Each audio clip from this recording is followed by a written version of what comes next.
Learn not to comply with things, but start by questioning things, bro. Everything. Start by questioning everything, alright? I just woke up, by the way. Got way too scared. 매트릭스 탈출하자. 돈이 흐르는 곳에 자신을 배치하라. 엔지를 테이트. 돈이 흐르는 곳에 자신을 배치하라. 자신을 닥치 매트릭스 탈출하자.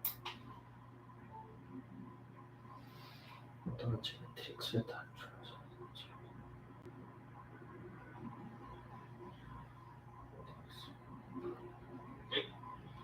돈이 흐르는 곳에 자신을 배치하라.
Agree with someone about how pointless the modern education system is.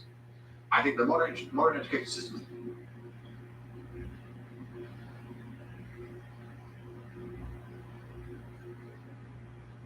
The Matrix, I'm talking about the systems which have been created by society, which are deliberately designed to enslave. And you're existing inside of a system which is deliberately rigged to make the rich richer and for the poor to stay poor. You can sit there and get upset about it. You can sit there and cry about it and say,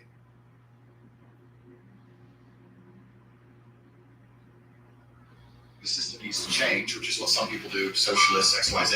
But I think that's not, I know that's a waste of time, right? That's futile. The best thing to do is to understand the rules of the game and find a way to win. Yes, the game is rigged. Yes, the rich are always going to get richer. Yes, the poor are always going to struggle.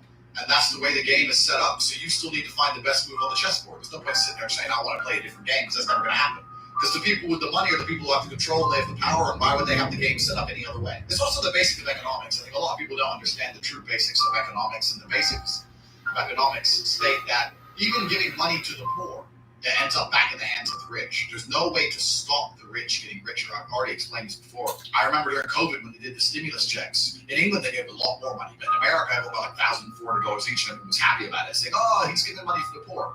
Yeah, but what do those poor people spend that money on? All those $1,400 checks amongst all those people at the bottom ended up in the hands of a few companies, and the rich got richer, and you can't stop it. It doesn't matter if those people invested their money, it doesn't matter if they bought stocks, it doesn't matter if they bought crypto, it doesn't matter if they bought a house, whatever.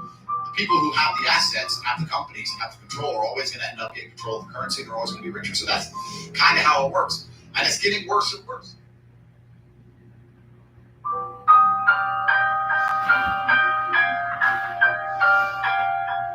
The people who control the money are going to control the world. The true matrix, people who truly control it, they want as much influence and power as possible.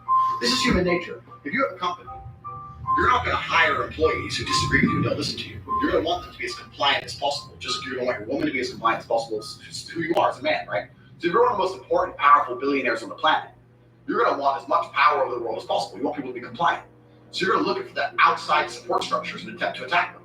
So if you're trying to teach the children X, but their parents are trying to teach them Y, you're going to say, we need them to spend less time around their parents. So how do we do that? We need the parents to be more busy. We need them to go somewhere. All of us, every man on earth, has an innate instinct for power and control. We're all human. We're not pure creatures. You may believe, it's not even necessarily evil, you may believe that you're helping them. They don't understand the world. They're the little peasants. They're the ants. I'm the big billionaire. I'm going to teach them things they don't know they need to learn yet. Their mother is outdated. She's in their ear. We're going to separate them so I can help the kids. They may think they're doing it for a good reason, but what they're really doing is trying to propagate their own personal worldviews on other people. as we all do, as you do, as I do, etc. They just have managed to have a lot more influence and more power to do it. You talk about governments. The fuck is a government? Government's a ball salt. That's all bullshit, right? But there's people in charge of the world who want us to listen when they talk, and they're going to do their very, very best to stop anybody or stop any kind of power or support structure which is going to prevent that. It's done on purpose. This is why they also try and ensure that the people of most nation states are infighting. This is why government and politics, I think, is the biggest lie in the world. You have Democrats and Republicans arguing with each other all fucking day when there are two sides of the same coin, and the people in charge of all of it are laughing. Start a civil war. Let's get them uneasy. We don't work it together on me now. Let's man it. Well, you're Democrat, you're Republican. You're black, you're white, you're brown. You're gay, you're straight. You're a man, you're a woman. You're this, you're that, you're this, you're that. And everyone's gonna sit there and fucking argue all day. And they're gonna sit and talk laughing. There's more of us than there is of them, but they don't think that. They're very, very smart. England conquered India with less than 100,000 troops. There was millions of Indians. And the supply line is 9 months long. How do you do it? You turn up, you turn one team against another team, one family against another family, one tribe against another tribe. Arm one side, they start winning. Oh shit, we take some power back, arm the other side. It's basic foreign policy. It's internal policy. It's basic. It's how it's always been. And then before you know it, who runs India? The British. You can't have people united. If you have all the people inside the country united, they're not going to stand up for shit. I'm sorry. 이게 북한이네. 북한이랑 한국이네.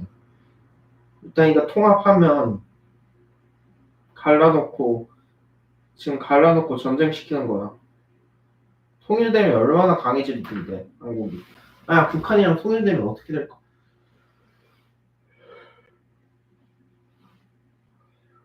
북한이랑 통일돼.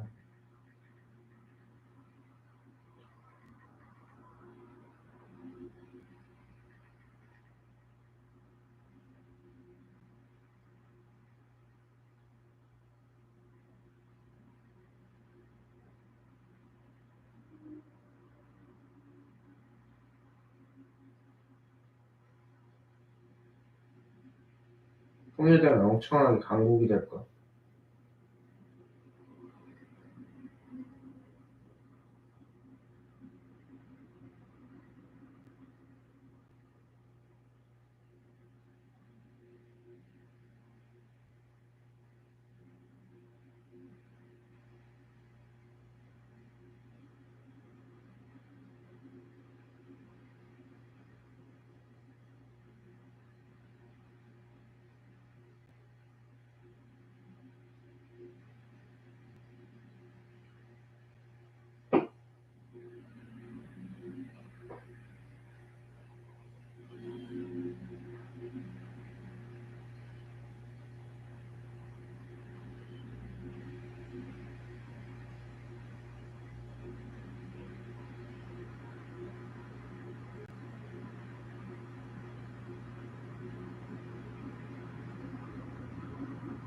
청년들 일자리는 늘어나고 다양한 직업군이 생겨날 것이며 다양하고 창조적인 미래를 꿈꿀 수 있습니다. 이건 진짜 사실이야.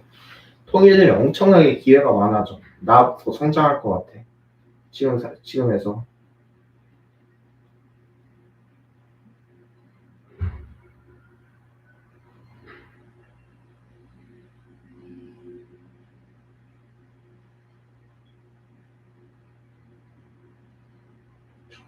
강국이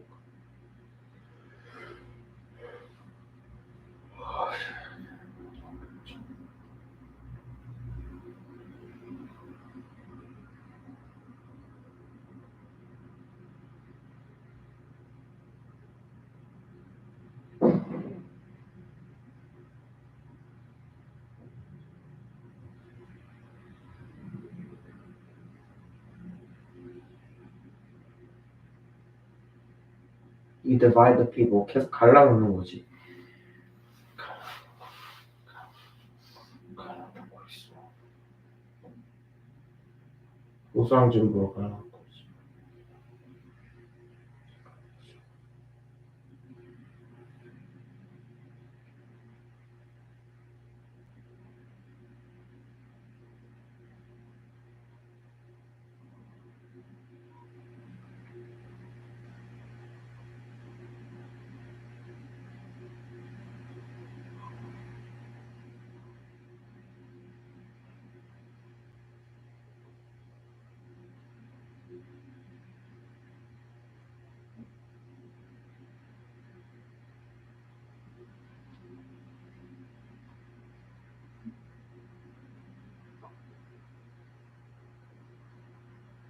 악강을 공략하지 경제.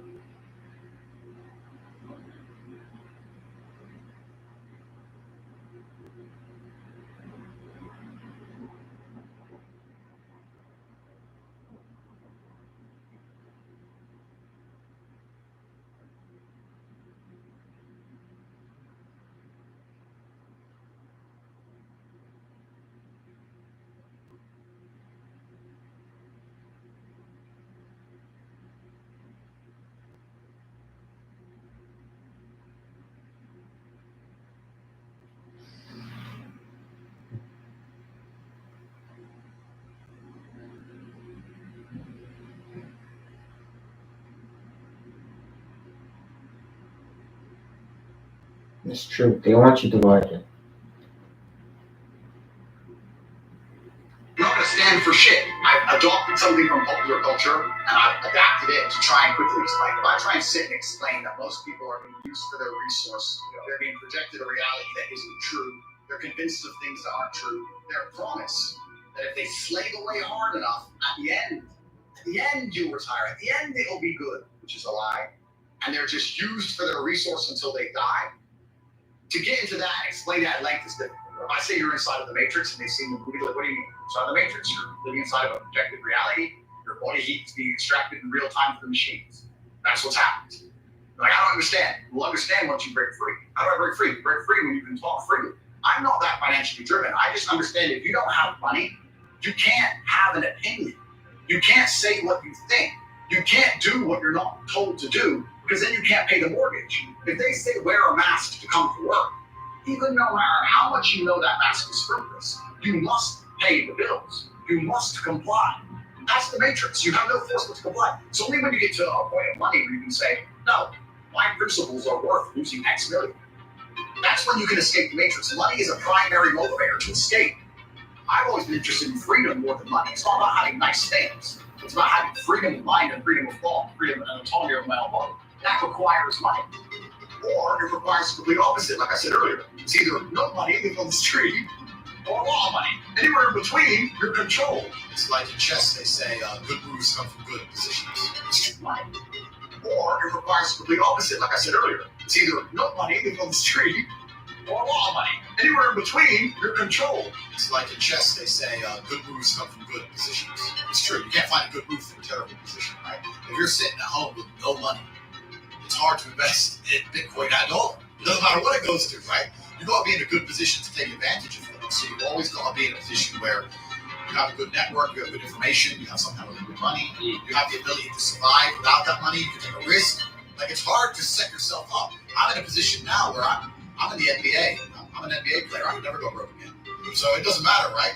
But once you're in the NBA, I can throw $1 million at something. It doesn't matter if it works or not. So for me, it doesn't make a difference. And that's why it's so much easier. They always say the first million is the hardest, and they're completely right. Once you get to a certain point, you can gamble to it.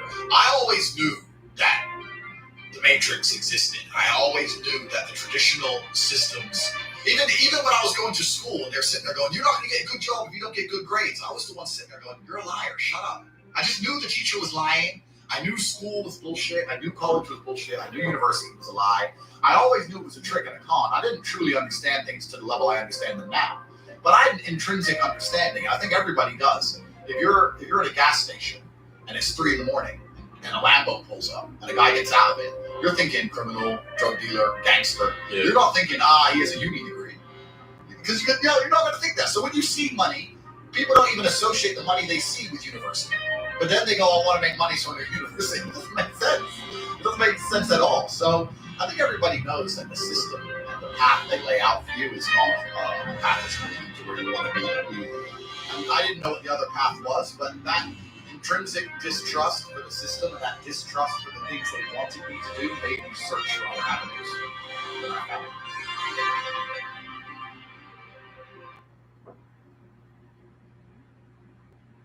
No, escape the Matrix by Matrix by.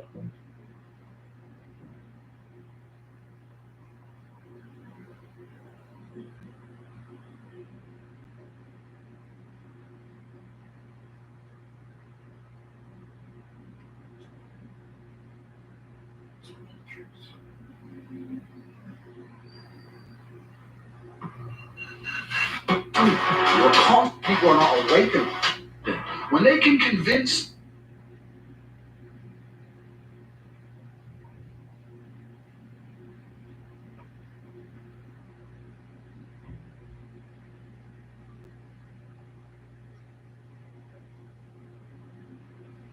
the easiest way to escape the system is by a network. You have to know people. So I often say this to people who come to me and say, look, I want to become free, etc., etc. I said, who's the most important person? Oh, well, and this.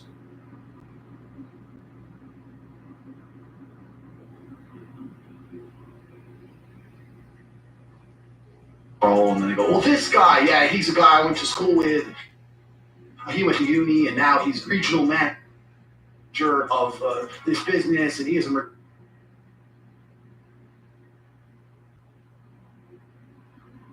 Mercedes. He's the guys who give you a passport or a second name. That's your regional manager. Regional manager.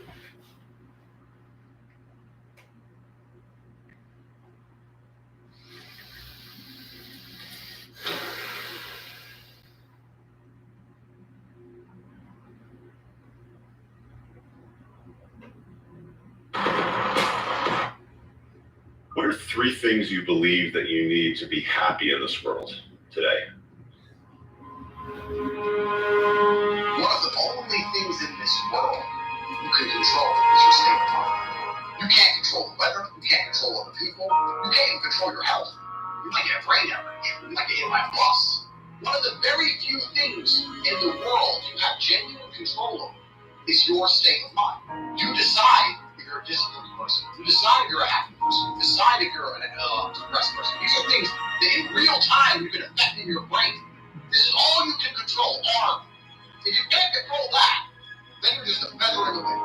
And life's going to blow you around. You might land somewhere good. You might land dog shit. Nobody knows. Just think the mind is what you're going to control. If you can't wake up and say, today I'm making some money, and actually try your very, very best, and actually stay dedicated to that task, if you can't do that, you're fucked. The human mind is a massively misunderstood and underused chemical factory. That's all it is. It's the reason you feel happy. It's the reason you feel sad. It's the reason you feel excited. It's only chemicals in your brain. And I think if you try and take conscious control of your mind and force yourself to feel what you want, when you want, you can truly start to feel emotions on command. I don't think that men should ever consider how happy they are. I think that for a man, the paradigm of analyzing yourself based on your mood is an incorrect way to approach life. I don't think it makes you competitive. I just don't think it makes you competitive. I feel like as a man, life is ultra competitive and you're constantly competing against other men, whether you realize it or not. The girl you want, other people have to train. So it's the same. You just told me you're the building blocks. You want to come talk to you about retirement. What are you complaining about? You're either a disciplined individual or you are not.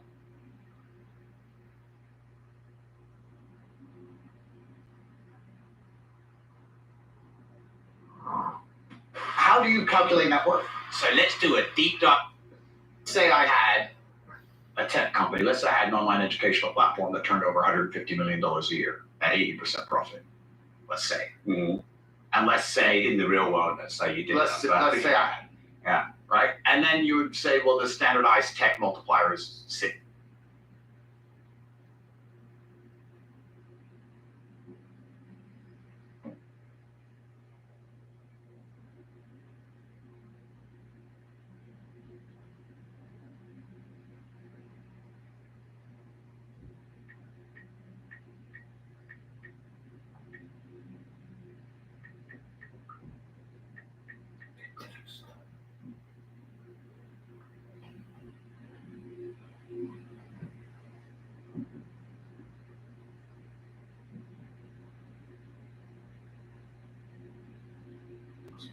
I'm telling you now, it's about to be mandated, and people are just going to give in and go, oh, it's easier if I just get it. And that is a big, big step. And the reason it's a big, big step is when a government comes along, keep your body intact. You must donate your organs. Doesn't matter if you want to. It's for the common good. You're not in charge of your body. The government's in charge of your body. This is what's coming. Sterilization, all these things. By the same logic, they can do very, very nasty things.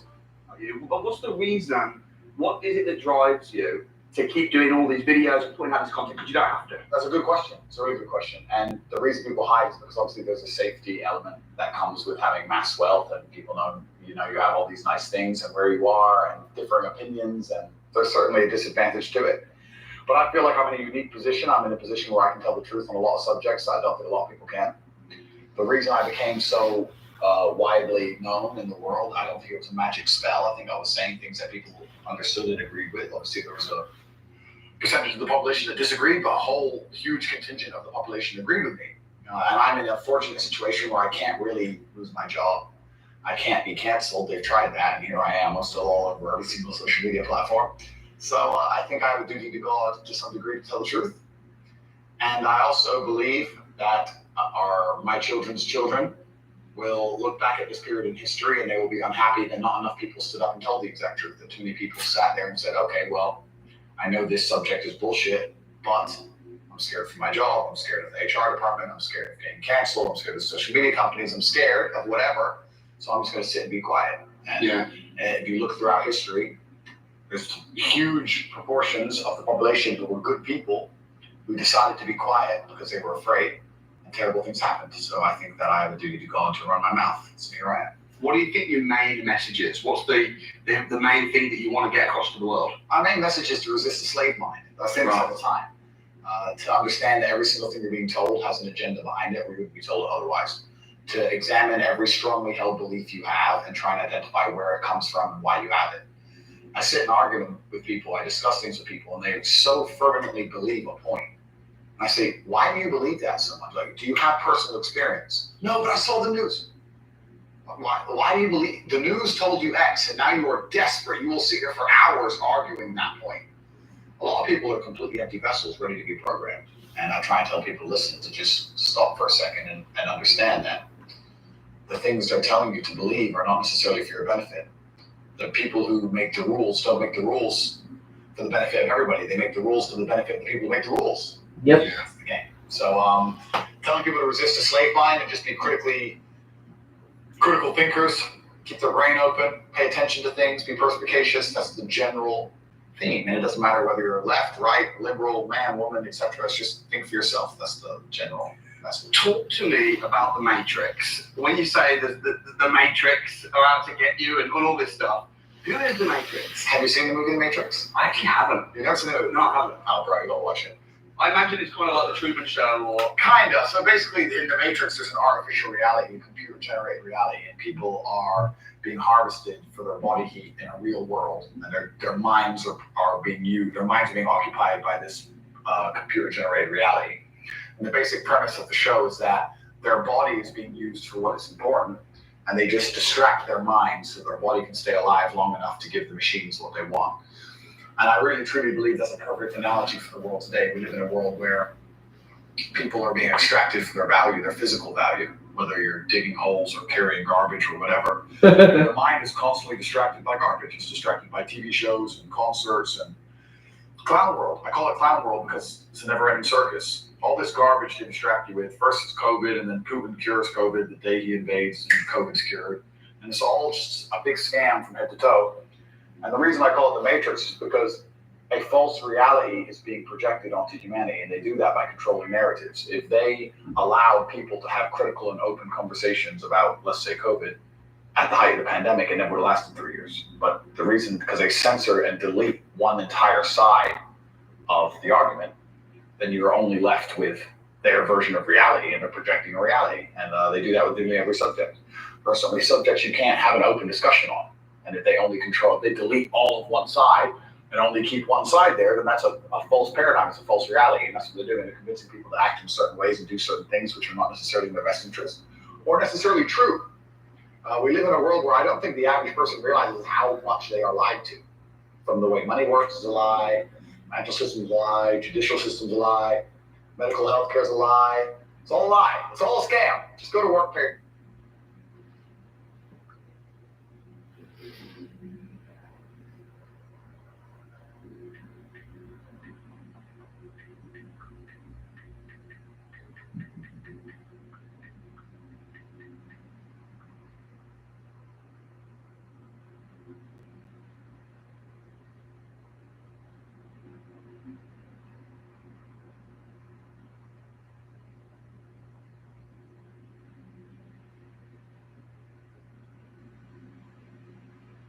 통모자. Affect every corner of society. This occurrence is a sign that totalitarianism may be rising, for as the political philosopher Hannah Arendt noted, totalitarianism, at its essence, is an attempt at transforming reality into fiction. It is the attempt of corrupt and adaptive to its own strength.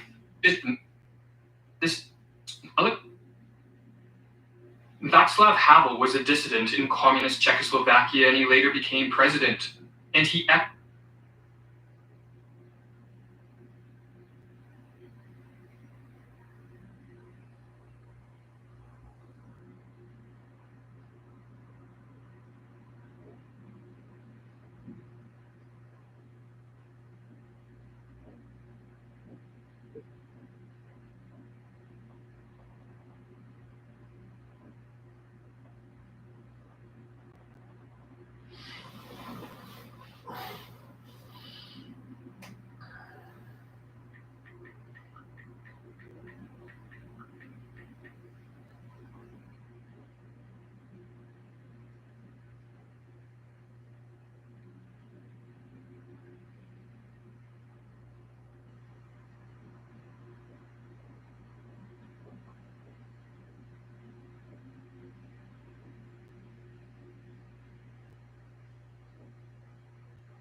When I was at Tristan Tate's house last month, I knew his favorite whiskey was Johnny Walker Blue Label.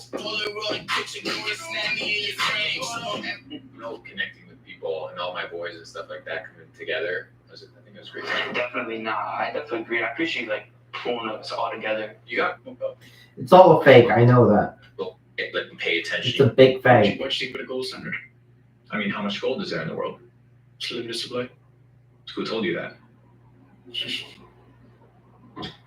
Well, That's it. yeah. My philosophy on that is it's harder to mine to get to the extracts, basically. Sure. It requires energy, right? It requires energy. So the value of the gold is correlated to the difficulty and the energy that it requires in order to get it. But how much is there, right? What's telling you that they're not stockpiling this motherfucker up and just controlling and manipulating the prices? JP Morgan, $2 billion.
You went to college? No, briefly dropped out. If you're not doing anything, you're just playing Fortnite all day, being a lazy piece of shit, they're gonna start questioning, well, what is this person doing with their life? How can you teach me something when you've never freaking done it before? When you're on your deathbed, dude, nobody's gonna be there. It's just you, yourself, figuring out, did I live a successful life? Did I do what I said I was going to do? Do you think university is a scam? My belief is that most parents only, even if they don't know how to communicate it, they truly love their kids. And they want the best for their kids, right? But just because they want what's best for them, they don't know what is best, right? Just because somebody loves you doesn't necessarily mean they know what's best for you. And what I always tell people is with your parents, people that have invested their life force energy into nurturing and raising you, especially if they love you. If they don't love you and they treat you like shit, fuck them. That's my point of view. Mm-hmm. But if they've actually empowered you, they've worked hard to help you elevate, they want to see what's best for you, prove them wrong, right? If they don't want to see you elevate, prove them wrong with your actions. Your parents aren't going to be upset if they see you waking up early, if they see you pursuing your dreams, if they see you being productive. If you're not doing anything, you're just playing Fortnite all day, being times your parents on them allowing you and blessing you to pursue different areas of life. Except my mother a Bitcoin, selling them into. You got the project, then you come and say, forget all the shit that I told you. Be in your thoughts. Ask yourself, oh, what? But You have something like in my space, it's just like empty schedule and just spend.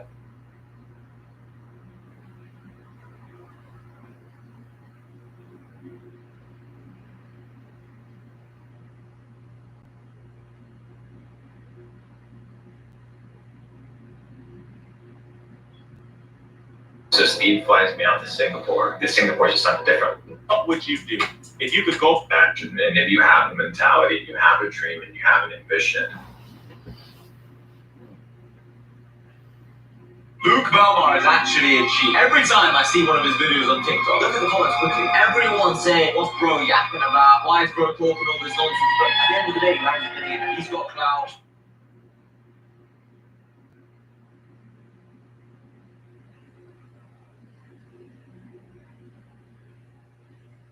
All right, ladies and gentlemen, new data set. I'm here with my brother Jordan Welch. We are in Miami. Thank you for holding the camera, brother. I appreciate that.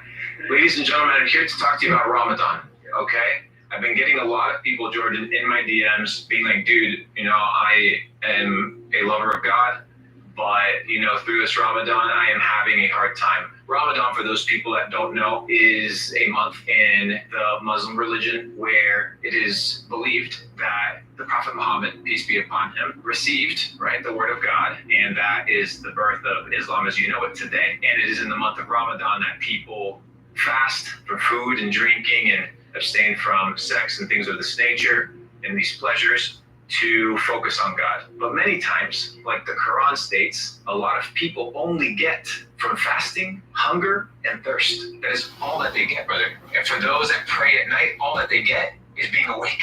So the question is, for those people that are going through this time, not just a physical fast, but a spiritual fast, is what are you learning? And a lot of people in my DMs are learning that their vessels are weak. Their vessels need work. Because the moment fasting comes in, the moment a little bit of hardship and tribulation comes in, they crumble. They are weak in spirit. They are weak in mind, weak in heart, and weak in body. The Bible says it. The Bible says that the body is what? The temple of God, of the Spirit of God. And he who destroys the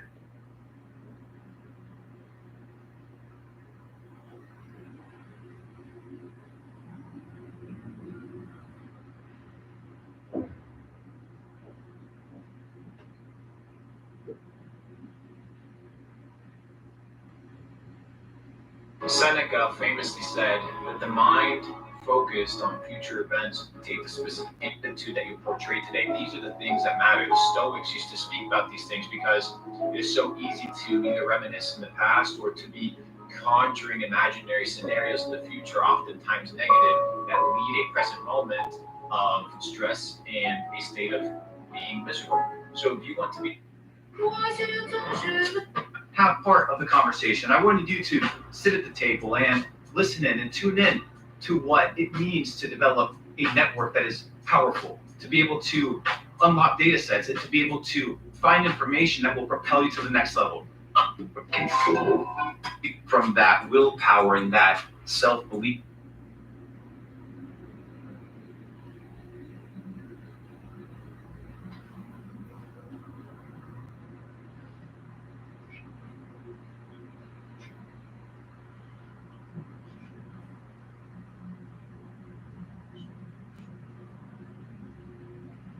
Let me know if this sounds familiar. If you want to be a successful entrepreneur, you want to make lots and lots of money, who doesn't? So you start a business, or you start investing, or maybe even you pick up a second job. And for some reason, you're still not a millionaire.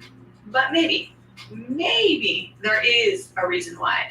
And that reason is because you have not yet mastered your mindset. Right now, you're focused on the physical world of getting your money right, and you might have completely neglected the metaphysical world of attracting success so that money comes to you.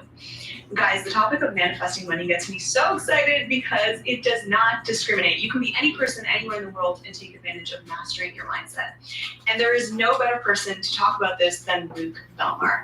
Joining me here today is Luke at e-commerce. The one constant about your success is that you've been tuned into a very specific mindset. So how would you describe to someone about what goes on inside your head to be able to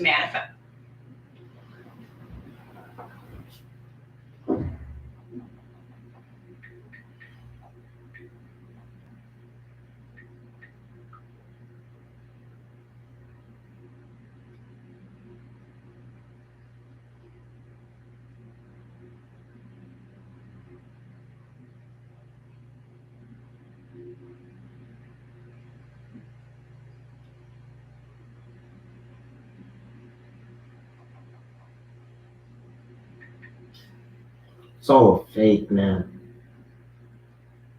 Thought system, it's all a fake. What type of cog are you gonna be in the fucking machine when you grow up? From day one, you're being programmed to be a bot.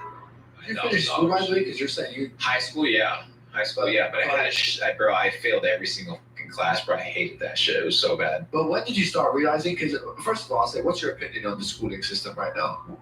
I mean, brother, you just have to look at the outcome. Like, what is the type of product that's coming out of the school system, right? What is the outcome of this machine that's coming out? That's what's coming out. So you need to look at the input of information that people are receiving, and it's not quality information. It's information that's designed to keep people employed, keep people weak, keep people stupid. That's why when you start school, what does your first grade teacher ask you? What is your dream job? Not what is your dream? Not what do you want to do in life? What do you want to achieve in life? What countries do you want to visit? No. What is your dream job? Yeah. What type of cog are you going to be in the fucking machine when you grow up? From day one, you're being programmed to be a bot. Damn, I never thought about it like that. You're right. But people don't think about it. That's the thing, is they just take, oh, well, what's your dream job? Well, I'm going to be an astronaut. Yeah. That's like a typical thing. I'll get a scientist. Bro. Come on. Yeah, but what age did you start realizing that? Was that like from the beginning, dude? I saw my teacher driving with a shitty car, overweight, and I'm like, these are the people that I'm receiving my source of information from. It doesn't add up. It doesn't make sense. All these rich people out here, what do they know? Yeah. Like, what do they know? Or how are these guys printing money out of thin air? And all these people that I know that are telling me that they know how life works are slaving away trying to figure out how to get by. Yeah. What is the disconnect? And that's the disconnect that I had to come to realize. And none of it is taught in the school system. It's left outside of it intentionally. Why? Because the less you know, well, the less you know. So you need information in order to combat ignorance. And the problem is people cannot combat ignorance because they are ignorant. So how do you get educated? You need to study what rich people and successful people study. They don't study what you study. They're not out here studying the history of civil war and who did this and who did that. No, they're studying what is applicable and evergreen. For example, finances, arithmetic, logic, grammar, persuasion, leadership, right? These are essential skills. How to dialogue with another person, finances, arithmetic, logic, grammar, persuasion, leadership, right? These are essential skills. How to dialogue with another person, how to sell your product, things that people aren't taught. Those skill sets are what people that understand how the game is played are learning. Yeah. So once you understand. 와, 저 씨발 새끼 그 새끼랑 또 그 뭐냐 다른 년 인도네시아. Understand that, for example, an essentials class that they teach at these elite schools is logic. They teach you how to think. Tell me, what schools are there? Like, tell me a class that teaches you how to think in school that tells you, hey, this is the thinking methodology that we're going to utilize. Yeah, there's not. They don't even teach you how to study. Yeah. What is to study? Memorizing information. A book, yeah. And that's all people do. People go to a stoplight. I'll give you another example. This is how automated people are, because that's what they teach people to be, is automated. Today, the stoplight was broken. It was just frozen in a red for like 5 minutes. Every other stoplight on the four-way street was going. There's 2-3 cars in front of me, and they wouldn't move. Yeah. If the light did not turn green, even if the other places were stopped for 5-10 minutes, they wouldn't move. I had to get out of the car and knock on the window and be like, guys, you can go. The light is broken. So people are in such automation that if they do not follow the programming or the book, their minds break because they don't think, right? So that's what the school system says. They're slaves to their own mind. Do this or you're a failure. Do it this way or you're a failure. So people fear leaving the box. People fear being outside of the status quo or outside of what's comfortable, outside of what's normal. And it manifests in every area of life in a very simple way. Like people standing and waiting for the light for 5 to 10 minutes. Because the light doesn't change colors. Think about how stupid you have to be. Do you think that school systems have become soft nowadays? Because I heard somewhere it's like nowadays, even in school systems, if you do bad or if you fail, they can't tell you, oh, you get an award for trying or being, attending or doing something. Do you think it's too soft? I think it's two-sided. One, I think it's this idea of pandering to the weakest link. Yeah. Which society never panders to the weakest link. It always destroys the weakest link. So the weakest link, once it enters society, it becomes shocked at the fact that society does not accept it for its weakest form. Yeah. So on one side, you have the validation of the weakest individual. On the other side, you have this philosophy that doing something wrong or messing up is failure. What does it mean to fail? Right? Yeah. Implying to a 6-year-old, a 7-year-old that doesn't memorize the words that you want him to memorize or her to memorize, that they're a failure, scars the child from what? Making mistakes.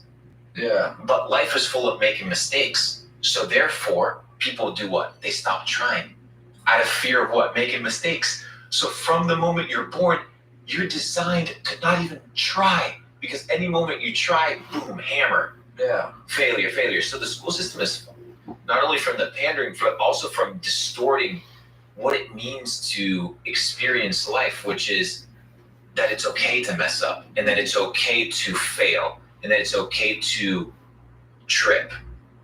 But the school system does not allow that.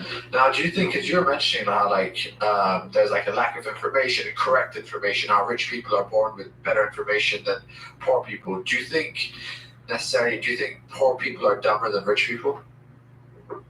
They are more uneducated. Yeah. That's all it is. They have less access to information. Like I said before, you do not know what you do not know. Yeah. Like, unless you're exposed to what it means to make money online, for example. Yeah. Like if somebody went to your AdSense or they saw what was the potential, most people would not believe you. Yeah. But unless they saw it, then they would believe you. And even those that saw it, some that see it may be like, well, I can't do it. I can't do it. It's unachievable. It's unachievable for me, right? So you're dealing with so many preconceived notions as to how the world works and what reality is, that now you're in a situation where even if you give people the facts, they won't even see it. That's how far this indoctrination goes. And the school system has done such a good job at making people think that the only way to make money is the way that they say money's made. Yeah. And the problem is people buy into that, and once they retire, they realize that they were scammed, because they retire and they have nothing to show for it. That's it, they're broke. And moving on to it, we were saying like how rich people, you see like a lot of these big, like crazy rich families, they always inherit what the families had and build onto it. And me and Luke were just talking about this before the podcast. It's like, where less fortunate families, the father works a regular job and kind of forces the son, like, oh, why are you not working? Go get a job. Instead of saying, hey, this is what we're doing, and you build onto this business. The school system was not created to help you, and college debt was created to trap you. Luckily, AI completely breaks this evil system and reinvents education. But before we talk about the future, we must understand the past. The public school system was created to teach you how to be an employee. Why, you may ask? Because for every dollar that you get paid at your job, you make the owner of that company $3. So if your salary is $100,000, you are making the owner of that company $300,000. And the people that created the American public school system knew that. Free education sounds like a public service, but the truth is much more sinister than you think. You see, the American public school system was created at the beginning of the Industrial Revolution in the 19th century. The invention of the steam engine allowed for the creation of large factories which needed workers. However, most working class Americans at the time were just uneducated farmers. So the American public school system was created. The goal was to create a standardized education system that would provide children with the necessary skills to participate in the growing industrial economy, aka work in these factories to make the owners money. So as a result, these schools focused on teaching basic reading and math, as well as punctuality, obedience, and discipline, which would be useful skills in an industrial factory. Getting a degree signaled that you were trained in skills that would make the factory money, and showed that you were good at doing what you're told without causing problems.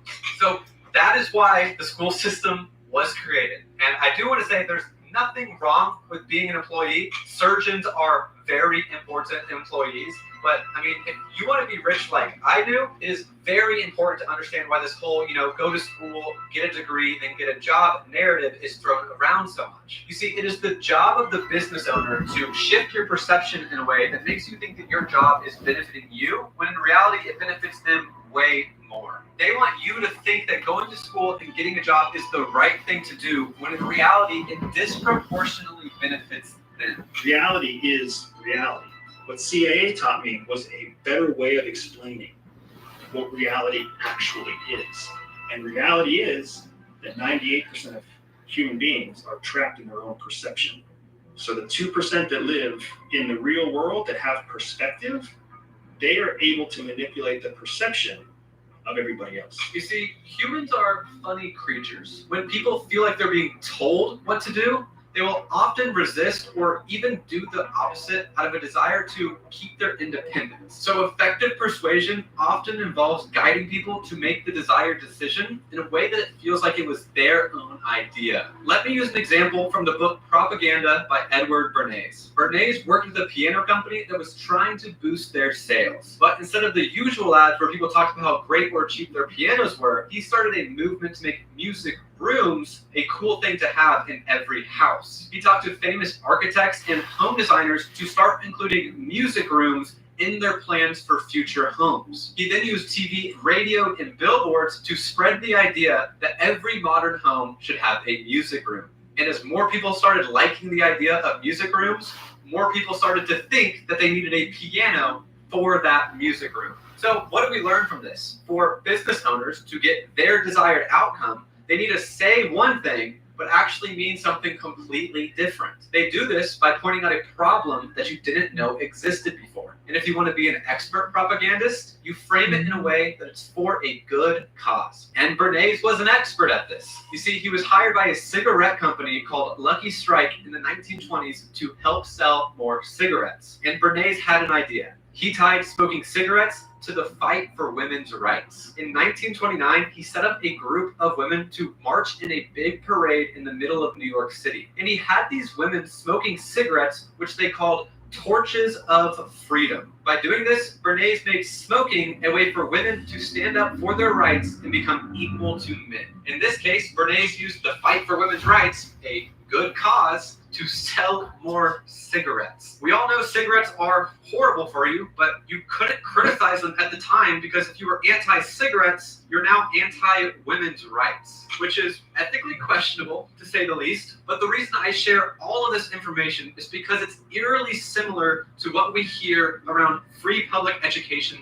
and college. Let me explain. Have you ever wondered why the school system is teaching you abstract topics like geology or trigonometry, but there's not a single class on taxes or credit? Interesting, isn't it? We think it is more important to teach the next generation about different rocks than general budgeting finances. You know, something we all do? Well, hey, it's free. And who could be against free education? Just like you couldn't criticize cigarettes or else you're anti-women's rights, if you criticize what's taught in schools, you are against free education. Now, remember how Bernays created music rooms to sell more pianos? That's exactly what college degrees are to get business owners more employees. In the genius of it all, you will be $100,000 in debt at the age of 18, so you will have to get a job. Here is Luc Belmar to explain modern-day slavery with college debt. Have you ever wondered why you need to raise your hand to ask your teacher for permission to ask a question? Hopefully the question does not contradict their teachings, because then you'll be sent to the principal's office and you will be put in detention. Sounds very much like prison. Many times you want to use the restroom and they say, hey, you know what?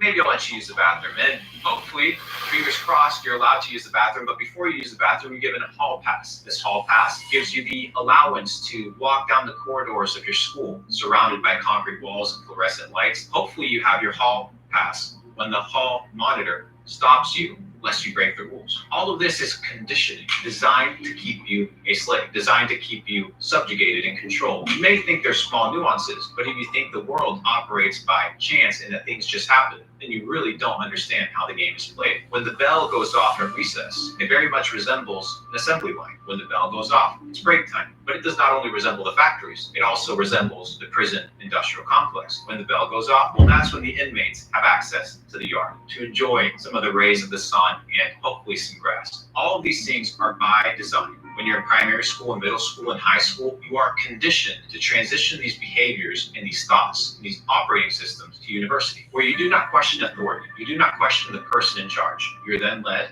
to the financial office to receive financial aid. But is it really aid? We understand that there is no such thing as a free lunch. So when you're pulling out these loans, subsidized and unsubsidized loan, look them up. You'll realize that in fact, you are becoming a slave. Andrew Jackson, who's on the $20 bill, famously said, when you are in debt, you become a slave. So what best time to make somebody a slave when they have no understanding of the financial system, when they have not been educated as to how the world works, and they end up in a situation where all they do is nurture their ideas from a source of authority that has been fabricated out of thin air. The Bible also says the borrower is the servant of the lender. And the people that run the financial system of the world understand that once you go from primary school to middle school to high school, you then become an autonomous individual. And the only way to keep you a slave is to keep you in debt. So this higher education for most people is in fact another level of the matrix, another level to subjugate and control every aspect of your life. So objectively, student debt is a trap. And business owners that live in reality are using perception management to get you to work for them, aka use your energy and effort to make them money. And that's literally why the public school system was created. Now again, this is not some evil conspiracy thing. I am saying this to make you aware of reality. Rockefeller was literally quoted saying, "I don't want a nation of thinkers, I want a nation of workers." This is objectively how the world works, whether you agree with it or not. And that is why I'm so passionate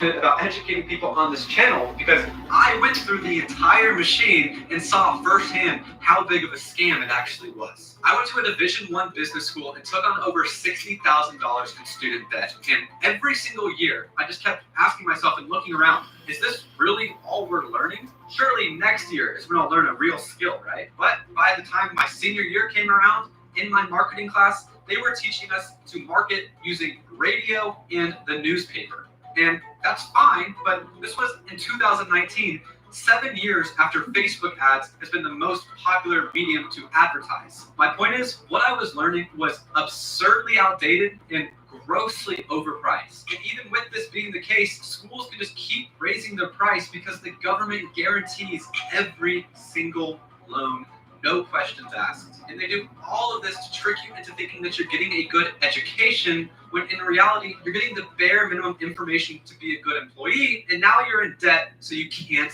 leave. It's sick.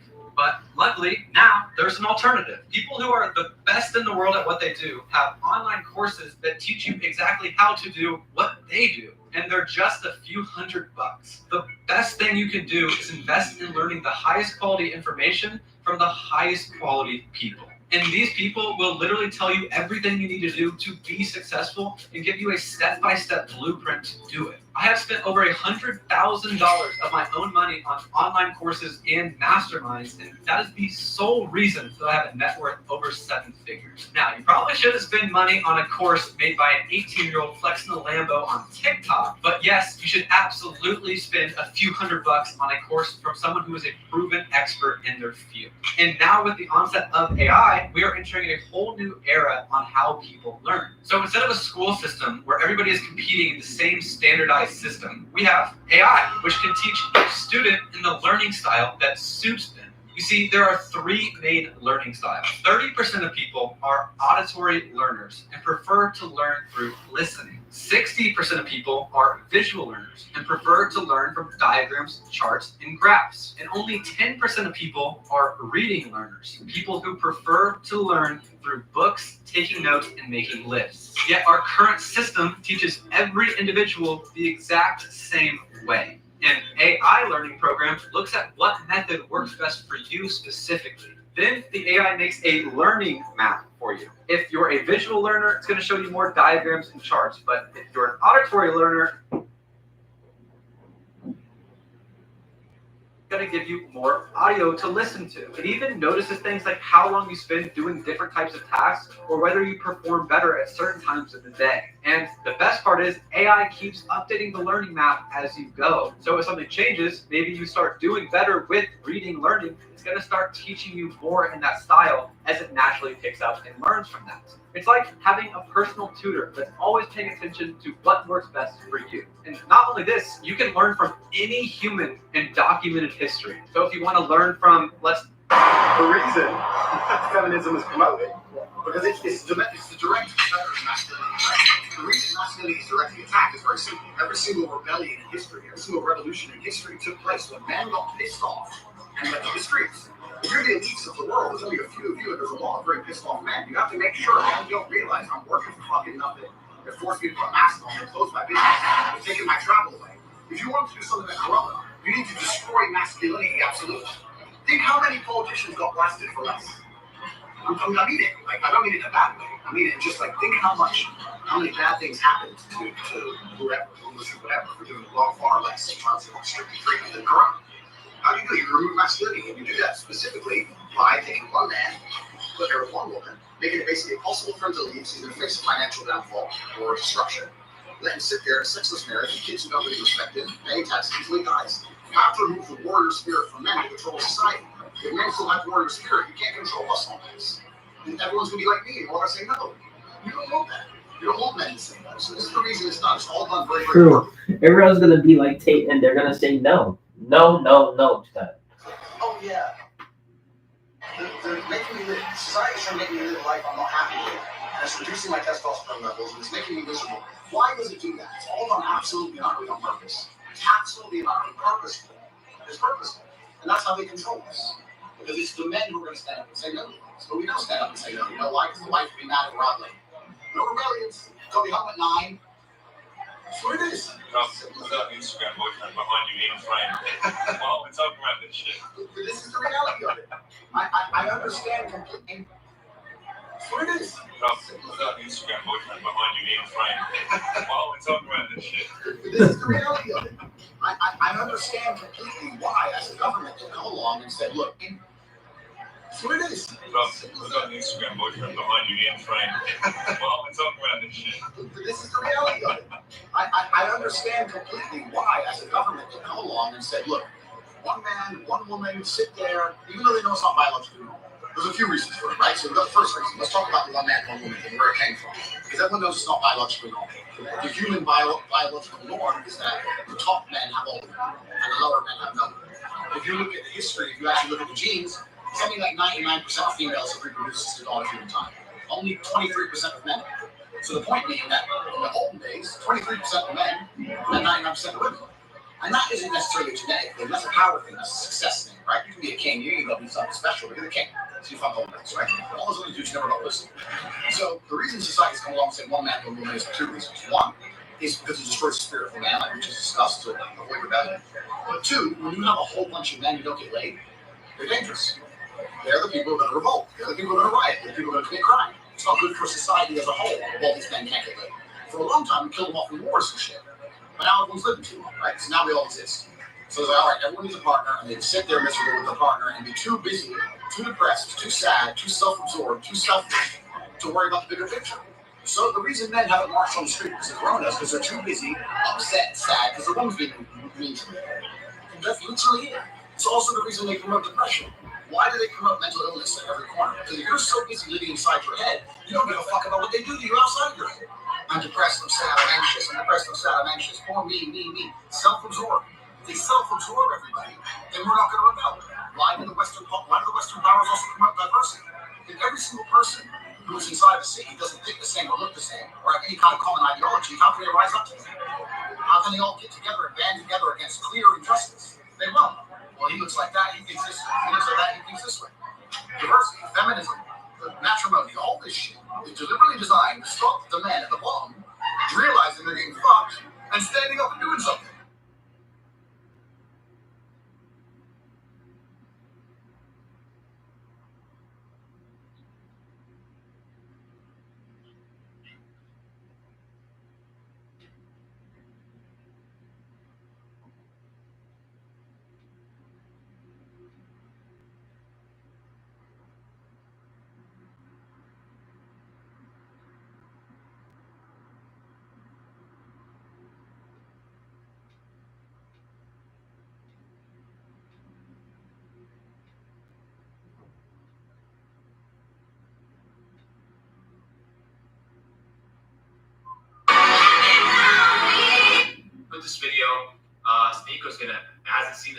either. So he's gonna be He has a book. Does you know this thing like a lot. You know, some people drip $1 million. That's fine. But I'm in my mid-20s and I figured out something: how to make tens of millions of dollars, how to do whatever the fuck I want. I've been to 40 countries. I've been around the world. I speak 3 languages. I'm working on my 4th one. So if I'm a loser and I'm lame, imagine you. I don't know. Maybe you're amazing, but it ain't me. Maybe you're amazing. But roughly the span of a human lifetime, maybe 80 to 90 years, develops itself. Lame, imagine you. I don't know. Maybe you're amazing, but it ain't me. Maybe you're amazing. A book about how and when history repeats itself. And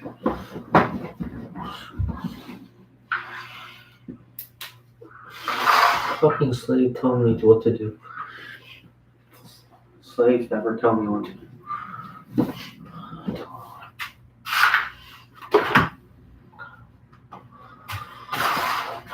근데 너 했어.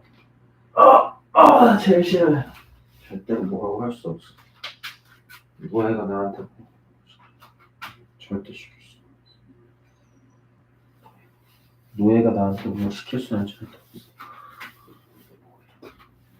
You're a slave if you're working for Page.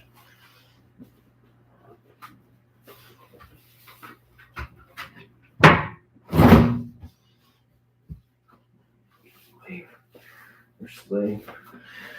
You're slave, man. Slave. Slave. Slave. Slave. Slave. Slave. 나 배고파.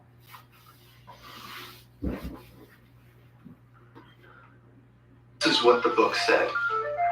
History repeats itself in 80-year blocks called saeculum, but we'll just call them history blocks. Not exactly 80 years. This is history, not math, but roughly the span of a human lifetime, maybe 80 to 90 years.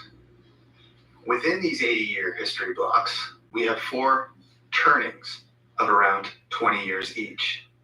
We usually call them generations. This book calls them turnings. Turnings are sort of like seasons, like spring, summer, fall, winter.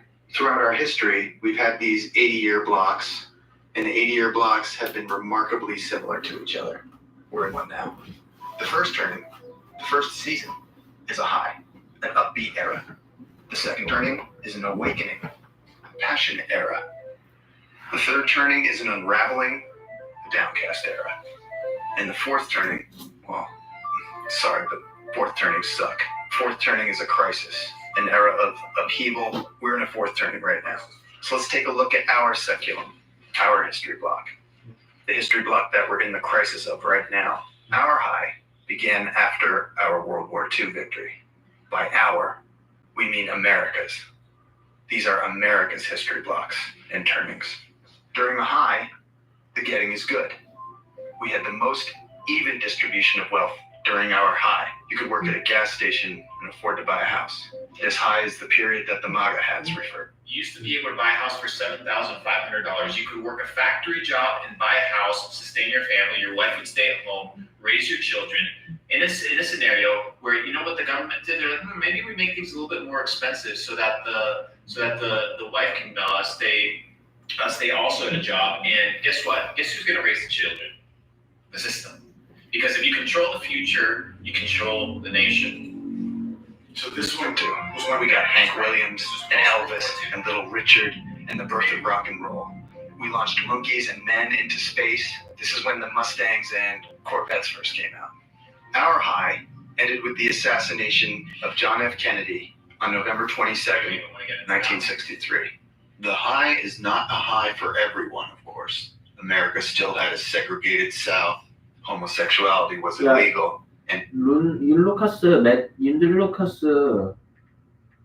앤드류 테이트에 대해서 어떻게 생각하냐?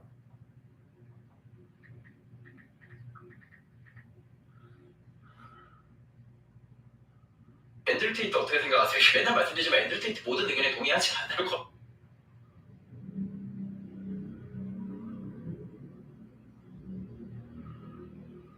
언론들에서 앤드류 테이트는 애초에 자신의 발언 하나하나가 스타성이 있다는 걸 그걸 이용해서 더 자극적으로 말을 하는 거예요, 일부러.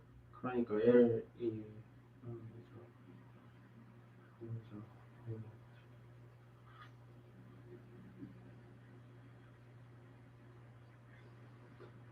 근데 거기에 너무 어그로가 끌려가지고 과몰입하시면 인생이 피곤해질 수가 있어요. 무슨 말인지 아세요?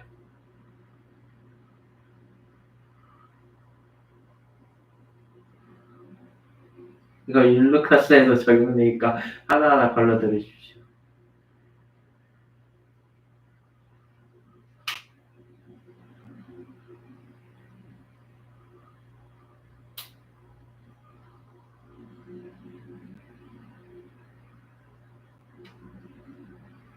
앤드류 테이트 어떻게 생각하세요? 차가운 자본계의 잘 익었으면 차가운 자본계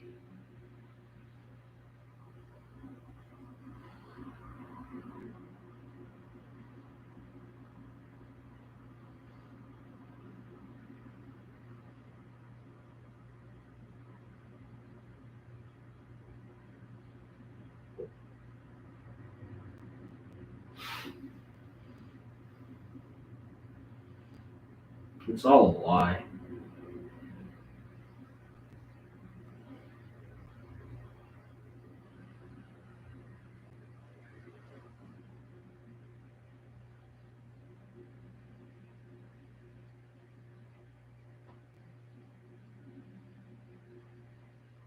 통행금지 해제 누가 했을까요? 해외여행의 자유보장 누가 처음 시행했을까요? 이 나라 수도가, 전기가, 도시계획 다 누가 한 걸까요? 대한민국 밑둥산이었는데 지금 이렇게 울창한 거 누가 했죠? 깨끗한 물 콸콸 나오는 인프라 누가 깔았죠? 그리고 삼성현대를 포함한 대한민국 30대 대기업 누구의 지원으로 탄생했죠? 뭔가 과가 있어요 분명. 근데 여러분 아무리 역사를 찾아보고 실제 데이터를 뒤져봐도 과보다는 공이 압도적으로 많은 걸 어떻게 해요? 감사한 걸 감사하다고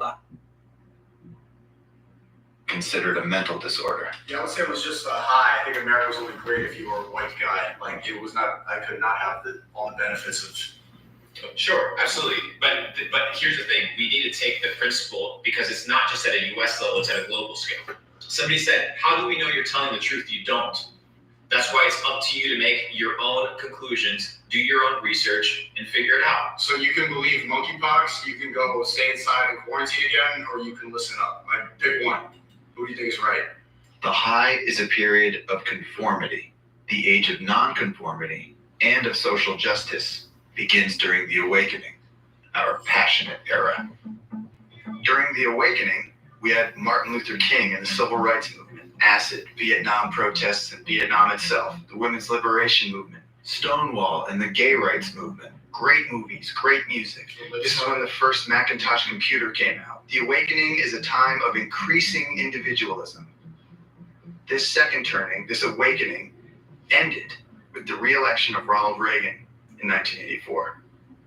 Things get messy during the third turning, during the unraveling. We got the fall of Soviet communism and the beginning of the Russian gangster state.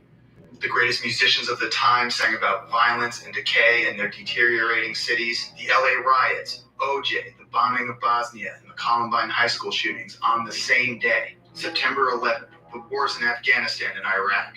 Our unraveling ended with the financial crisis of 2008. The fascinating fact about this book is that it was written during the last third turning, published in 1997. But the book predicts now, what's happening now in this fourth turning. And what's happening now is right on schedule. 80 years ago, in the last fourth turning, America had a Great Depression, then World War II. 80 years before that, civil interest rate. 80 years before that, the Revolutionary War. Now it's our turn to save the country. So where do you fit into all this? What's your role? It depends when you were born. Each generation, each cohort, tends to embody a specific archetype. An archetype that will move the society towards the next high. Each generation's archetype is the characteristic that will define the generation in its prime, in midlife. The boomer archetype is the prophet. Bill Gates and Steve Jobs are boomers and prophets. Both predicted that one day everyone, not just big corporations and governments, would own a computer. Gates even predicted a crisis like COVID-19 5 years beforehand. Because he runs the shit. The writers of this book are boomers and prophets. Gen X is the nomad generation. The quintessential Gen Xer, Elon Musk, builds things that move us from one place to another. Rockets, electric cars, hyperloops, nomadic devices. But the millennials raised during the unraveling, will emerge as the hero generation during this crisis.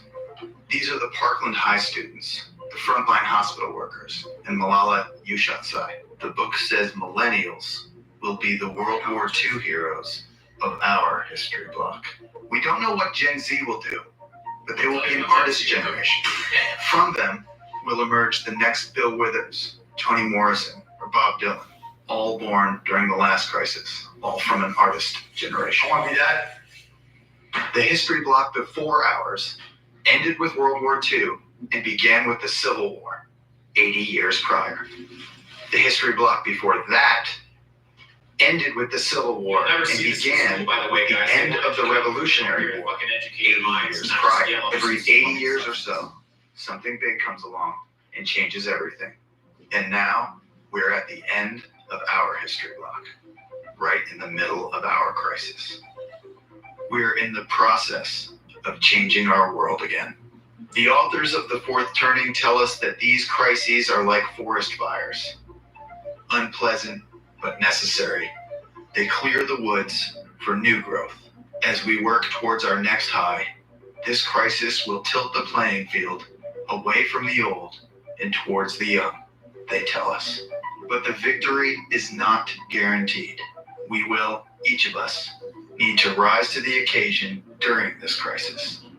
We will need to develop and fortify our virtues as we pursue a greener pasture. The point is here, guys, it's very simple. We are in a journey. You're going to decide whether you're going to be the hero of the story, whether you're going to be allowed to be played by history, or whether you're going to be an absolute noob. And that's up to you. A lot of noobs in the chat, but And it's fine. And most people will. And it's fine. People are beginners, right? And that's the name of the game, right? There's a lot of kids. There's a lot of people where you're still learning into these things, right? You're still growing. Let me explain something to you guys. You're either going to be an actor in the stage of history, or you're going to be a viewer. You're going to take life by the balls, and you're going to live a life of purpose, or you won't. That's completely up to you. My goal every time we stream is that you leave better than you came. If you're leaving better than you came today, guys, please leave a comment. All right, I'm leaving better than I came. It's extremely valuable and encouraging for me. But ladies and gentlemen, that is the name of the game. The name of the game is self-development. The name of the game is progress. The name of the game is growth. If you are not practicing these things, if you do not take life with intention and by the balls and become a man of courage, a man that stands up for what is right, that has values, that says no when he needs to say no, he says yes when he needs to say yes, that he protects, he defends, and he honors, then what are you? You're a slave. Slave.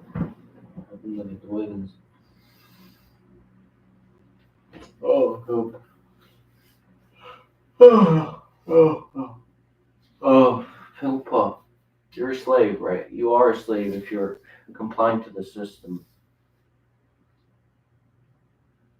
I need to eat something.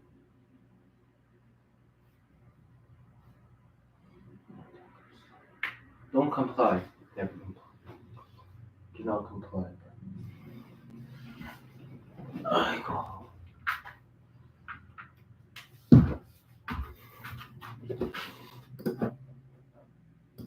IEG.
Of course I'm not gonna be nice if someone's gonna be racist. Yeah, そうだ。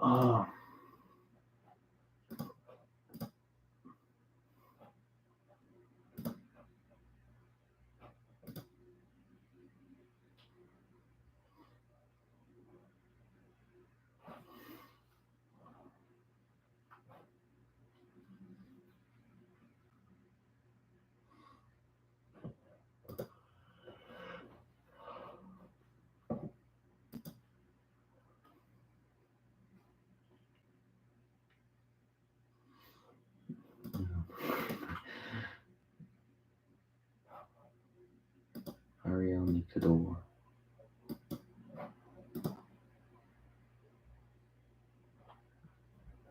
보겸이다. 송캉스다. 김진. Looking at all these people.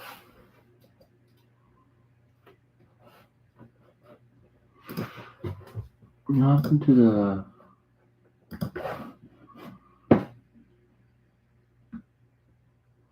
What happened to the...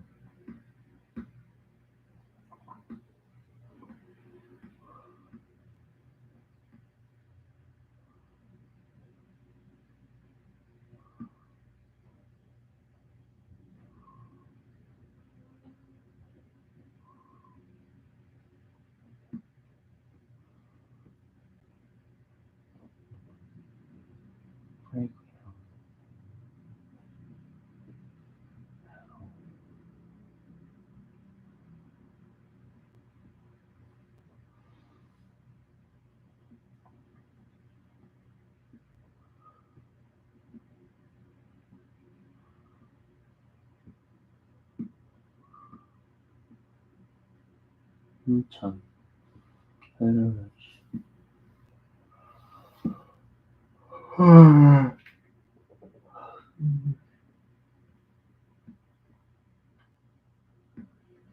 Who's the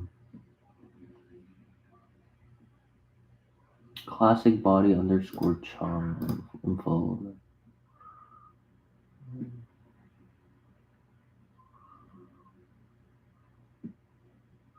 Lucas Katie Ryan unsub. 노무현재 난 처음 봤지. The Boysen Thea underscore BOYSE. I don't know who that is.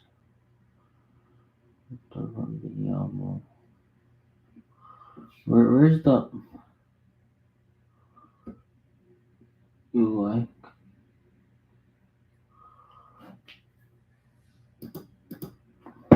Okay, let's see the DM.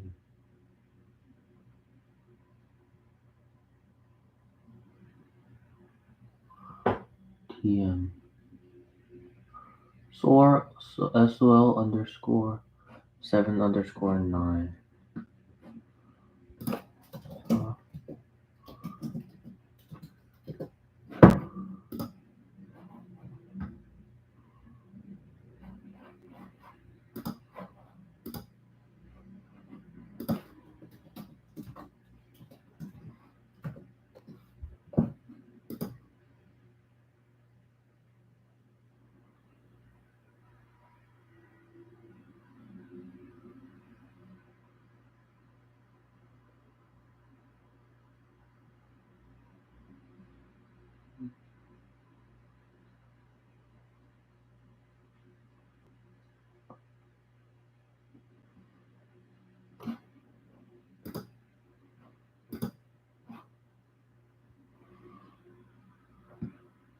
It's changed.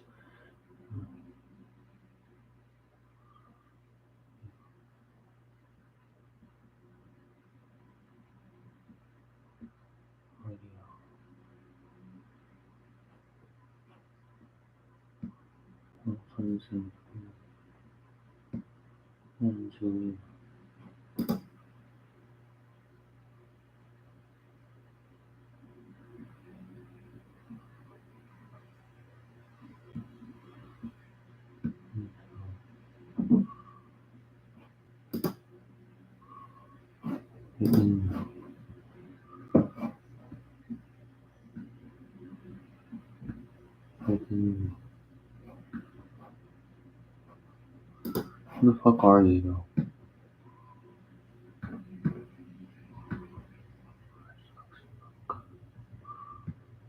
Lexi book.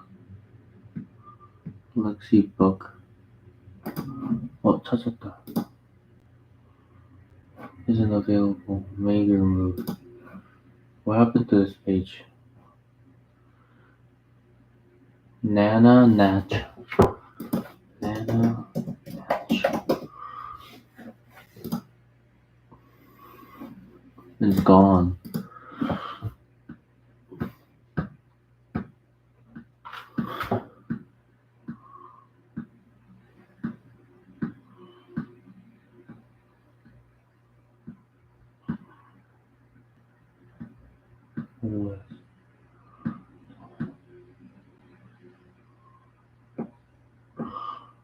What happened to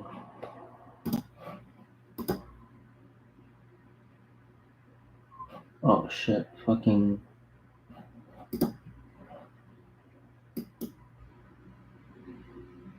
oh, she's so fucking the fuck happened to her? She's chill, bro. Yo, you gotta learn to use the internet on mass scale, bro. 자, 증거. 창업할. 난 창업해야 되는 거 같은데. GOS. Matrix. The Matrix. I mean, it is the Matrix, right? It is the Matrix.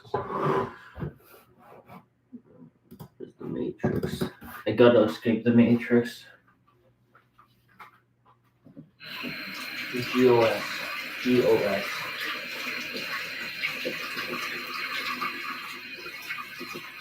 I gotta escape the Matrix, man.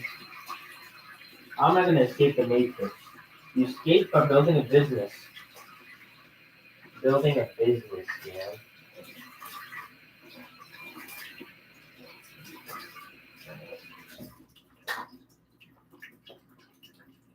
You escape by building a business, man. Business. Business.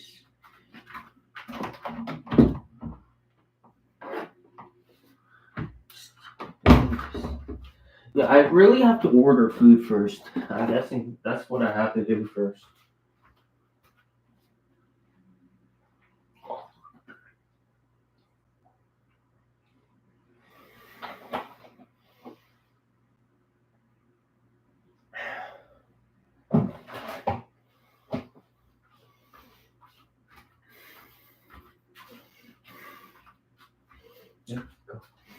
That's fucking clown world. wait. Clown world. Tate said it's a clown world. Clown world, Tate.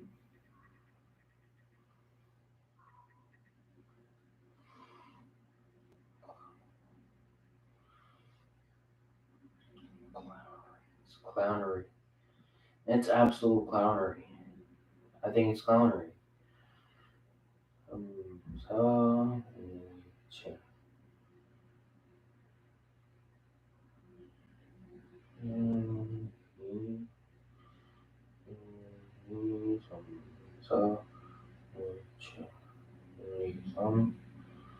clown world. It's clown world.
I don't want to become an employee or slave. I don't want to. Clinician.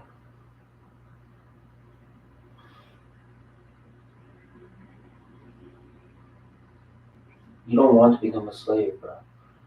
You want to become an employee. You gotta become an entrepreneur. Entrepreneurial journey. At least try, though. Might work. Entrepreneur.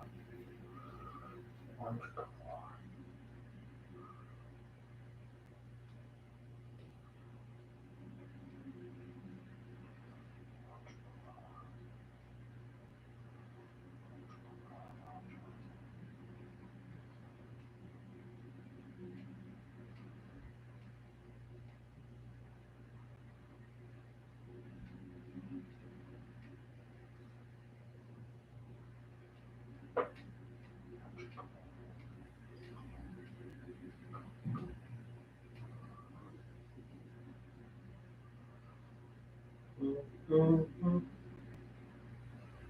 Where's the GOS? I want to become an entrepreneur, bro. I want to actually do things. I want to fight for my freedom. It's what I want.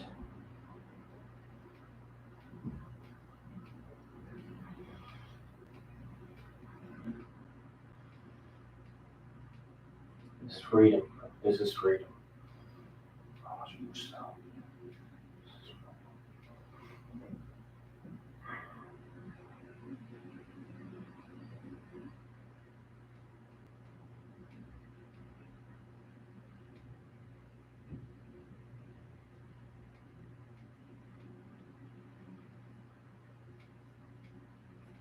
The fuck are they?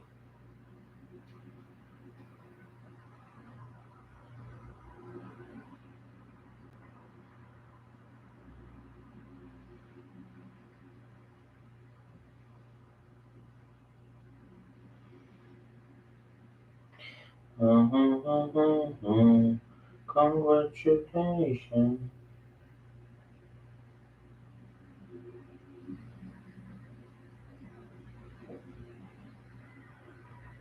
How do I become an entrepreneur? I would need capital. Capital allows me to actually do things. Build a business, I guess. Where I learned to buy a house. Wait, where did I learn to buy a house actually? What is this? Oh, that's.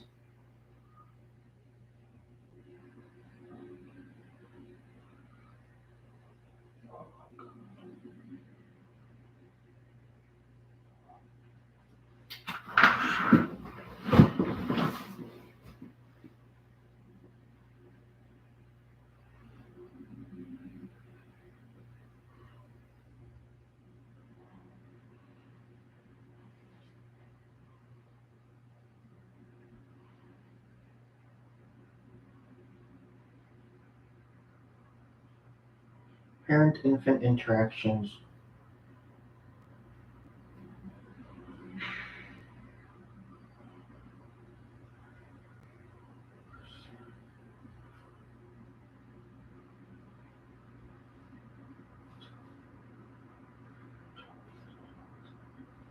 No, it's not real. None of it's real. I know that. That's why I'm trying to find a gap in the market, right? Getting sciences and disorders. I don't know. I'm trying to find a gap in the market, right? I know none of it's real, man. I know that. It's real. Oh, it's all fake. How am I supposed to?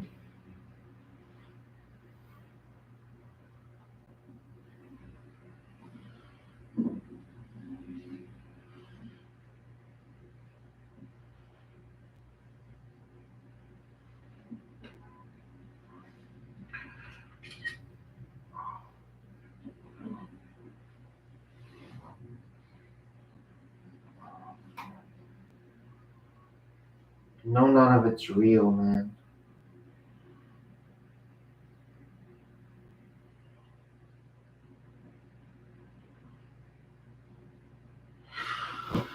should be a capital market, right? Business is money in, I know that, but fuck.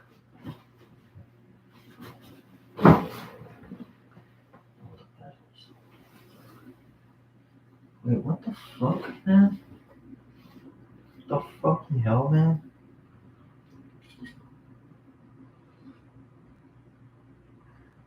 Reverted.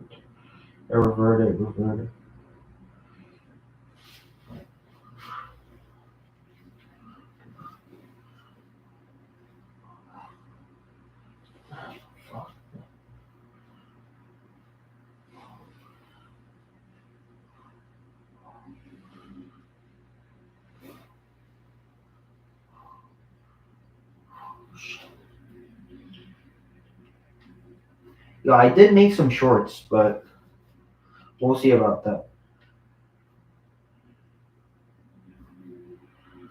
We'll see about that. We'll see about that. You gotta learn to think outside the box, that's true.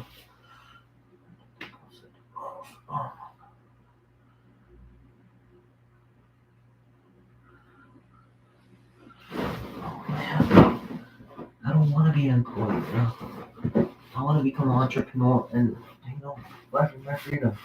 It's what I want in the end, but it's not easy to do in this world. How do you learn to become an entrepreneur? You should have always fat friends.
Yeah.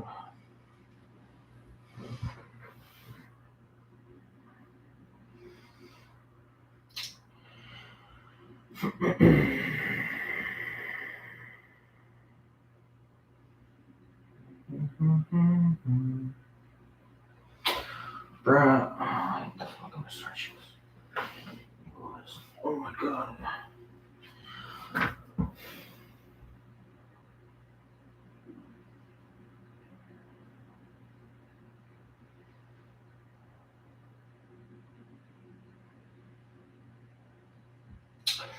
What is the truth anyways, though? What is the truth anyway? What is truth? Matrix. Truth.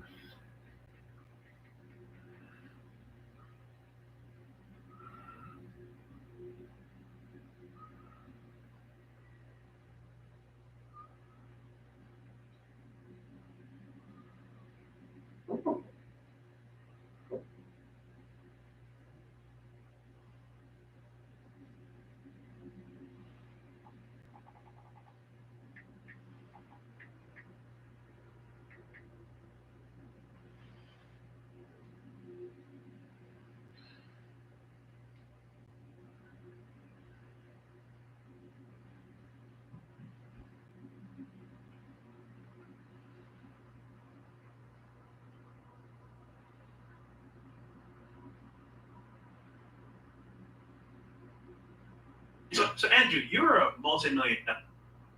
And you should develop a phone addiction, but you should refuse to consume. Right. So if someone were to say to me from absolute ground zero, how to get rich? All right, it's a good question. No. So Andrew, Yeah. What is the best piece of... All right, so. And you should develop a phone addiction, but you should refuse to consume content. and only create content. Genius. So it doesn't. I would say right here, right now, I have a genuine phone addiction. Me too. I'm 9-10 hours a day screen time. Me too. I live on my phone. I'm on my phone. That's where the money is. What pussy. So where else am I? Right? I'm on my phone. You see me. I'm always on my phone. Right? I have a phone addiction, but I'm not consuming a bunch of crap. Right? I'm producing. I'm producing on my Twitter account, constantly tweeting. Doesn't matter if it's just tweets. Doesn't matter if it's TikToks. Doesn't matter if it's YouTube videos. Produce. If you spend all those wicked hours producing, eventually people will pay attention to you. Yes. And we live in an attention economy. Yep. This is the economy we now live in. It's no longer about competence like it used to be.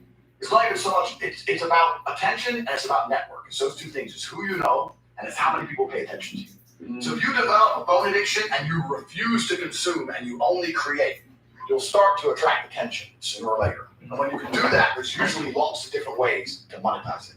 So if someone came to me and said, I have nothing, no skills, no money, nothing, and I had to get rich, I'd say that's what you should do. You should get a phone, you develop a phone addiction, and you should start to create. Look at you guys. 6 months ago, you started to create something. Yep. Now here we are. Bang. You have to create things in the world we live in. You have to create things. When you create things, you get attention, and you can always find a way to monetize attention.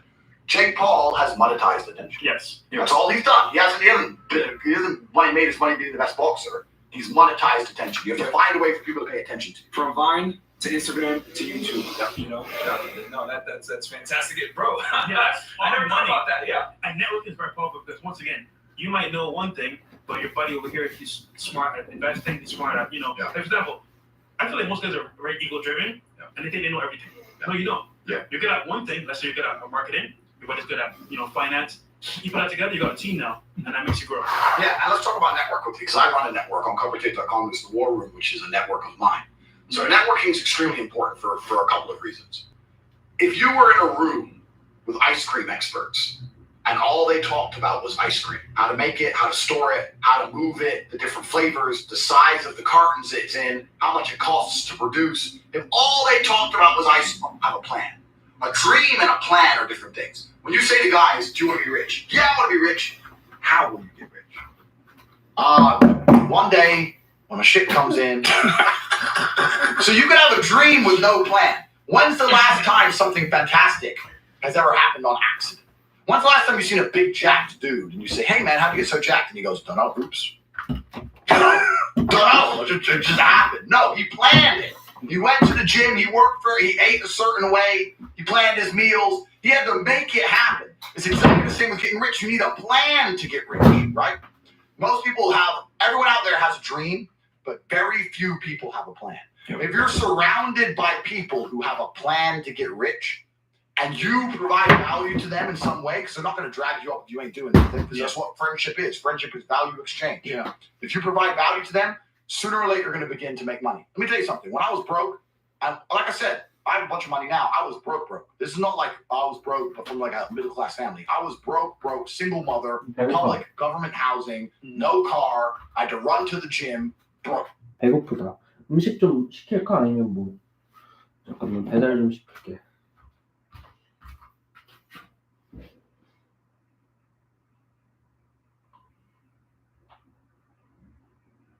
When I was flat broke, the only of my friends I'd sit around and talk to were my friends who would talk about money. The guys who would sit and talk about video games or sit around and talk about football, I wouldn't hang around with them. I only used to sit and talk to my friends about money. None of us had any money, right? But if we walked into a coffee shop and we bought coffee, we would then sit there over our coffee and analyze, how did this coffee shop make us give them our money? Because that's what's happened. We've given our money to this coffee shop. Why? Did we really want coffee? Where is it located? Is it a convenient location? Is it because of the brand of the coffee? Is it because the waitress is cute? Why are we in this particular coffee shop? Why didn't we go to that one? Why are we in this one? If we were to open up a coffee shop next door, how could we outcompete this one? What's the rent for this place? What's the margin on a cup of coffee? Everyone in here is a man. If you notice, everyone in here is a man in a business suit. Why is the person serving not a hot girl? Why is it a guy? Do they sell sandwiches? Do they sell cake? Like, start to actually think about the money. And then if you do that every single time you spend money on anything, you're going to end up realizing there's tons of gaps. There's gaps in the market everywhere. You'll start to sit there and go, you know what? I can open up a coffee shop right next door to this fucking coffee shop. Change this, and this, and murder this place. But people don't think about it. People just give their money away all day, and it never even crosses their mind about how they were convinced to give their money away. Yeah. You know? Because if you want to get rich, you're not the Federal Reserve. You can't create money from the sky. You need to convince other people to give you their money. So every time you give your money away, work out why. Yep. You know, so you need to be surrounded by people who think this way. You need to adopt this attitude. I've always had it even when I was poor. You need to start to realize that the traditional methods of creating wealth, which are advertised to you, are a scam. The idea that you can just work really hard, save up, get a mortgage, and in 35 years pay the house off, and then you'll be rich.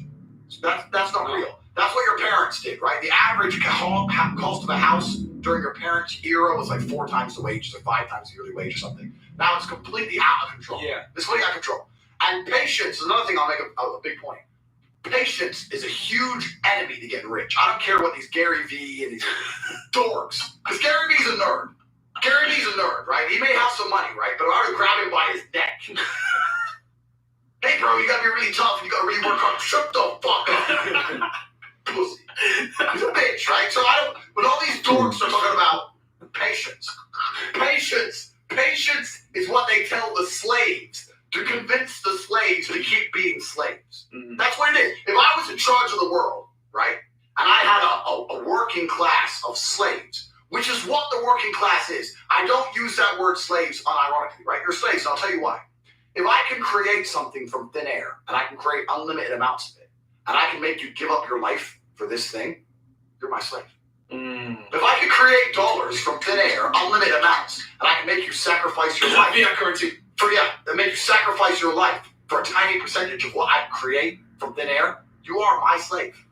Because even if you say no, I'll say I'll give you some more. Oh, okay. Oh, here's some more of the free thing I make. Here, go do it. Go clean the streets. You're a slave, right? So the slaves, what they do to keep the slaves being slaves is they advertise patience. Don't worry. Here's what you do. You go to school, you go to college, you go to university, you get in debt, you get a mortgage, you get in more debt. You work really hard. Don't worry. Your life's shit now. You're almost there. Don't worry. A good day's coming. You might retire with a 401k. Keep working. Keep going, slave. You can do it. Patience is how they trick you into keep being a slave. Yep. I turned myself from no money to my first $1 million in 2 years to $30 million 3 years later. That's how fast you can make money if you're about being a slave. Yep. I turned myself from no money to my first $1 million in 2 years to $30 million 3 years later. That's how fast you can make money if you're about money. If you're about it, right? So I never believed in patience. You gotta forget the patience. You gotta forget the people who Money loves speed, man. Money loves speed. Yeah. You gotta forget the people who aren't about money around you. It's gotta be all you think about, all you talk about. You gotta start producing. You gotta start attracting attention one way or another. And if you do all those things, you will start to make some money. But then, What does money love speed mean?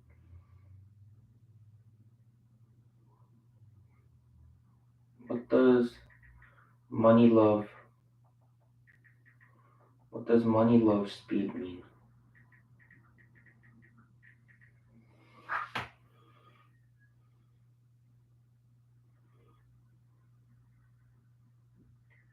We'll find it.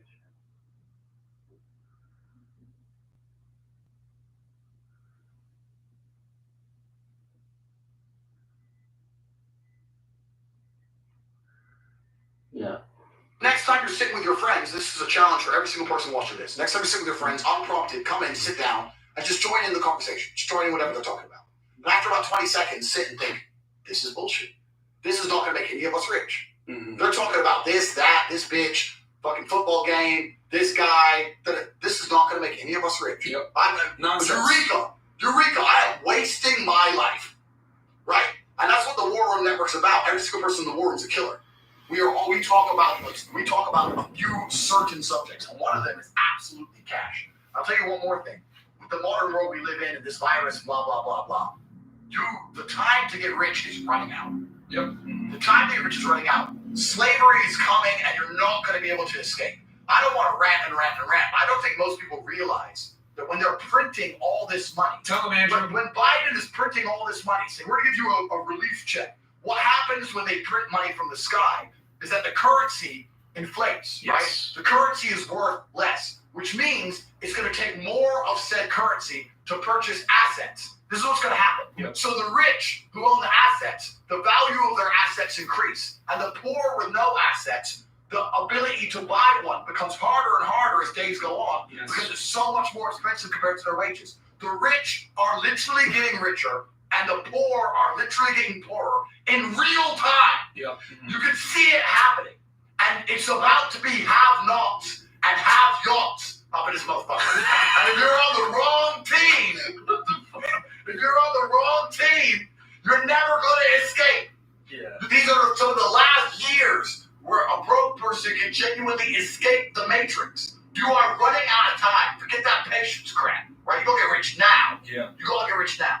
So I don't think a lot of people understand what's really happening. So if you don't get your act together, you're gonna have trouble. And that's what the war room's all about. And this virus has accelerated it, right? The richest people in the world have become so much richer since the start of Corona. Sorry, not Corona. What's it called? It's called Bear bug. Bear bug. Since the start of Bear bug. And the poorest people have had their businesses shut down. The middle class has been decimated. The rich are completely fine. You know what? During Bear bug, I traveled to 17 countries. And I traveled to 17 countries with 2 tricks. One, I have 4 passports. And this is something we teach inside the war room. We teach you how to make money. Then we teach you how to get multiple citizenships. Because you can no longer trust a single government with control over your life. If you do that, you're being an amateur. You're being an amateur if you say the American government decides where I can go. You can take my American passport right now. No problem. I've got 4 more. I'm getting out. Right? Unless you're on Interpol top 10. The world's not as connected as you think, right? They ban a particular passport number. You got a different passport. Imagine this. Imagine if you were extremely sexy. Kickboxing world champion, caramel, gorgeous. Imagine you were to get a passport in a country, let's say, I don't know, Estonia. And then imagine you legally changed your name in said country. Now you have a perfectly legal passport with a different name.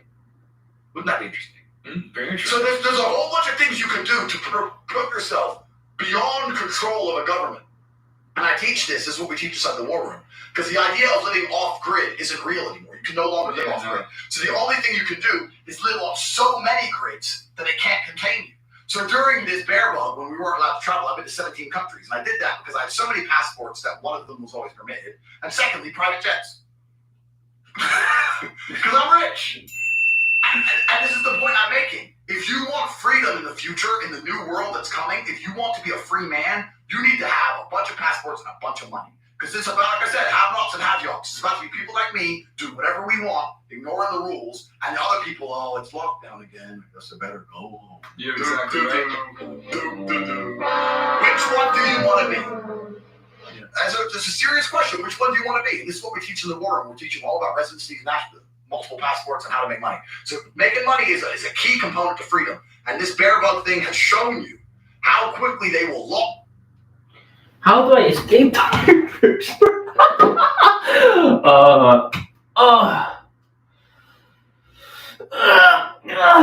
Alright, I gotta eat something. 배고파.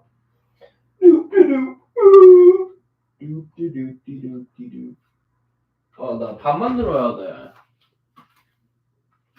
밥 먼저 만들자.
do you like speed?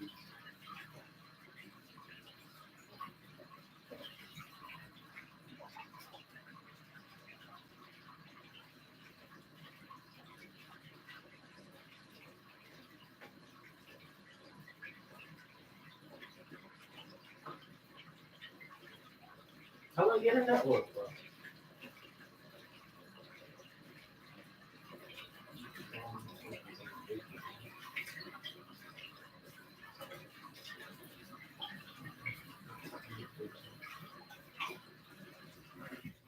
A strong network of individuals.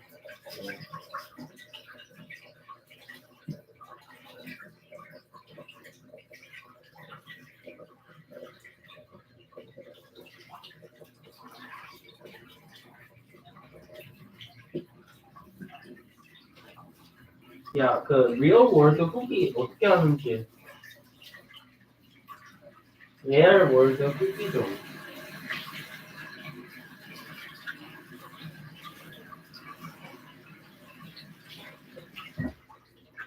리얼 월드 후기 좀.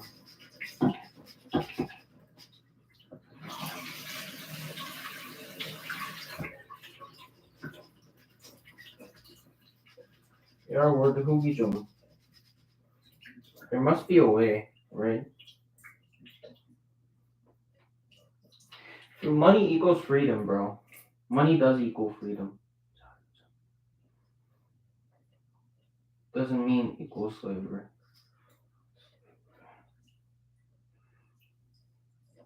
Money equals freedom, man. Money equals freedom. Freedom.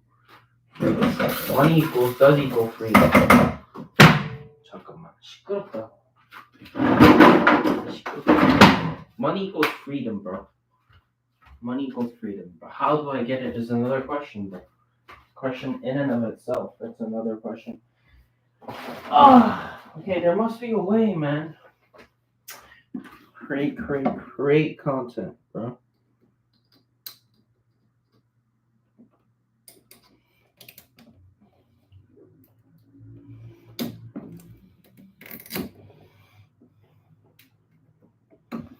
I wanna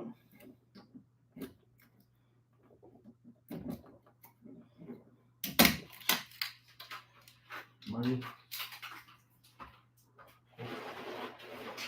Gotta learn how to create content, but it's another fucking question in and of itself.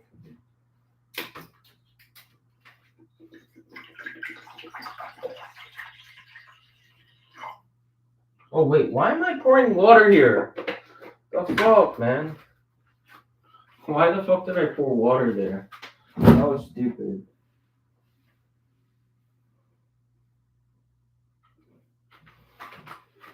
I didn't know why I poured water there. Oh, that was stupid. That was actually really stupid.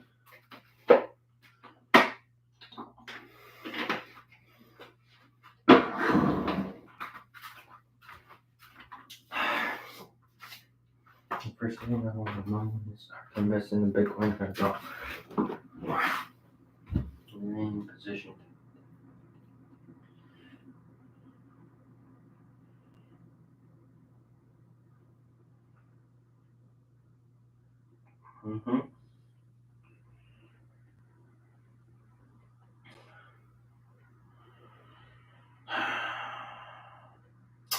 The fuck am I gonna change the structure though?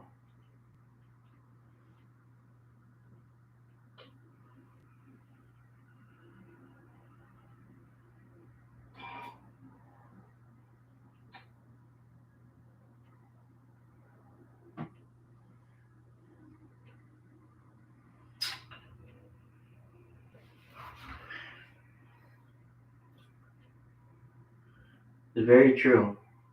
The society does make you depressed. How am I gonna change it though? How am I gonna change it? How am I gonna fight this? Never give up. Perspicacious. Be perspicacious and everything, you know? Perspicacious.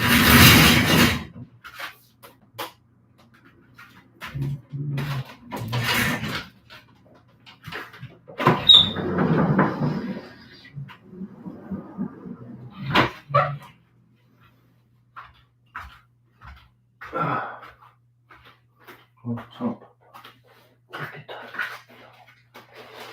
소리 작은 건 맞아.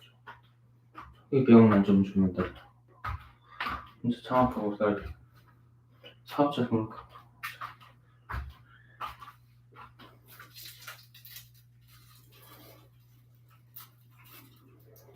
양파 좀 버려야 될 것 같아. 너무 지금 막 이상해. 막 퀄리티가. 양파를 버리자.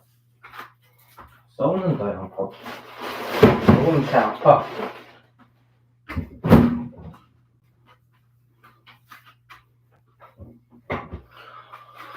아, 배고프다. Wait, hold up. The fuck, man?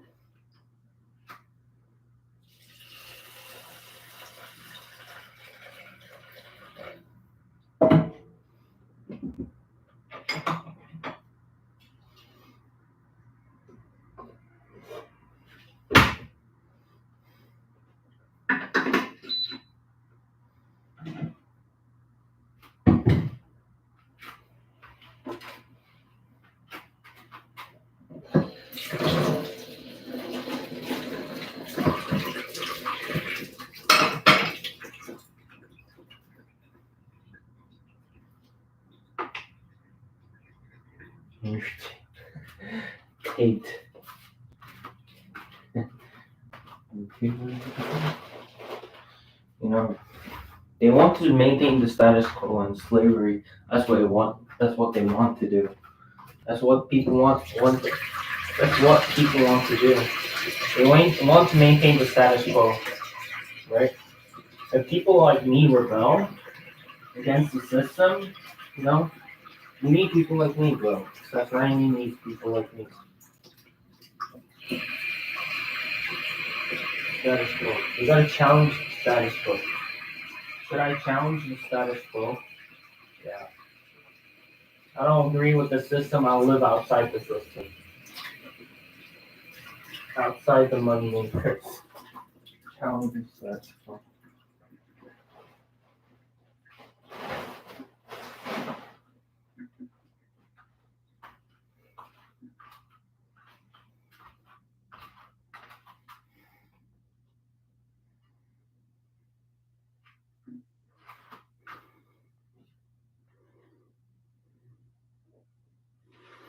Should I challenge? How do you challenge the status? Should I challenge the status quo, man? I mean, I know what I have to do, but I'm not doing it. There's tennis tomorrow. I'm gonna take a shit. Ugh. Wait, why did I not start the?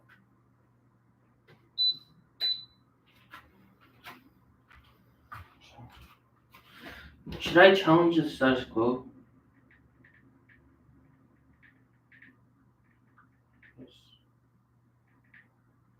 Status quo.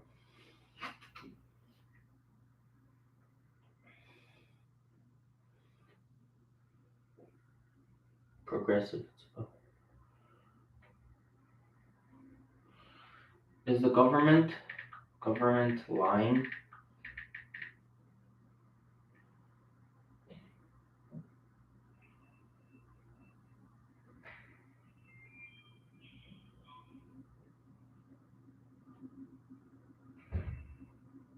Is the government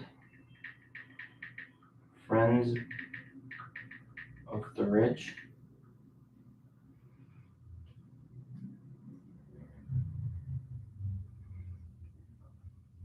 Corporations and the rich at the expense of general population. Economic power translates into political influence. It's a rigged system designed to maintain status quo and protect the interests of ruling class. The fuck am I gonna escape this, bro? The fuck am I gonna escape the system, bro? You gotta exist outside the norm, bro. You know, people like me rebel, bro. I'm the rebel. I'm the rebel, bro. People like me rebel, bro. Rebellion, bro. Rebellion. I don't agree with what you're saying. Stop giving me this bullshit. Andrew Tate. Rebellion.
They're lying to you. That eating kid, that motherfucker's lying. We're gonna post all of that. Post all of that. Lie over. 거짓말.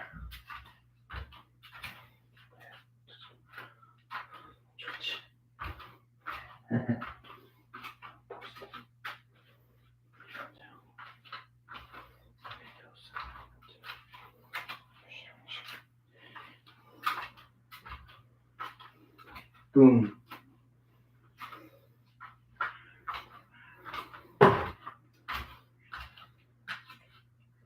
boom. 이간질 하자, 이간질해야. 이간질은 임경제하고 있어, 근데. 아, 배고파. Challenge status quo. Challenge status quo. Existing norms. Question norms, bro. Question the norms, bro.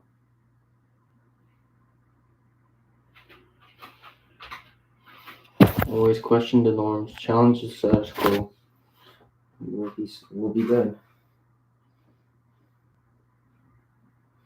Bro.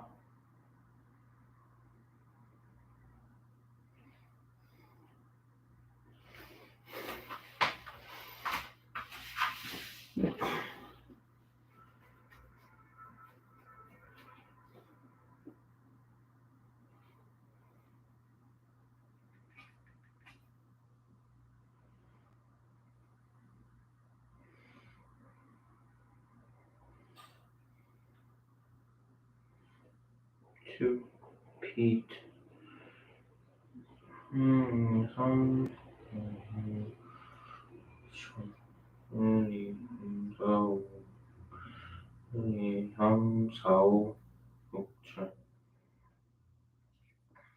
Should I conserve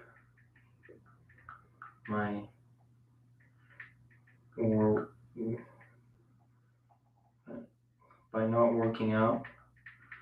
I won't working out if I'm broke, or work out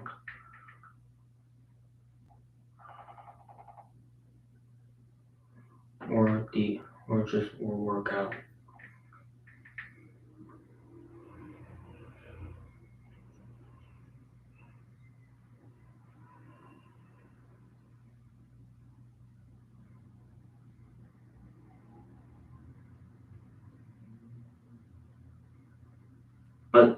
But it costs more calories.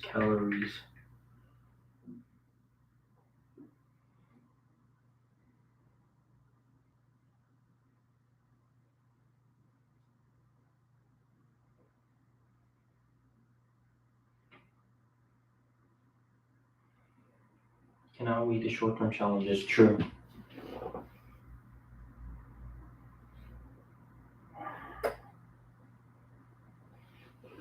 Or that is very, very true. How the fuck, man? Man, how the fuck?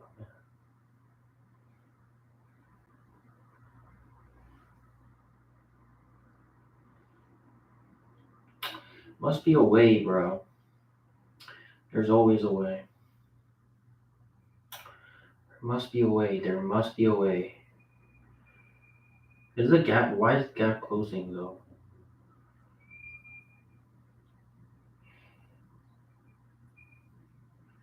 They say the gap's closing, so.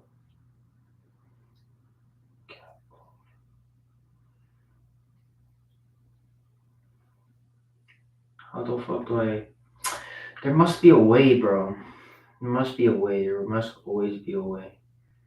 There must be a way. There is a way. There is a way. I believe there's a way. There must be a way, man. The gap is there, man. There was always a gate. There was always a way. There is always a way. There will always be a way, man. A gap. There is a gap in the system, man.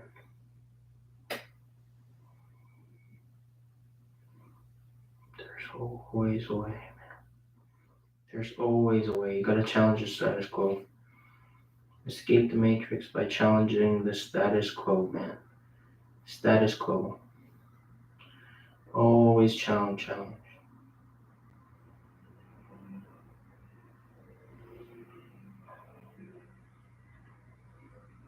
Challenge the status quo.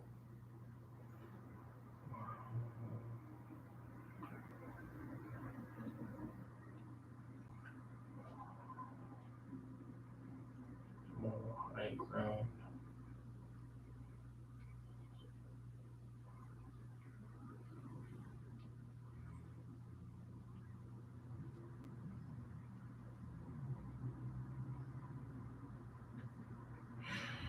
There's always a way, man.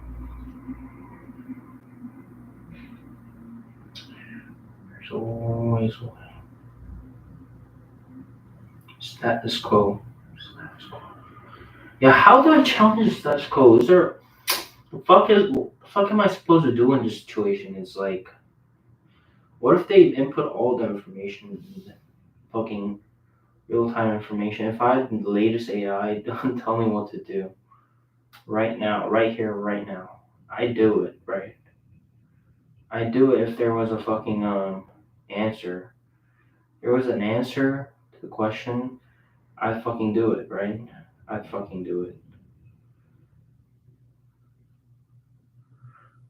아, 너무 힘들다. 너는 you don't give a fuck.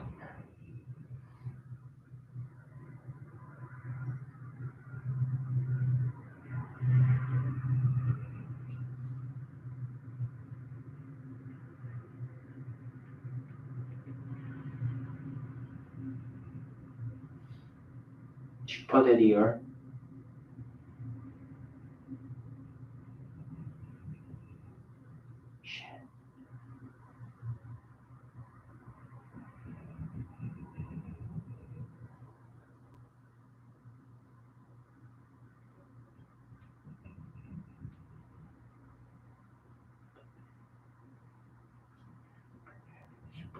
Super This guy.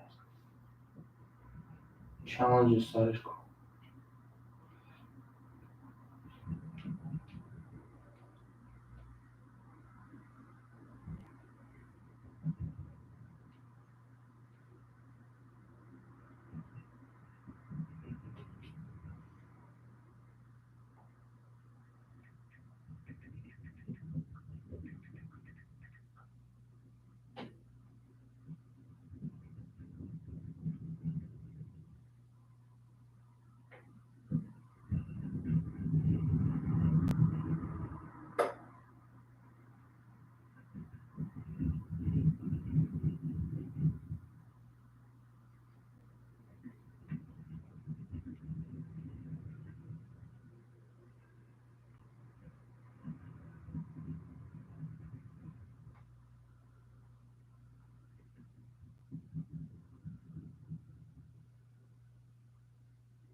Sir.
wait.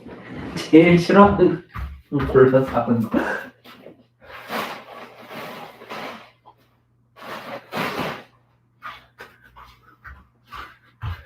What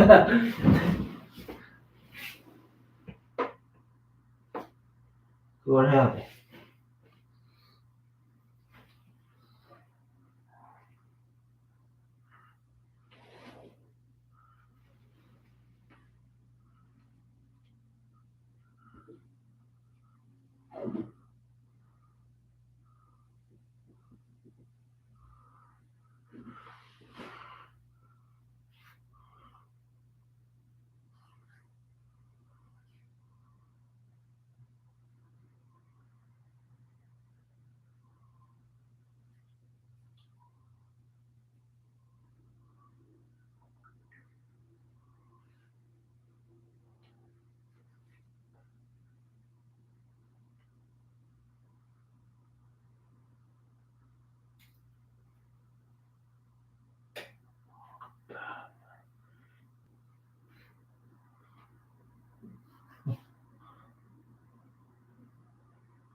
No.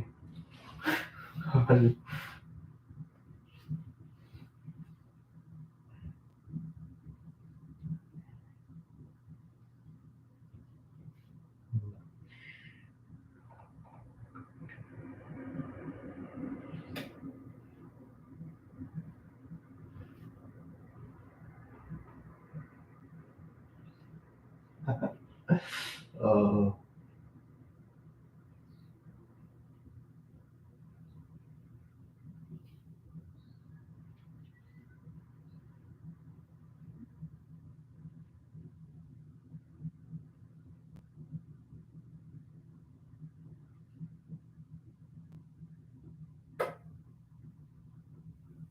축하드려요.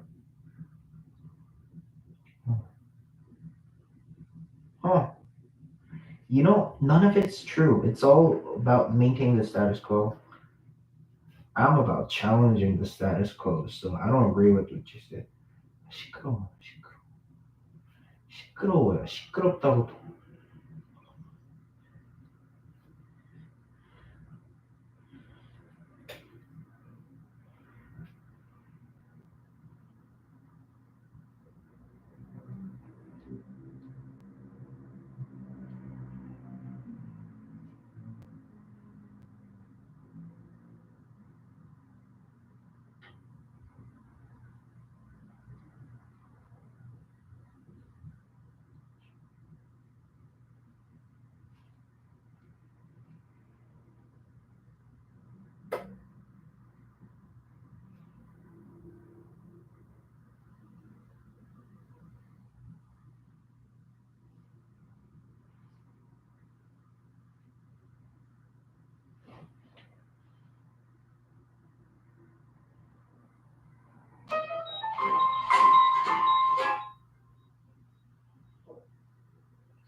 Seeking truth.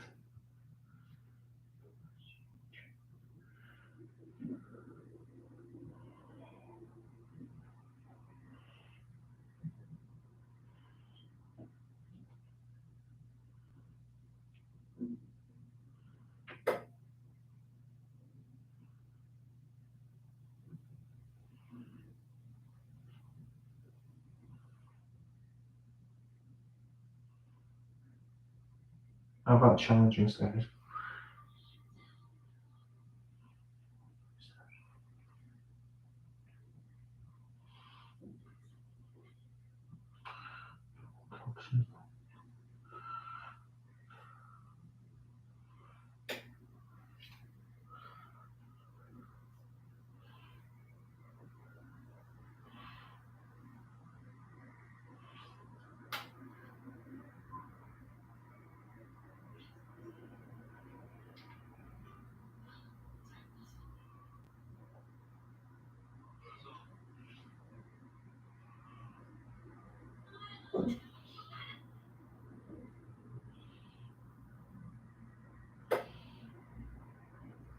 We're about challenging status.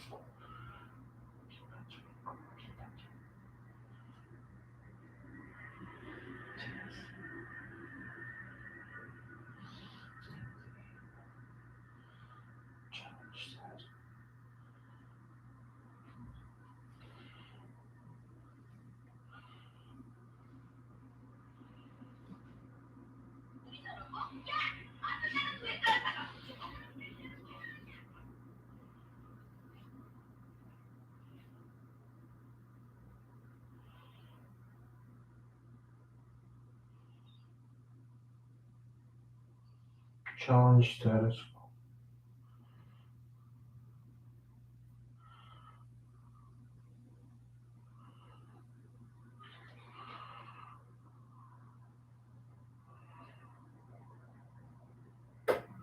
Status quo. Status quo.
I don't know. I gotta disconnect from all this bullshit. Fucking I gotta disconnect from all this bullshit, media bullshit. I know that, but I know I gotta disconnect from these media bullshit.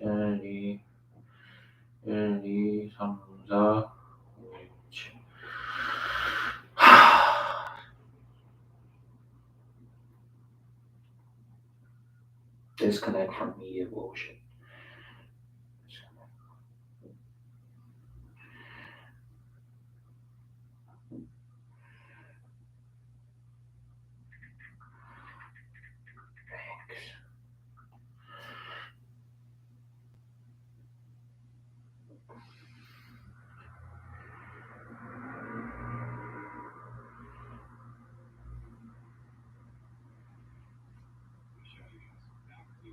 The financial system. There you go. The proof of the view is there. Women watch the view. They don't realize that it's controlled by a ton of degenerates, and then you wonder.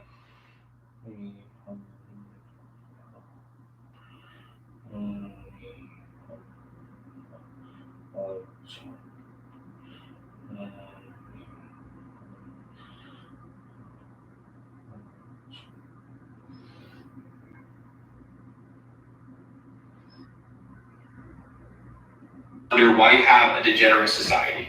And then you wonder why you have a degenerate society. This is why you have a degenerate society, because this is how they think. Here we have Godfrey Bloom, who talks about why the entire why the entire banking system is absolutely corrupt. You can look up this video. Thanks, Nick, for the average viewership and information regarding the chat. We caught that information. Thank you, brother. Mr. Bloom has 2 minutes. Commissioner, Mr. President, I rise again, I'm afraid, to make the same old boring speech that I've been making here for several years.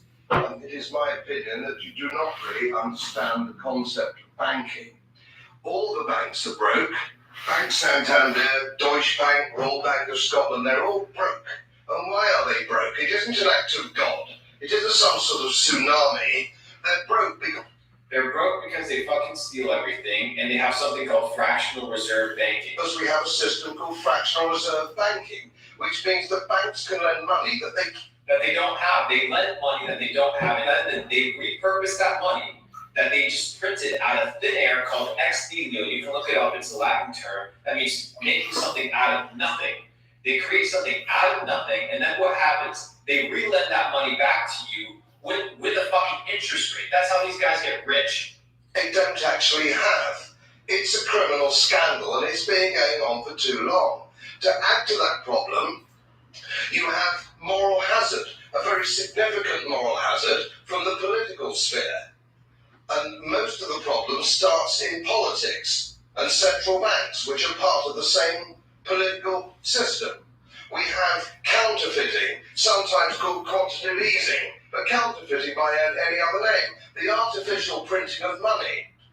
The artificial printing of money. And then people sit down, they work a 9-to-5 job, they work 24/7, they go to university, they get into debt, they don't understand money, they go and sit there with their financial advisors and pull out a $150,000 loan across 4 years because the government allows them to. They work a 9-to-5 job for 50 grand a year. They don't even understand what money is, why money exists, and that people can print it out of thin air. You are a slave to the system. Which if any ordinary person did, they'd go to prison for a very long time. And yet governments and central banks do it all the time. Central banks repress the amount of interest that rates are, so we don't have the real cost of money. And yet we blame the real retail banks for manipulating LIBOR. The sheer effrontery of this is quite astonishing. It's central banks. It's central banks that manipulate interest rates, Commissioner. And plus, underneath all this, we talk closely in a rather cavalier fashion, do we not, about deposit guarantees. So, deposit guarantees. Every deposit that you put in, right, you're guaranteed money. You're guaranteed to get your money. And then guess what happens with fucking China? Look at this shit. Look at this shit. Guess what happened in China right now? People can't get their fucking money out. Look at this shit. Look at what's happening right now in China. In real time, this is what's happening in China. Tanks are being put on the streets in China to protect the banks. This is a bank of the Henan branch of the Bank of China declaring that people's savings in their branch are now investment products and can't be withdrawn. This is happening in real time in China, but you're not going to hear about it because it's a scam. In what world? They're guaranteeing you money, but they're going to deposit your money, that you're going to be able to get the money that you deposit, and then you realize it's all a joke. Every single part of it. It's a scam. When banks go broke through their own incompetence and chicanery, the taxpayer picks up the tab. It's theft from the taxpayer. And until we start sending bankers, and I include central bankers and politicians, to prison for this outrage, it will continue. We printed trillions of dollars, a complete disgrace and mismanagement of everything that's been built over the last decades in this country. Who's responsible? Nobody. Nobody's responsible. Everybody points fingers, everybody blames another motherfucker, and that's the reality that we live in. Ladies and gentlemen, we are 2 hours and 20 minutes into the stream. I want to show you guys one last video. We're gonna... 좌우가 문제가 아니라 은행이 문제다. 은행이 문제라고. 은행 그게 센트럴뱅크 은행이 문제야. 중앙은행이 좌우가 문제가 아니야. 좌우가 문제가 아니고 은행이 문제라고. 은행이 계속 찍어내는 거라고. 좌우가 문제가 아니고 은행이 문제예요. 중앙은행, 한국은행, 중앙은행, 한국은행. 그게 문제야. 좌우가 문제가 아니고 그 새끼들이 도둑질하는 거라고. 중앙은행, 한국은행. 좌우가 문제가 아니고. 중앙은행, 한국은행. 좌우가 문제가 아니고. 좌우가 문제가 아니고.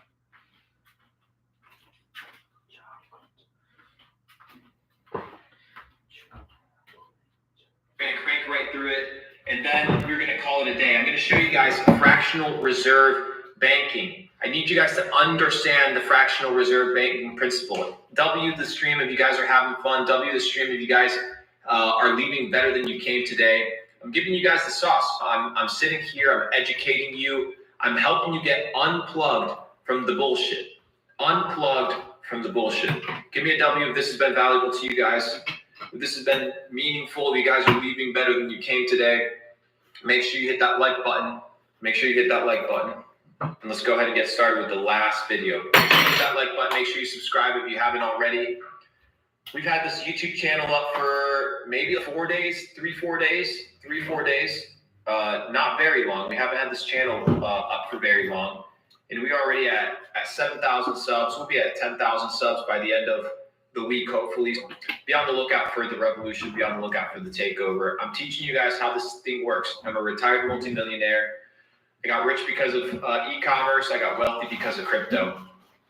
And now I'm in the mission of building Capital Club, the largest decentralized entrepreneurial network on planet Earth, focused on creating, multiplying, and preserving wealth. You gotta get educated. You gotta get up to date. If you think for one second that rich people and the people that run the world have the same information and play by the same rules that you do, you're sadly mistaken. Let's get started. The gap between the very richest and the rest of us is getting bigger. Why? A common belief. 내 자유만 보장되면 그럼 화해할 수 있어. 그게 거래예요. 내 자유만 보장. 창업에서 내 자유만 보장시켜주면 대한민국의 나라에서 내 자유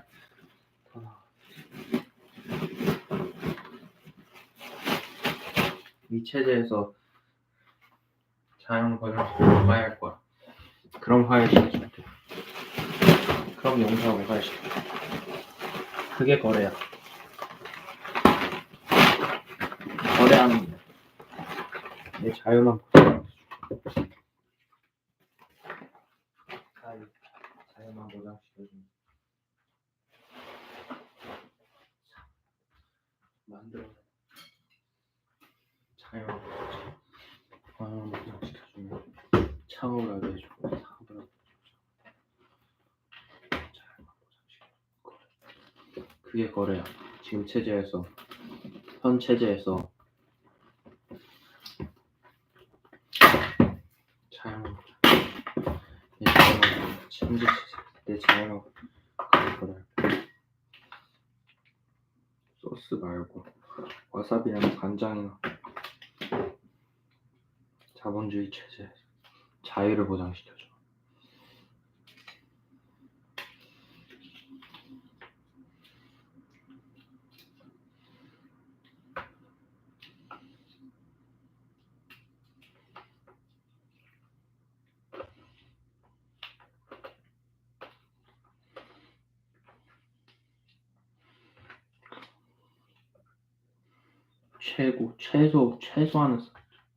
최소선이야. 금치죠. 더 나가가지고 자기는 더 나가야 되지만 최소선이라고 보거든. 최소선이 그냥 압박이에요.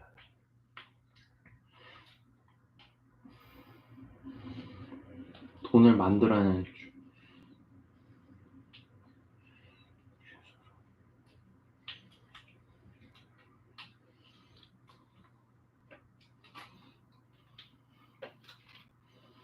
최소선이 지금 체제였죠.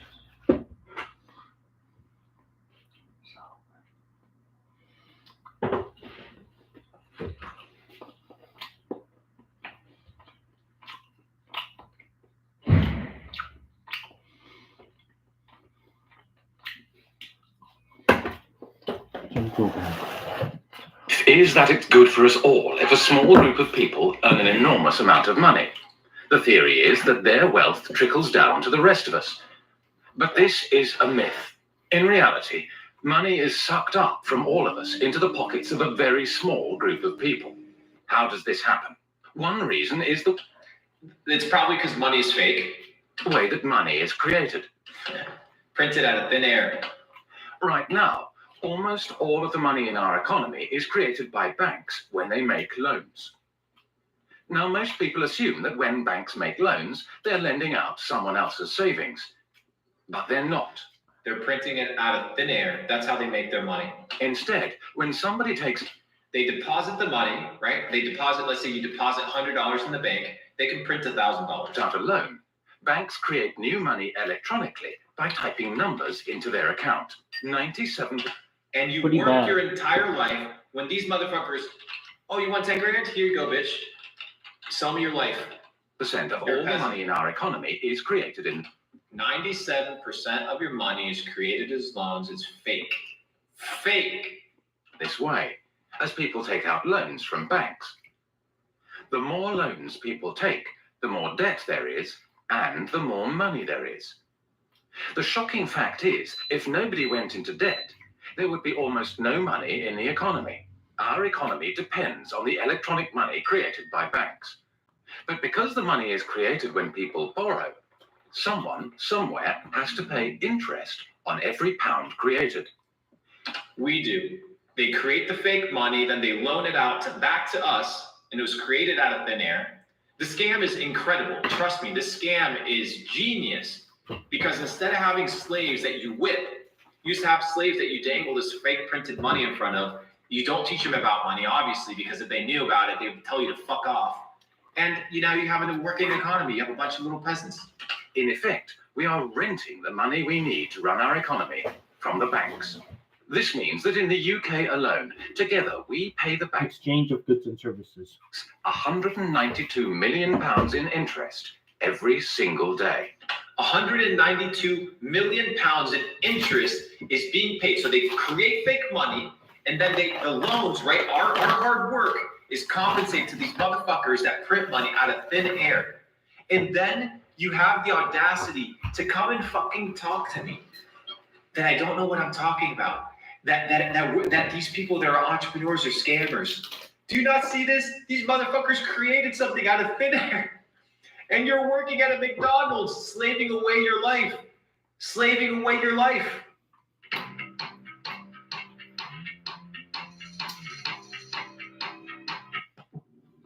Ethan, the world's coming after you.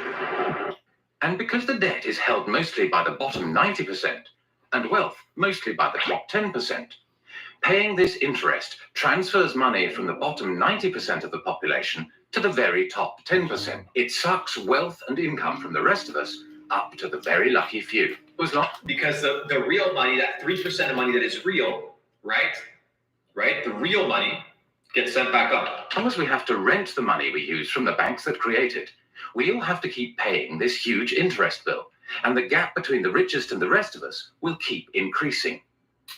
Well, I think if the people knew what the banking system is up to, as Henry Ford said, there would be a revolution tomorrow morning. But they don't. They don't know what the banking system is up to because everybody's asleep. Everybody's blind. And the moment you wake up and you start realizing that you're like, oh shit, I have to do what the 99% are not doing. I need to operate differently. The fact is, most people think that what a bank does is lend you money that someone else has put in the bank previously. But what a bank actually does, what a commercial bank does, is to create money from nothing and then lend it to you at interest. That's what the Federal Reserve does. That's what the Federal Reserve did. Do you understand that the Federal Reserve owns the US dollar? So that when the US passes all these bills, these packages, these relief bills, that is all loan money. Every single dollar that is printed is a loan. And guess who picks up the fucking tab for the interest that you have no idea what that interest is? The US taxpayer. With your hard-earned dollar, they overspend, they underperform, they overpromise, they underdeliver, and then you're left holding the fucking bag while these motherfuckers overspend. Printed is a loan. And guess who picks up the fucking tab for the interest that you have no idea what that interest is? The US taxpayer. With your hard-earned dollar, they overspend, they underperform, they overpromise, they underdeliver, and then you're left holding the fucking bag while these motherfuckers get rich on your sweat. If I do that, if I manufacture money in you go to prison. It's called counterfeiting. Of course. If an accountant creates money out of nothing in the company accounts, it's a scam. cooking the books. But if a bank does it, it's perfectly legal. And so long as you allow fraud to be legalized. Allow. That is the name of the word. You're allowing it. Your ignorance allows it. Guys, I'm teaching you the fucking game. Do you understand that there's nobody talking about this shit? It's just a handful of us. The real motherfuckers, the guys that are worth billions of dollars, hundreds of millions of dollars, they ain't gonna be in here telling you the name of the game. They gotta keep you a brokey, bro. They gotta keep you a pleb. Then all kinds of problems are gonna pop up in the economic systems you can't do anything about. Private banks create money out of nothing and lend it at interest. Now, that sounds absurd. Because it is absurd. I teach sophomores, about money and banking and how banks, they never believe it. And so you have to go through it again and again. Yes, banks really do create money. They really do. Here's how it happens. And it's absurd, and they're right to doubt that could possibly be what's. It's so unfucking believable that the banks are scamming us. They're printing money out of thin air. It's so unbelievable to believe that they pulled off this scam. That people cannot believe it. Really going on. It's crazy. Now, if the banking lobby is very strong, they're going to say, well, we don't want to change the system. We're making so much money out of it. What we have to do is, A, try and convince the people that it's their fault, that their wage claims are too high, and that's why we're having lots of inflation, or people are speculating on housing, and that's why house prices are going up. What they're not going to say is that this is happening because banks are creating money out of nothing and pumping it into the system, and that's why prices are going up. Have you seen, did you not see what happened over the last 2 fucking years?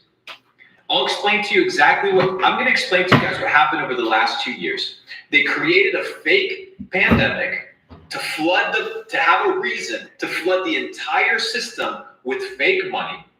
They had already bought their positions in the marketplace, but they needed to exit those positions, right? Because they need to reset the system. What do? They give all the fucking normies their $1,800 stimulus checks. And what do they say? Well, you know what? We need to take care of it. We need to pump some more money into the economy. So we print tens of trillions of dollars. We get into massive debt with the IMF. We get into the massive debt with the Federal Reserve. And then what happens? All the rich dudes, that money gets pumped into the market. All of their shares, the value of their shares goes up. They fucking sell, right? They fucking sell the very top, because of course they sell the top. Do you think they don't fucking know? They're the ones that create the bottoms. They're the ones that create the top. And then you're left what? Holding the fucking worthless ass bags because you don't understand how the game is played. And guess what happens? It goes from taxpayer money and lent money to cashed out, funneled to private industry and into the pocket of rich people. That's why rich people get richer and poor people get poor. Most motherfuckers over the last 2 years that know how to make money, they got richer. My net worth multiplied by 40x over the last 2 years, 18 months. 40x, that's how much my net worth increased. Most poor people were even more poor. than they were 2 years ago. That's how the system works. But how is it that W in the we've chat if ended you're up with a learning. system in which banks have the But how is it that we've ended up with a system in which banks have the power to create money? 1971, we created, we took the dollar off of the gold standard. In 1971, That we've ended up Squash the system, and that's why prices are going up. But how is it that we've ended up with a system in which banks have the power to create money? 1931, okay, we passed the Federal Reserve Act where we gave our money away to the banks. Their ability to make print money was given to the banks, right? It wasn't a right that belonged to the people. Then we took gold, the gold standard, and ripped it apart from money. So money was no longer valued based off of gold, which we could attribute and count there's treasuries for. Now it was just fucking imaginary. That's what happened. Since 1971, when President Nixon took the United States off what was left of the gold standard, the world has operated under a system of money known as fiat. The dollar, the pound, the euro are all government fiat currencies. Fiat is a Latin word meaning let it be so. It is the law that this government currency be money. Indeed, without that legal enforcement, and the fact that we must pay taxes with this money, that dollar bill or that computer digit that represents a dollar would be pretty much meaningless. Only the government has the power to issue fiat money, but banks can create it through lending. Over the last 40 years, since this system of fiat money became the global norm, the supply of money has grown exponentially. In fact, we've seen the greatest growth in the supply of money in history. But who benefits? The banks benefit, the rich people benefit. Of course, those that have the power to issue money, governments and banks.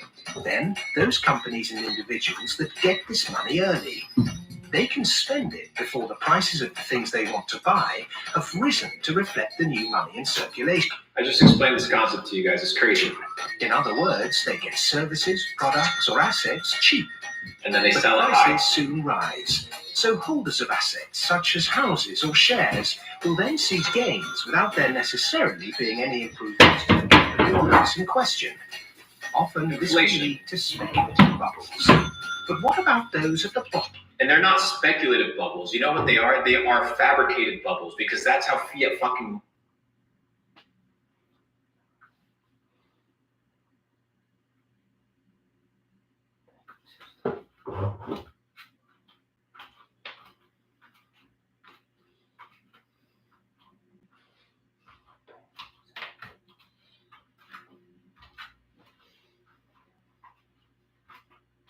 Money works. The pyramid.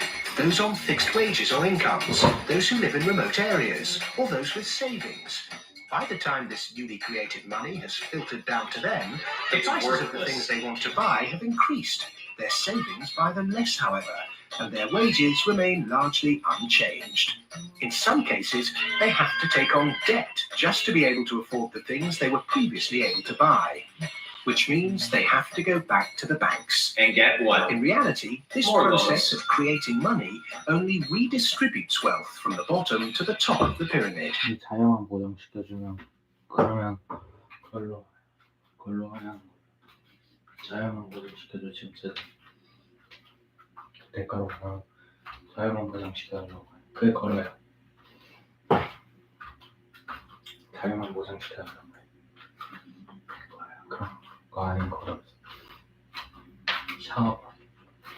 창업할 자금을 자유보상 받아야 되니까 그게 자유야. 그게 자유야. 그게 자유. 창업이 자유고 자유가 자유니까 그거를 하는 거야.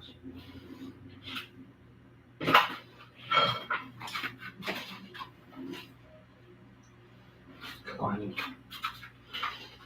창업하려면 자본이 필요한데 초기 자본이 필요하거든. They're all lying to you. They're all lying to you. 이거는 어떻게 하면 할 수가 없어. 참.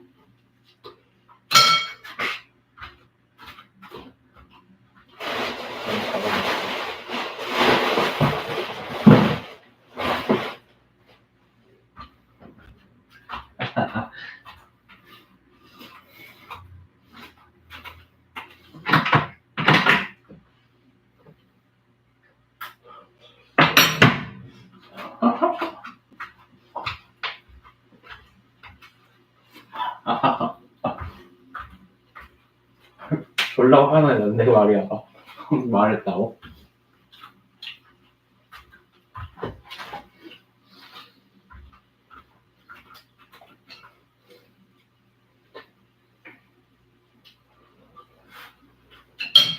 사커 축구 하고 오자.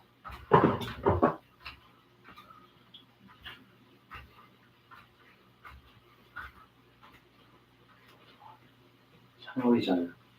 그게 자유를 했어.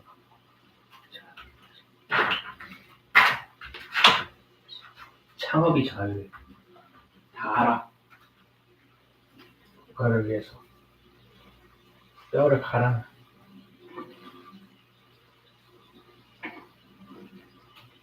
국가를 위해서 뼈를 갈아내야 한다는 거 다 알아요. 하고 있어. 중앙은행이 찍어내는데 아무것도 안 하고 있어. 나는 그걸 알아요. 그래서 하려고 하는 거야. 하루를 일찍 일찍. 중앙은행이. And thus that ever-increasing gulf. Because they print the fake money, and then the interest, right, which is real, gets sent back to the bank, right? The hard-earned money, the interest, and that gets fucking pocketed. I'm teaching you guys how this entire thing works. You're not going to learn this in school. You're not going to learn this in the system. They want to keep you blinded with, oh, Trump didn't pay his taxes. He didn't show tax returns. Dude, do you think rich people pay fucking taxes? Fucking noobs. Rich people don't fake fucking Rich and poor ridiculous. Gets bigger and bigger and bigger. Well, when you get off the gold standard and you go into a fiat money currency, combined with a fractional reserve banking system, you end up compounding debt faster than you can ever possibly produce to support that debt. But eventually, you're going to find yourself back into debt slavery. And that's what's happened in the U.S. For every dollar of GDP, for example, in the U.S., it's also... They print 9 or 10 of them. There's something like $5.50 worth of debt. It's crazy. Because this is what happens when our economy flips over and basically capsizes. And of course, the government solution now to address all the problems is basically to create more debt. You can never get enough of a currency that doesn't work. You can print it to kingdom comes, but you can't print wealth, and you can't get yourself out of debt by making more debt. If you could print wealth, Zimbabwe would be the largest, most prosperous country on the planet. We all know it doesn't work. Of the money in the world today, 97% of it is debt. 97% of the money circulating. You think you're fucking rich? You think you got money? All these fucking clowns talking about Lambos and bitches and flexing these watches and all this dumbass shit. They're broke. They're broke. They don't understand the game. They don't understand the system. I'm waking you the fuck up. W in the chat, baby. The French philosopher Voltaire once said, all paper money eventually returns to its intrinsic value. Nothing. Zero. Nothing. The pyramid scheme game is coming to an end, guys. It's coming to an end. And you guys are working for it. This is not a scam. This is not some crazy information that's out there. This is a system that you live in. But then you try to help people and you try to educate people on how to get out, and the fucking drones of the system will call you a scam. They'll say, but you don't know anything. You can't educate people. A lot of you guys are in your 20s. A lot of you guys are in your 30s. A lot of you guys are in your teens, and you've never heard this. You've never been exposed to this true information. That's why at Capital Club, our objective is to teach you guys how the fucking world works. And once you know how the world works, you start working towards getting out of this bullshit. And you can't get out of the bullshit unless you're educated. You can't get educated unless you have people that understand how it works and help you get out. I hope you guys are leaving better than you came today, because that was the purpose of today's stream. We covered a ton of topics. We covered a lot of information. Hit the like button if you haven't already, ladies and gentlemen. This is probably one of the most valuable streams any person will watch. We covered the bullshit of the VAX.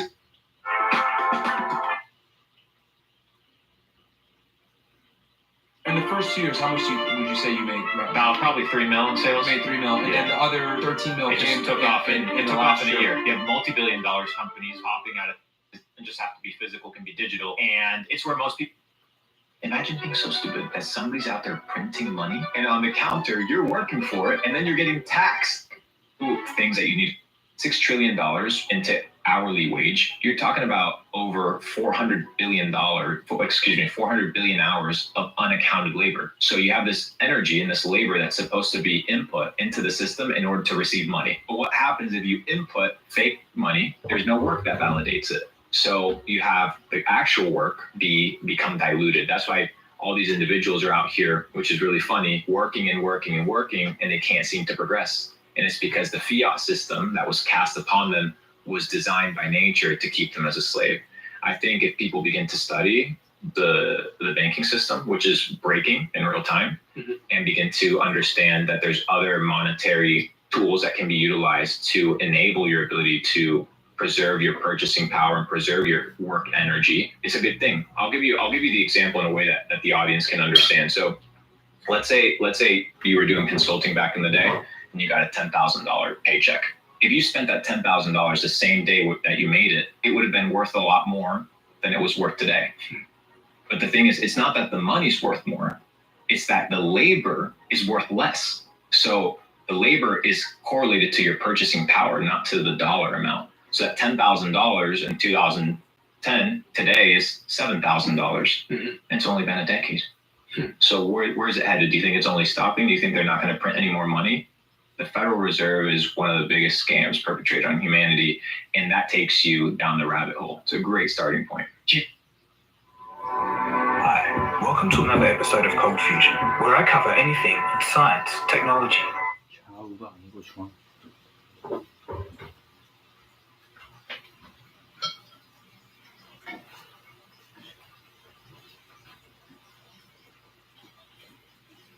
좌우가 아니고 중앙은행. 좌우 문제가 아니고 중앙은행의 문제야. 한국은행의 문제다. 중앙은행, 한국은행의 문제.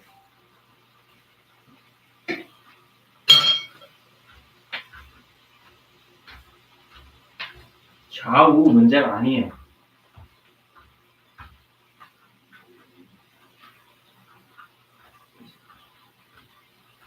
아빠, 한국.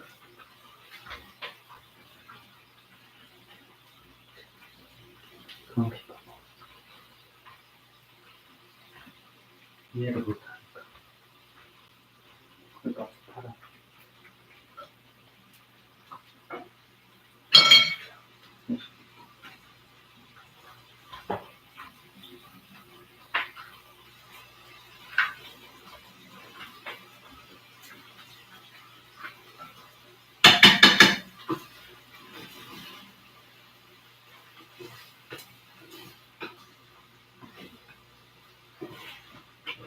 좌우 문제가 아니고 중앙은행. 좌우 문제가 아니야. 중앙은행 문제. 거짓말 치고 있는 거야. 다 뻥치고 있는 거야. 중앙은행 그만 찍어내라고 돼.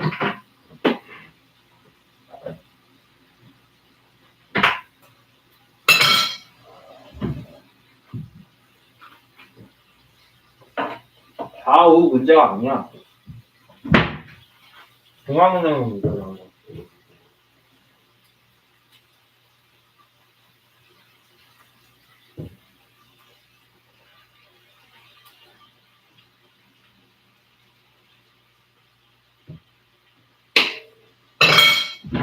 공정 거래다. 자유. 기본이야.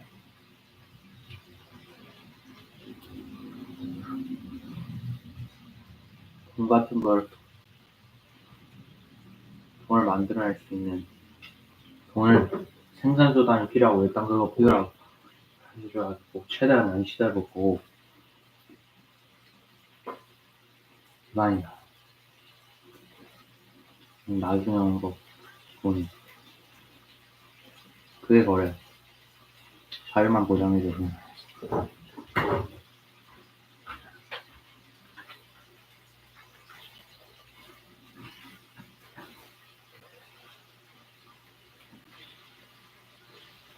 자유만 보장해주고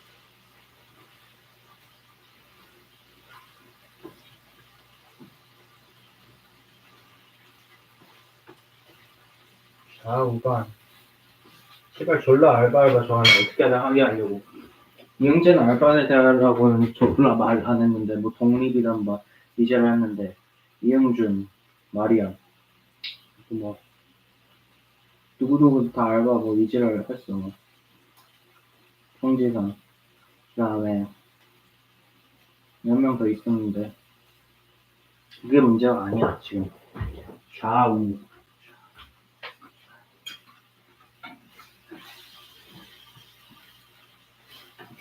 문제네.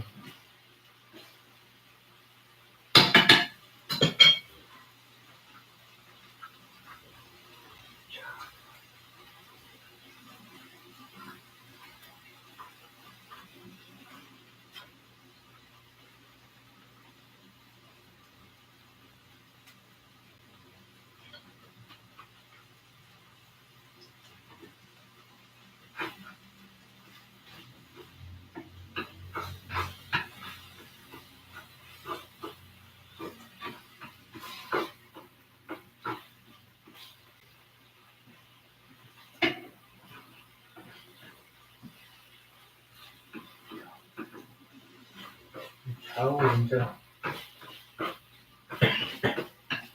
It's not about being the right or the left. It has nothing to do with that. Business or history. On this channel, we've seen plenty of cases of scams and frauds. But what if the very same financial institutions who we trust with our money end up committing some of the biggest frauds of all time? It's not fun to think about, but it's almost a fact of life now. Now don't get me wrong, not all banks are bad, but some of the largest financial institutions are no stranger to deceit.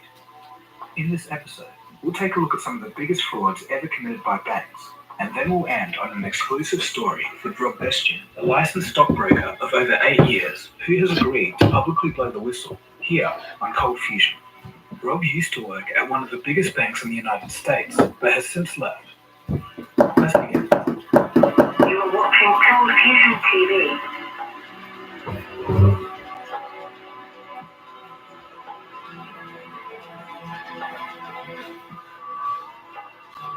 Up first, we have the Wells Fargo fake account scandal.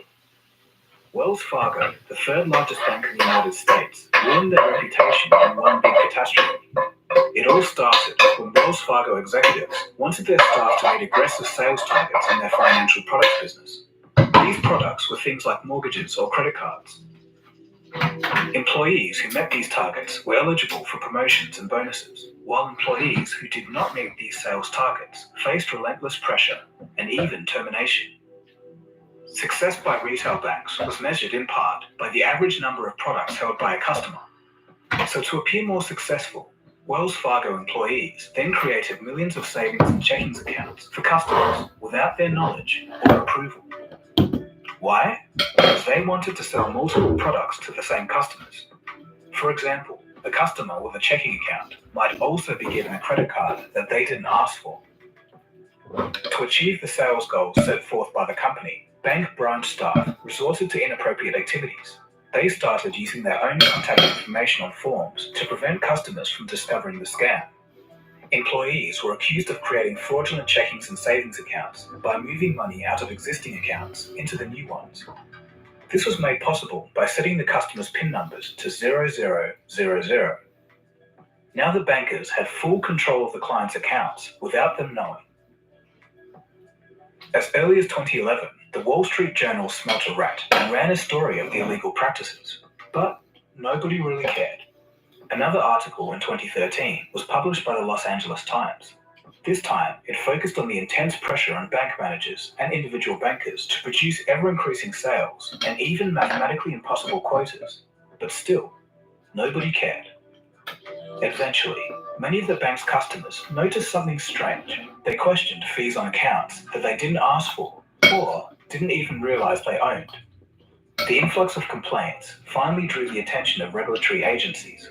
The fraud started to gain wider attention in 2016 when a group of government regulatory agencies fined the bank a combined $185 million. So that's my question about Wells Fargo. How far up the line did this go? This generation of executives that either could have known or should have known. And in some cases, we talked to people and they said they were told that there were suspicious numbers on the platform here, and they decided not to do anything about it. I mean, someone told us 42 debit accounts by a single banker in Southern California. Nobody said as a manager, hey, that looks a little bit fishy. Maybe I should look into that. Perhaps this is made up.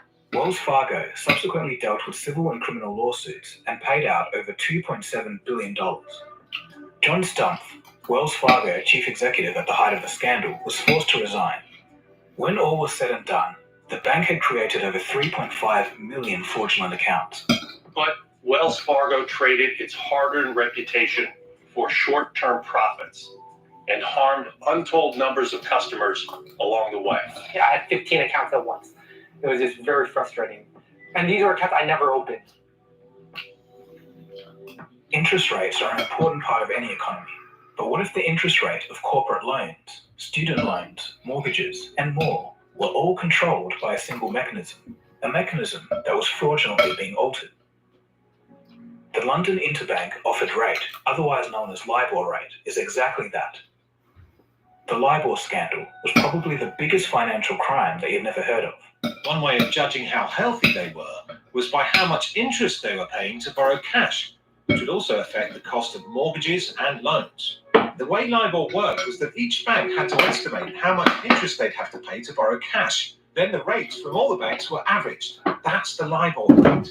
In total, LIBOR itself underpins $350 trillion of value based in derivatives. By manipulating the LIBOR, the traders in question were inherently causing a cascade of mispriced financial assets throughout the entire global financial system. The LIBOR is supposed to be the total assessment of health of the financial system, because if the banks feel confident about the state of things, they report a low interest number. And if the member banks feel a low degree of confidence and see risk in the financial system, they report a higher interest rate number. The huge flaw in this approach was that the estimates that the bank gave on interest rates was being used to determine the actual LIBOR interest rate.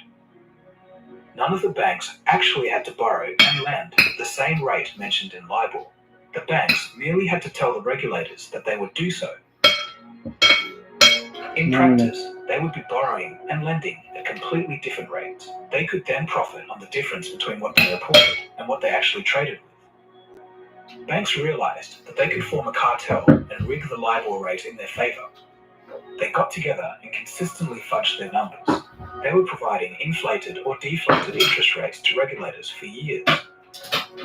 Unfortunately, the fraud also impacted corporations and individuals who had loans based on the LIBOR. For the banks, there was a lot of money to be made. In the first quarter of 2009, Citigroup had interest rate swaps of a notional value of $14.2 trillion, and Bank of America, $49.7 trillion. These are huge numbers, and just a small change in the LIBOR rate can make them piles of cash. For example, a 1% interest rate change that happens instantaneously could see billions in profit. And there was much affected in the real world.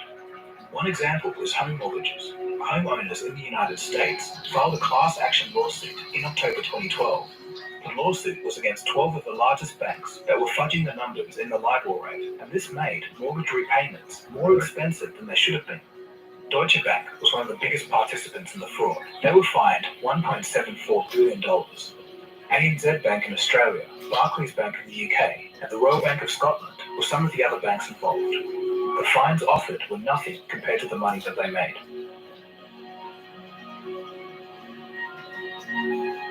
Gold and Silver Market Rigging by J.P. Morgan.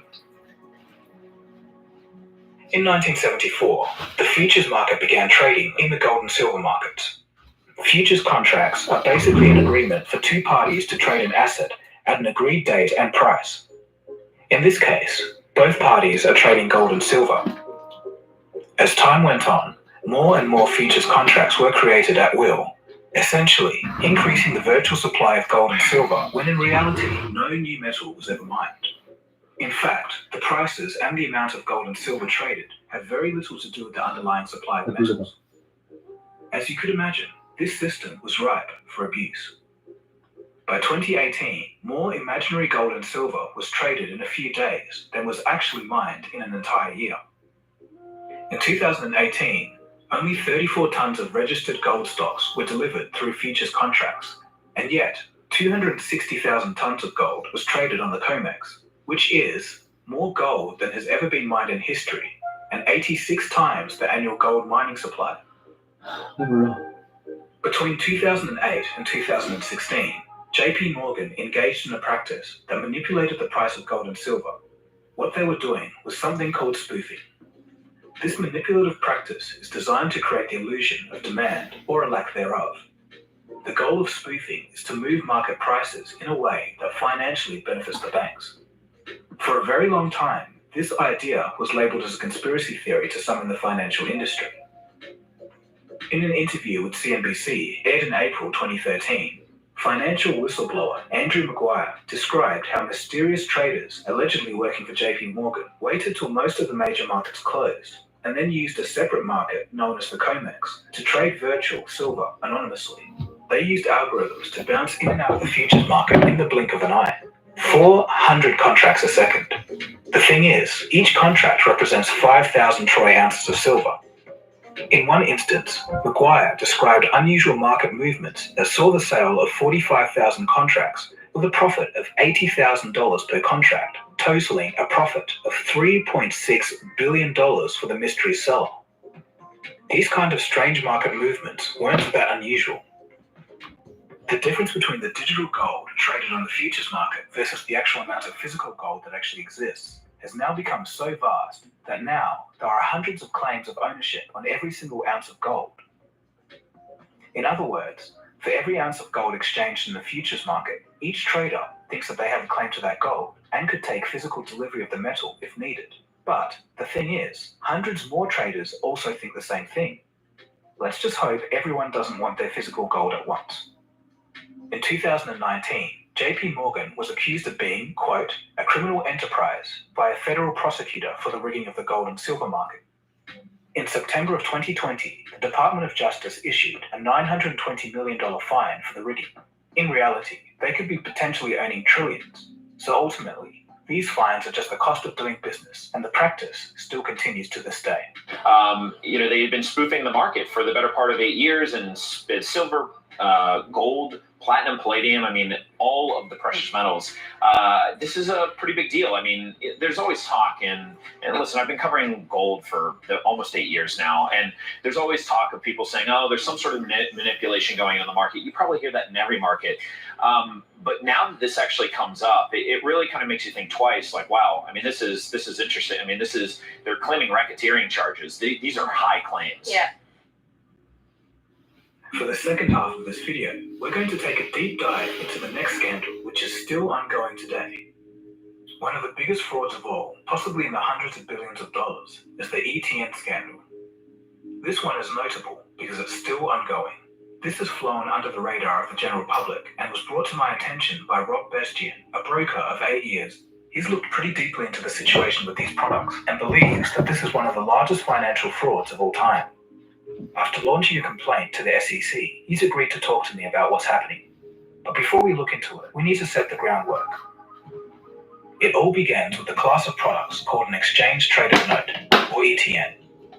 ETNs have proven extremely risky, transferring all the risk and losses to buyers while the banks make a profit.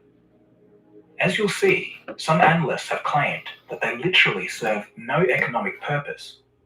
Banks such as UBS Group and Citigroup, and notoriously Credit Suisse, have all taken part. So what are ETNs? According to the SEC, ETNs are unsecured debt obligations. This means that they aren't backed by any underlying asset. An ETN is basically a figment of imagination by Wall Street financial engineers. The point of them is to mimic the performance of an underlying index, such as oil or foreign currencies, but it's not backed by them. They are, in practice, IOUs from a bank which promises to deliver the returns of an index in return for a fee. Leveraged ETNs can offer multiples of the performance of an index. Inverse ETNs are based on the opposite performance. When the price of an ETN goes down, banks make money. So naturally, what does the price do over an extended period of time? It goes down. The long-term value of an ETN is engineered to go to zero. Credit Suisse even said so.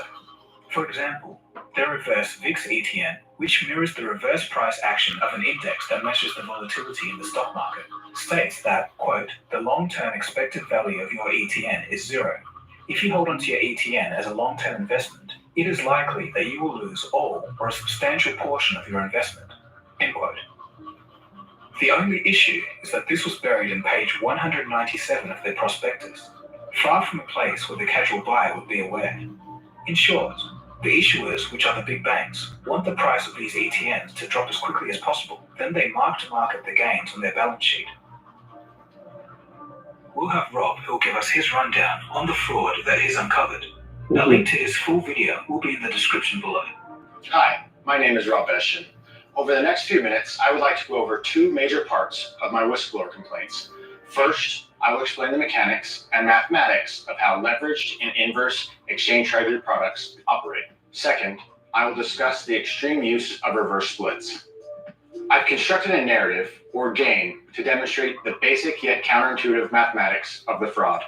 In this narrative, there are three participants, two players and the house. The players win based on opposite outcomes of the flip of a coin. Both players will start with $1,000 and the house will collect the losses and pay out the winnings. The way leverage and inverse ETNs and their pairs work. They are mathematically, and I repeat, mathematically guaranteed to go down 100% of the time. And the more time that goes by, the more dramatic the decline. These products were designed and constructed this way on purpose to enrich the issuers, the distributors, the brokers, and advisors that peddle this. So, why would people in that predict the higher the starting price, the more money the banks make? Remember, the issuing financial institutions are constantly creating more notes and selling them to market. Reverse splits allow them to issue notes at a higher price. Certainly few investors would purchase a security which was priced at $20 18 months ago and now trades at under $1. An ETN called the TVIX started at a price of $2 billion in December of 2010, but by December of 2019, its price was $51.29. So, it's actually down 99.99992%. In the example of TVIX, over the course of 7 years, 2012 to 2019, 25 million notes were converted to one. Let me repeat, 25 million to one, making the ETN price 25 million times larger than it should have been. So where did that $2 billion go? Out of the hands of investors and into the pockets of the banks. UGAS, another ETN, which mimics the performance of the natural gas sector, does the same. As the product continued to decay, the banks would continue to carry out reverse split. Well, Commissioner, Mr. President, And then what happens? They relend that money. They work a 9-to-5 job. They work 24/7. They go to university. They get into debt. They don't understand money. They go and sit in their with their financial advisors and pull out a $150,000 loan across 4 years because the government allows them to. They work a 9-to-5 job for $50,000 a year. They don't even understand what money is, why money exists, and that people can print it out of thin air. You are a slave to the system. which if any ordinary person did, they'd go to prison for a very long time. And yet governments and central banks do it all the time. Central banks repress the amount of interest that rates are, so we don't have the real cost of money. And yet we blame the real retail banks for manipulating the LIBOR. The sheer effrontery of this is quite astonishing. It's central banks that manipulate interest rates, Commissioner. And plus, underneath all this, we talk loosely, in a rather cavalier fashion, do we not, about deposit guarantees. So, deposit guarantees. Every deposit that you put in, right, you're guaranteed money. You're guaranteed to get your money. And then guess what happens with fucking China? Look at this shit. Look at this shit. Guess what happened in China right now? People can't get their fucking money out. Look at this shit. Look at what's happening right now in China. In real time, this is what's happening in China. Tanks are being put on the streets in China to protect the banks. This is a bank of the Henan branch, the Bank of China, declaring that people's savings in their branch are now investment products and can't be withdrawn. This is happening in real time in China, but you're not going to hear about it because it's a scam.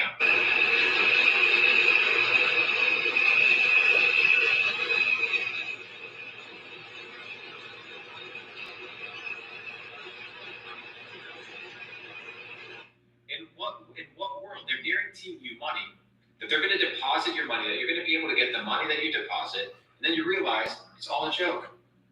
Every single part of it, it's a scam. So when banks go broke through their own incompetence and chicanery, the taxpayer picks up the tab. It's theft from the taxpayer. And until we start sending bankers, and I include central bankers and politicians, to prison for this outrage, it will continue. We printed trillions of dollars, a complete disgrace and mismanagement of everything that's been built over the last decades in this country. Who's responsible? Who's responsible?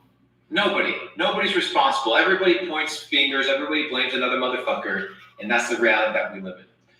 Ladies and gentlemen, we are 2 hours and 20 minutes into the stream. I want to show you guys one last video. We're going to crank right through it, and then we're going to call it a day. I'm going to show you guys fractional reserve banking. I need you guys to understand the fractional reserve banking principle. W the stream if you guys are having fun. W the stream if you guys are leaving better than you came today. I'm giving you guys the sauce. You know, I'm sitting here. I'm educating you. I'm helping you get unplugged from the bullshit. Unplugged from the bullshit. Give me a W if this has been valuable to you guys. If this has been meaningful, if you guys are leaving better than you came today, make sure you hit that like button. Make sure you hit that like button. And let's go ahead and get started with the last video. Make sure you hit that like button. Make sure you subscribe if you haven't already. We've had this YouTube channel up for maybe like 4 days, 3-4 days. Not very long. We haven't had this channel up for very long. And we're already at 7,000 subs. We'll be at 10,000 subs by the end of the week, hopefully. So be on the lookout for the revolution. Be on the lookout for the takeover. I'm teaching you guys how this thing works. You know, I'm a retired multimillionaire. I got rich because of e-commerce. I got wealthy because of crypto. And now I'm in the mission of building Capital Club, the largest decentralized entrepreneurial network on planet Earth, focused on creating, multiplying, and preserving wealth. So you gotta get educated. You gotta get up to date. If you think for one second that rich people and the people that run the world have the same information and play by the same rules that you do, you're sadly mistaken.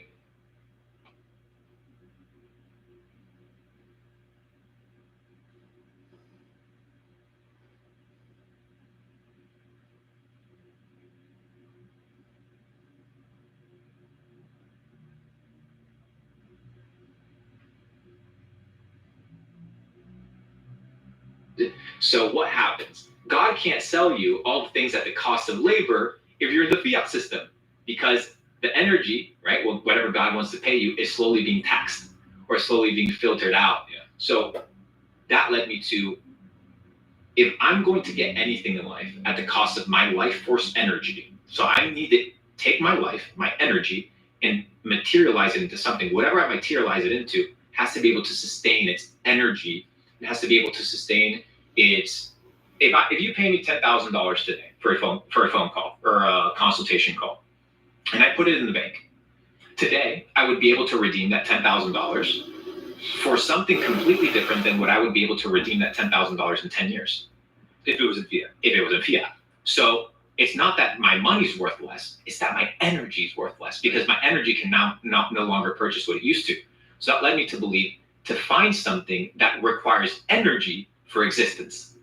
Bitcoin requires literal physical energy input for existence. So what you're buying from Bitcoin, you're not buying Bitcoin. What you're buying is a immutable storage of perfect energy.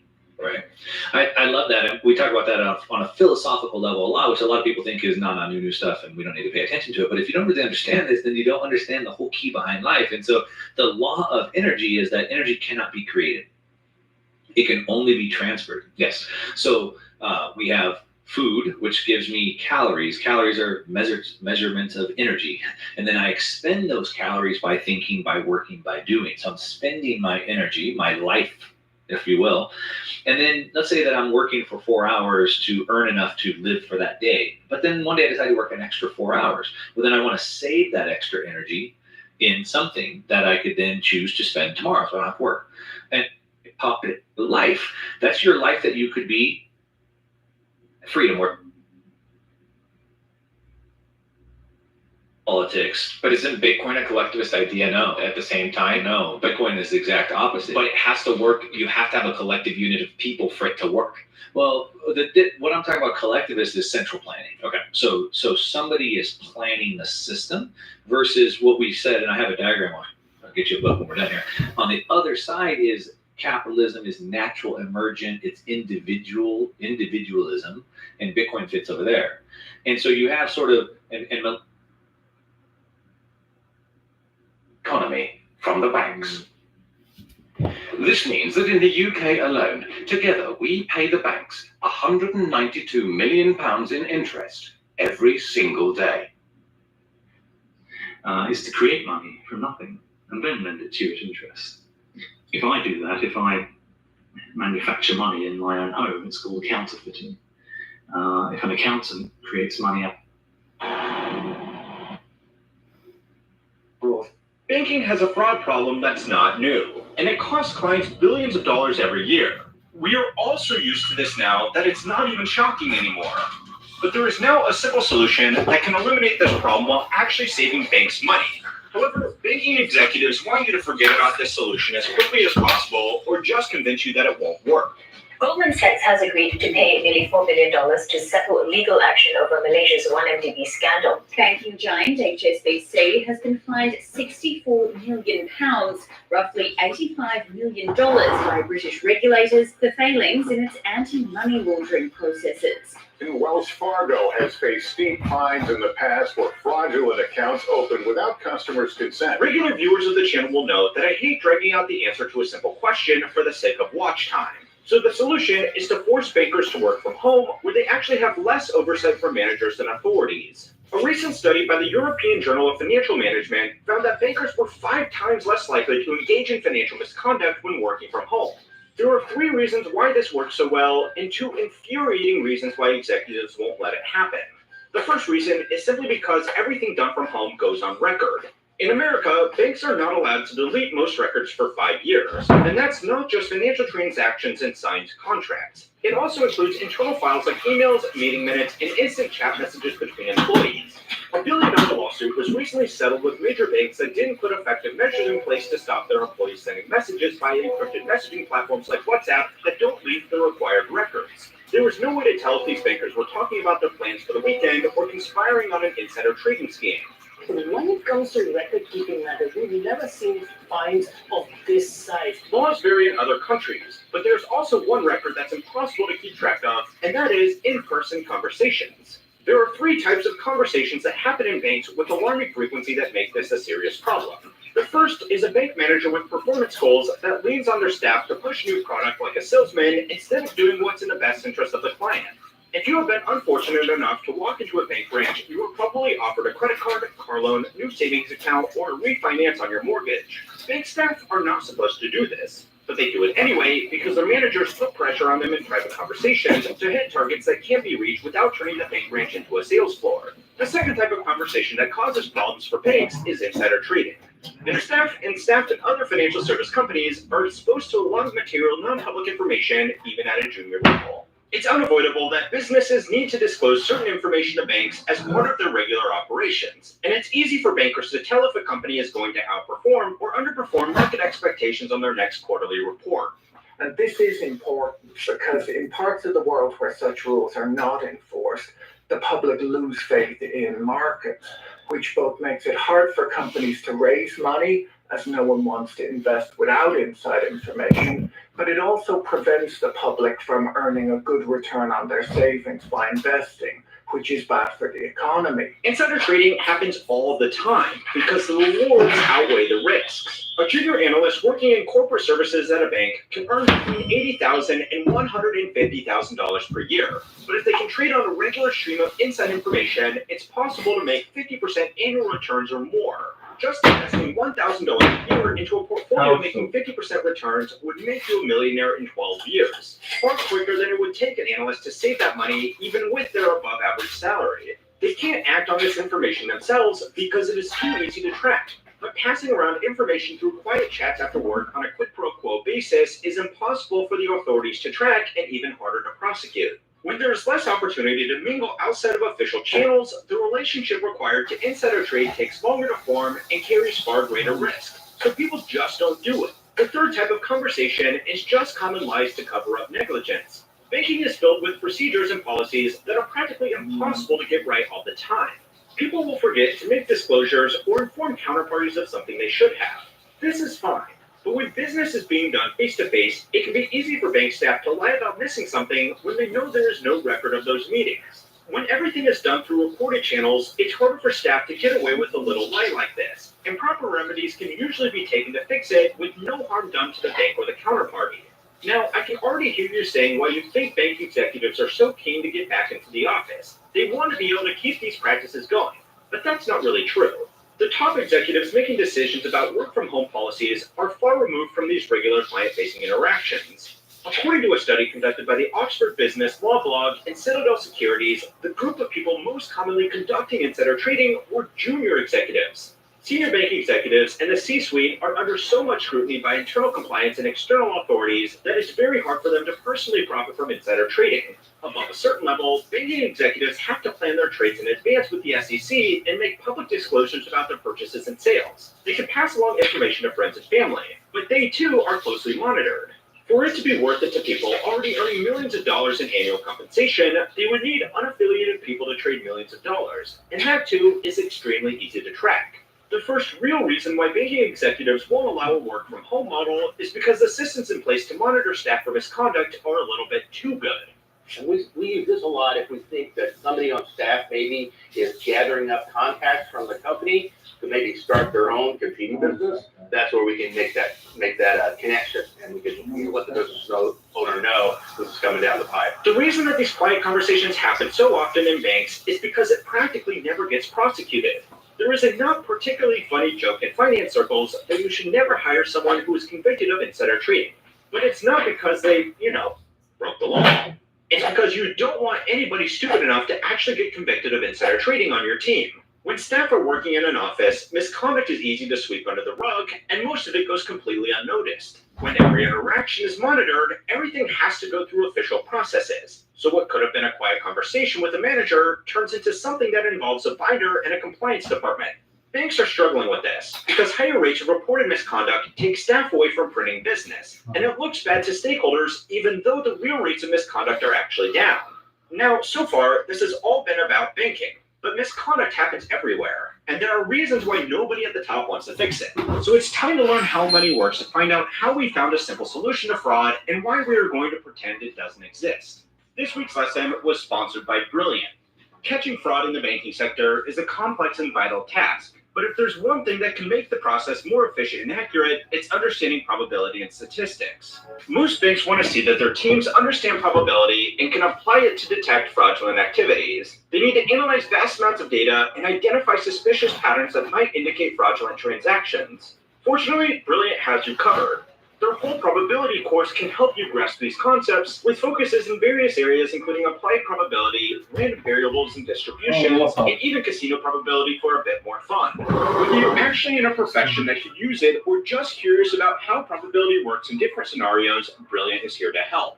Brilliant's approach promotes interactive learning, and they make it fun and easy. It doesn't feel like a dreadful school assignment. It feels like a game, but you're actually learning.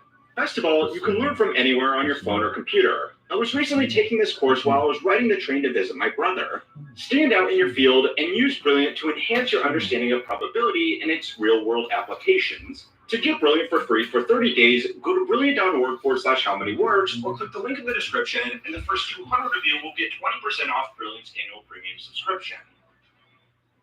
The second reason that misconduct fell so significantly when people were sent to work from home is that people are removed from bad influences. In every office, there is always going to be some people that are willing to bend the rules to get ahead or stay out of trouble, but most people do try to do the right thing. The researchers from the study found that the bad behavior of those people was more visible to other staff when they were forced into an office together. Having exposure to unscrupulous peers made regular staff normalize the behavior and become more likely to engage in it themselves. Officers just spreading their bad behavior around their new team in what the researchers called a behavioral contagion.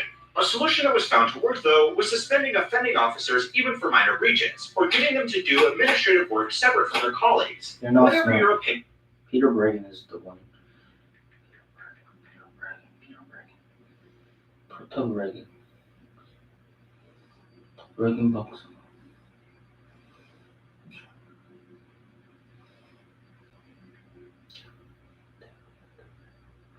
피터 브래긴 박사가 There's a 천천히 줄이래요. simple way to understand psychiatric drugs. They are neurotoxins. They poison brain cells, and because they are so neurotoxic, they not only destroy brain cells, which are the most sensitive cells, so they destroy them first. They destroy liver cells often, they destroy thyroid cells often, they can destroy skin cells.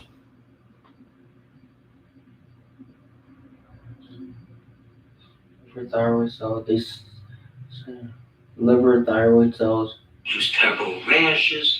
So we're talking about very destructive drugs. Now, if you read the label, that is the full prescribing information, which is a document created in partnership between our Food and Drug Administration and the drug companies. You read one of these labels, you find out what a toxin is like, especially a neurotoxin, because there are pages and pages of the manifestations of neurotoxicity. And in fact, since the brain has limited toxic reactions, has infinite creative reactions, you write Shakespeare, the brain's infinite creative reactions. But when you damage it, it gets very stereotyped. Everything is simpler and simpler. So all of the psychiatric drugs and neurotoxins, they end up with a common final pathway of what happens when you simplify the function of the brain. So if you take any neurotoxin, arsenic, it doesn't matter, alcohol, in big enough doses for a long enough time, which psychiatric drugs always do. They always give big enough doses so they wouldn't have their effects. What you get is apathy, as the energy, what I call deactivation, as the energy of the person is reduced. You get occasional euphoria, artificial high, which usually diminishes in favor of the apathy. And because they afflict the frontal lobes, because they all massively cross the blood-brain barrier, they're hitting everywhere in the brain. That's why they're different from a knife wound even into the head. They're more damaging than that, because they're infiltrating the whole circulatory system of the brain. It's encapsulated, but every drug is tailored to get in there. So it's going through the brain, it's infiltrating the brain, and it's got to eventually hit all of the emotion and intellectual centers of the brain. And when you do that, the brain just becomes indifferent. It's close to apathy, but it's a little different. You just don't care anymore. You're just not engaged in life anymore. Nothing quite matters to you as much anymore. And then, because I think it's because of the frontal lobe injury, you develop what I call medication spellbinding. You develop the inability to understand the effects of the neurotoxin. So the technical term that I use in the literature when I develop this concept is intoxication anosognosia. Anosognosia is a concept that developed in neurology. That when portions of the brain are injured, you may not recognize the injury. Even if you get a stroke on one side, the hand doesn't move anymore, you may not even recognize it because something happens that you begin to lose the perception of yourself. Well, when the entire brain is infiltrated with a disease process like encephalitis or a psychiatric drug, and they're very similar. Encephalitis, I've written books and articles in the scientific literature, the psychiatric drugs mimic encephalitis.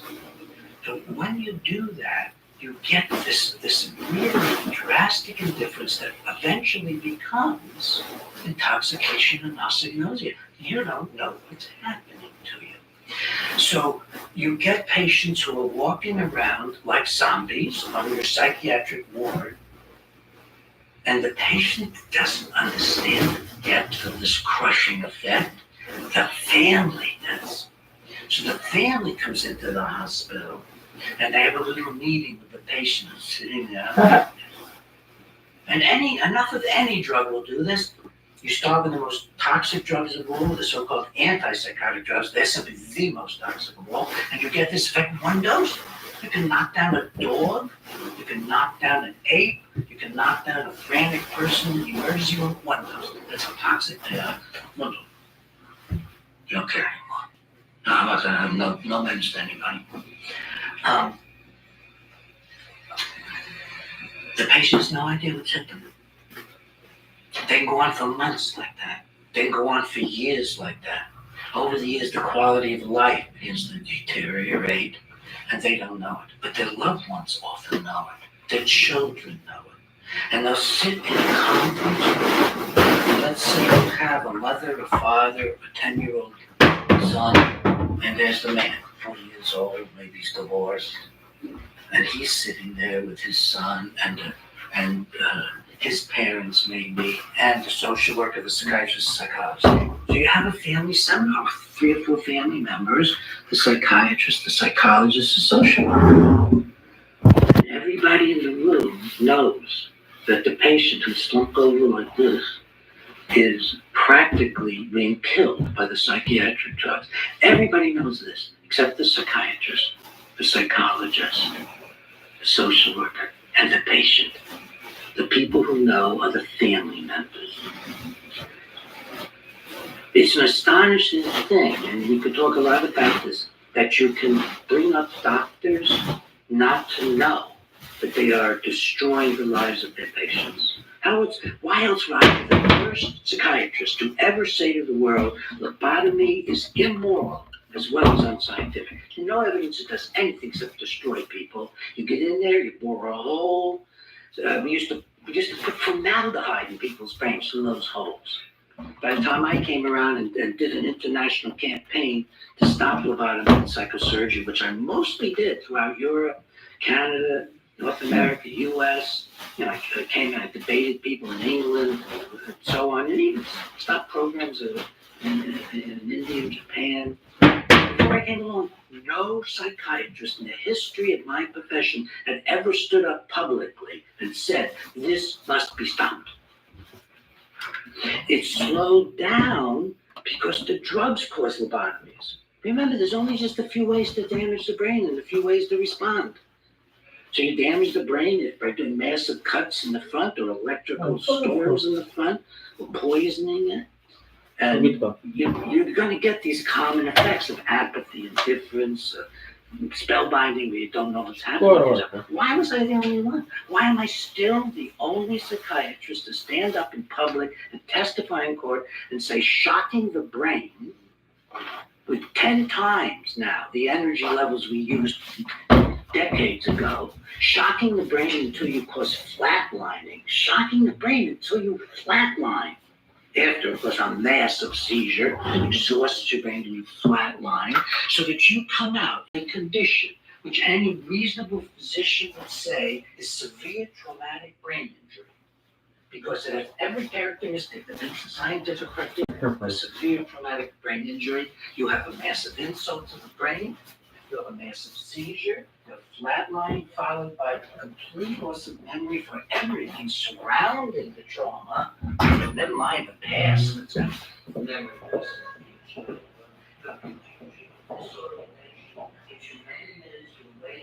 You're awakening in a state where you're trying to respond, where you're taking care of other people. Not one, not two, not three, but 2 or 3 a week after week. And somebody wants to play these scientific stuff. What training does it take of a psychiatrist? What does it take so that you don't look at this and say, oh my God, the horror? So all of this raises issues about what is it to be a human being. I hope that gets touched on. What is it to be a human being? We are so malleable. I remember as a man I hadn't seen in decades who did a study of Norwegian concentration camps. He said, oh, the Norwegians always said during the war how they terrible Germans. And then when the Germans took control of Norway, they set up a concentration extermination camp right in Norway. And they got plenty of people to participate. And you can mention anything you could do in the U.S. I'm certain of it. Under not even big changes. You know, we put the Japanese into these terrible camps. Why did we give them part of the Germans?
자.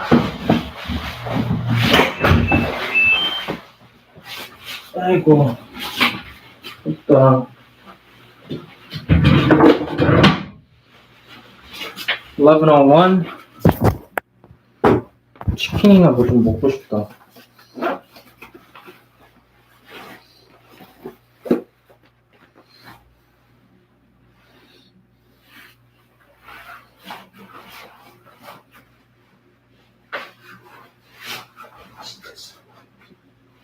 내가 봤던 서 중에 제일 쓸모없는 서.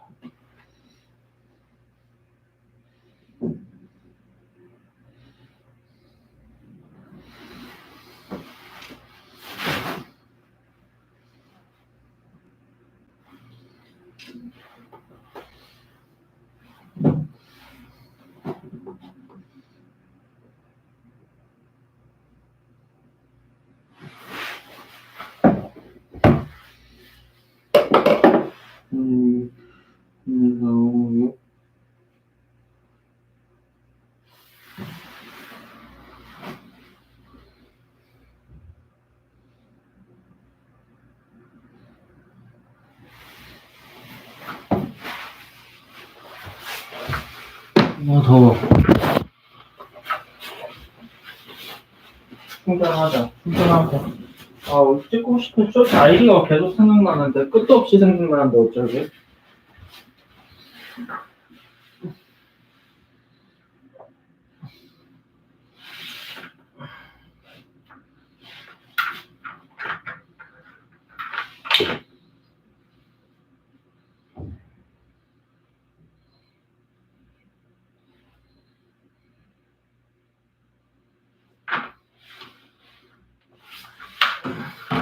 I still go for a walk and then film some shorts there.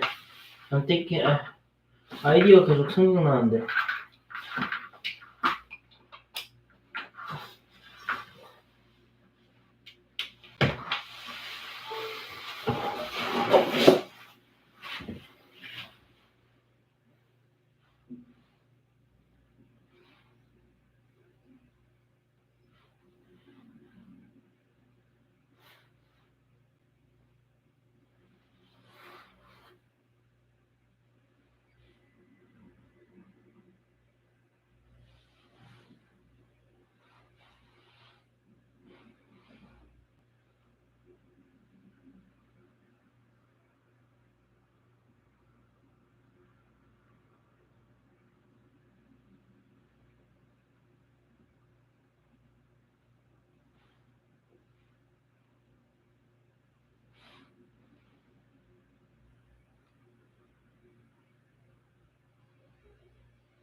뭘 해야 될까? 이 순간에서 난 여기서 뭘 해야 돼?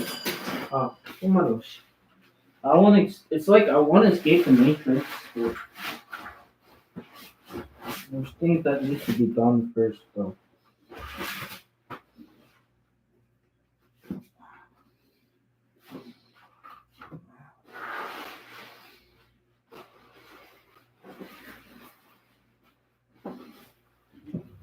There's things that need to be done, you know.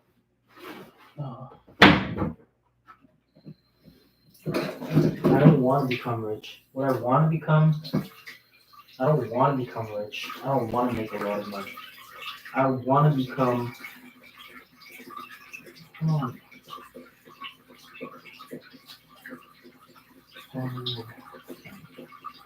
Interesting.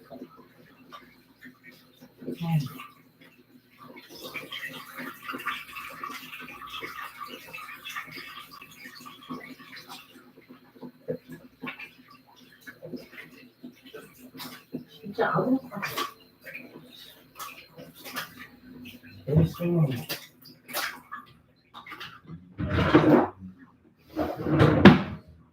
왜 이렇게 동요하지? I need masks. constantly need masks.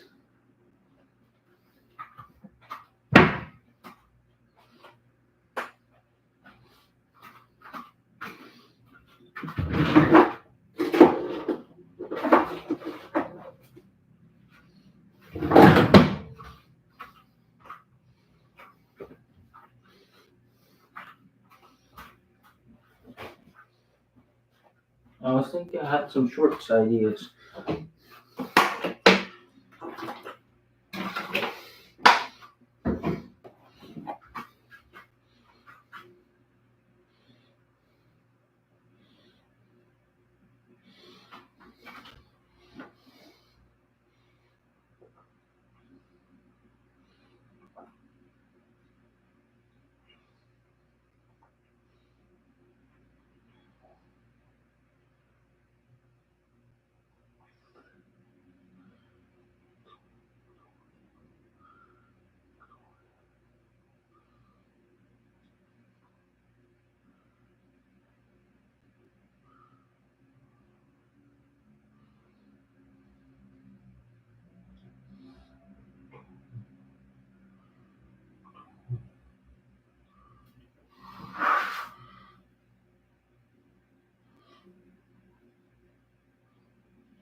It's fucking bullshit, is what it is.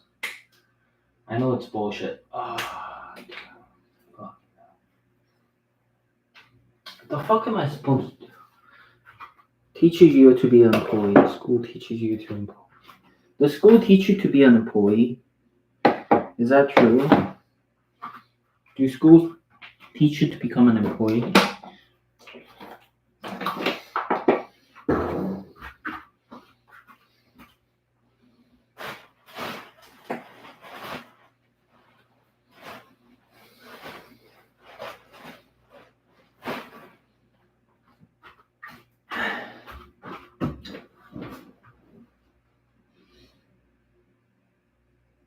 Do they?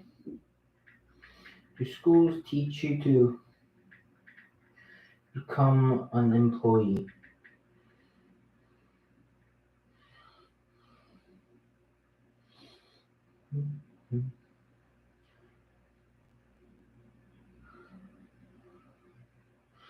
Being workers who can follow instructions, adhere to schedules, perform tasks efficiently within established systems.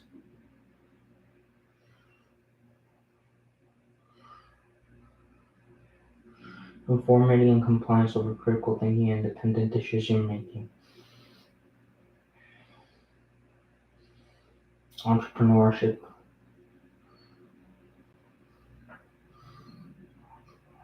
True.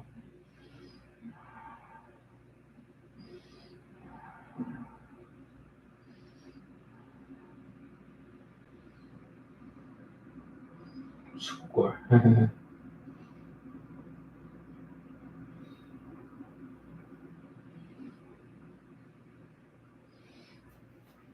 Oh, anything from normal.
Yo, what isn't real? What is real and what isn't real anyway?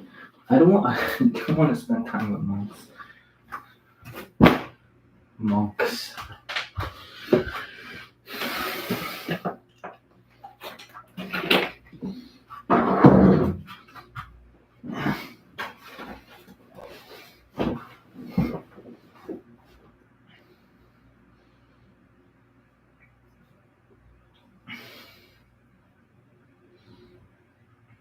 자유를 위해서.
I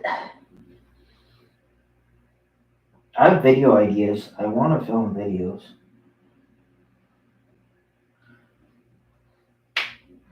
돈이 흐르는 곳에 자신을 배치하라. 앤드류 테이트.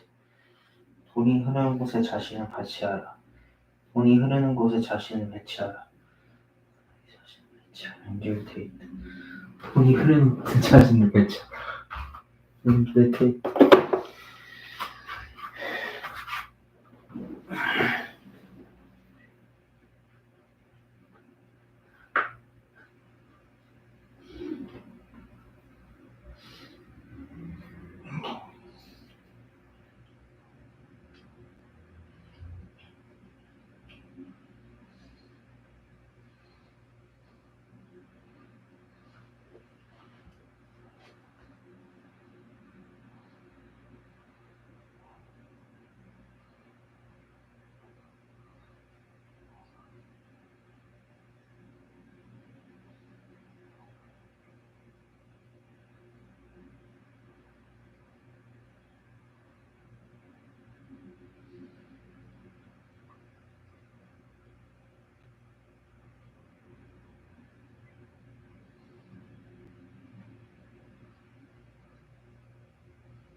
ChatGPT seems very, I don't know. It's very biased to a degree.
Dude.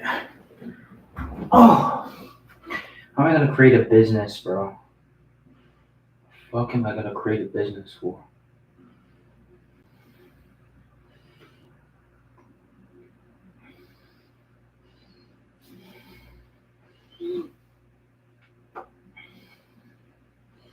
What am I gonna create a business?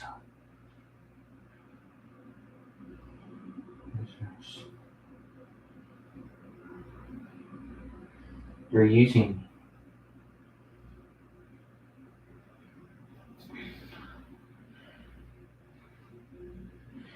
How to create a business.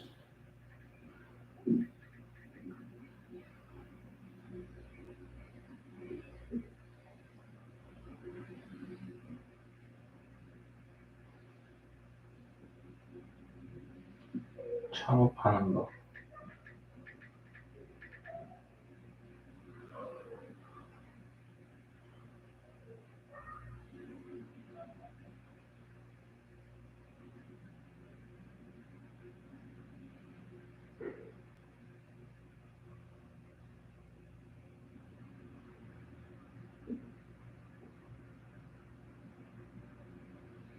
Most people have no idea how to make money. So I had a guy come to me You start dating some semi-famous girl in the Beacons community who's out of Serbia. He comes to me and says, bro, she's big in Serbia. I want to make a brand. I want to make a brand, but I need money. How much? I need a book. So I said, listen, what's your plan? He goes, on a good website. He goes, I'm going to buy all the stock. I'm based in Serbia in a warehouse so I can sell it out fast. Okay, let's do something else. Instead of wasting all money, I'll keep it. Make a website. Take the pictures, record it, put it online, launch it, put it all over Instagram, launch it, start selling. Send everybody an automated email. Sorry, there's a delay, shipping, this is a new brand, this is so fantastic, we need it free. Take in all the money, buy the stock with the money that.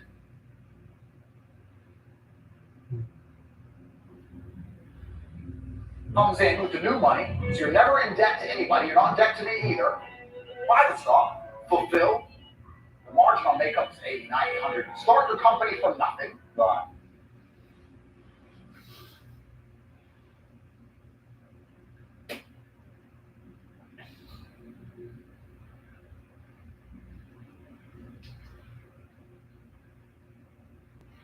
신고가 봐갖고 존망하지.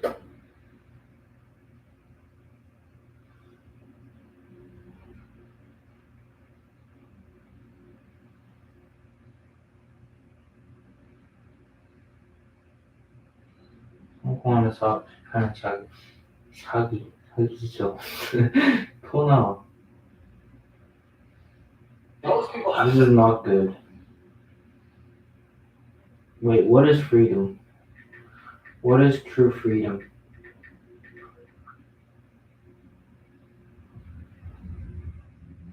Freedom. 자유가 무엇일까?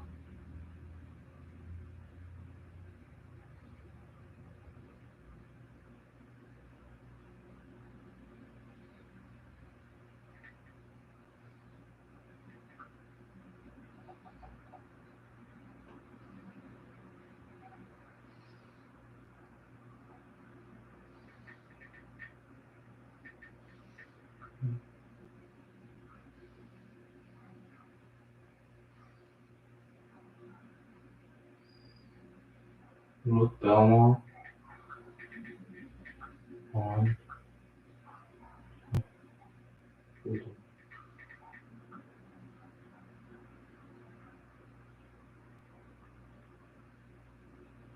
Freedom.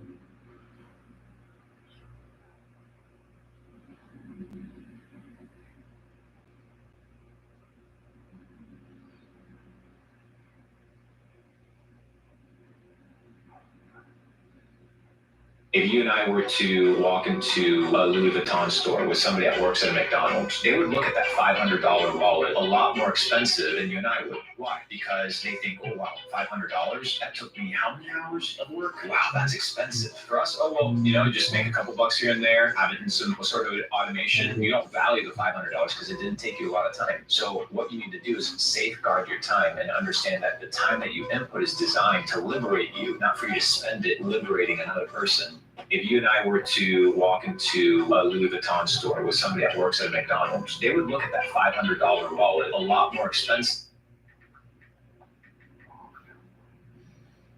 than you and I would. Why? Because they think, oh wow, $500? That took me how many hours? Your mom. Your mom. Your mom. Your mom. If you and I were Who is to... this guy talking to your mom? Your mom. Your mom. You're a Jesus.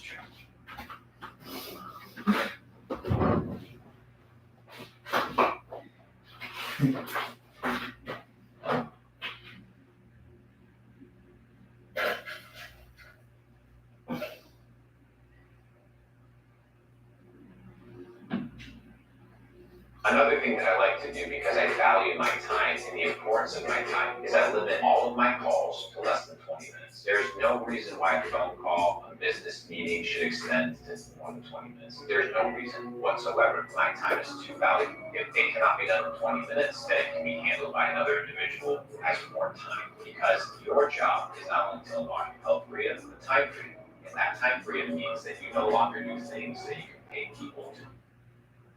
Another thing that This is so true.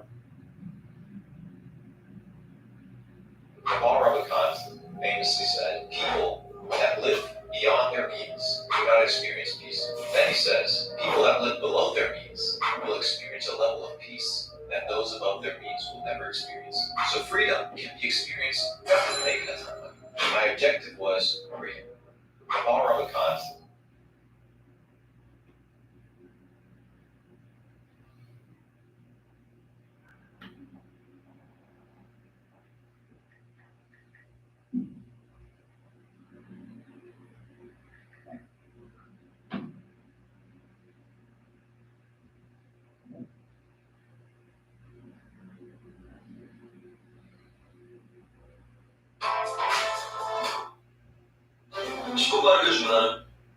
This is the best way to discrimination. You can even see it with TikTok nowadays. You're here because you need some direction. Your parents ain't gonna teach you shit.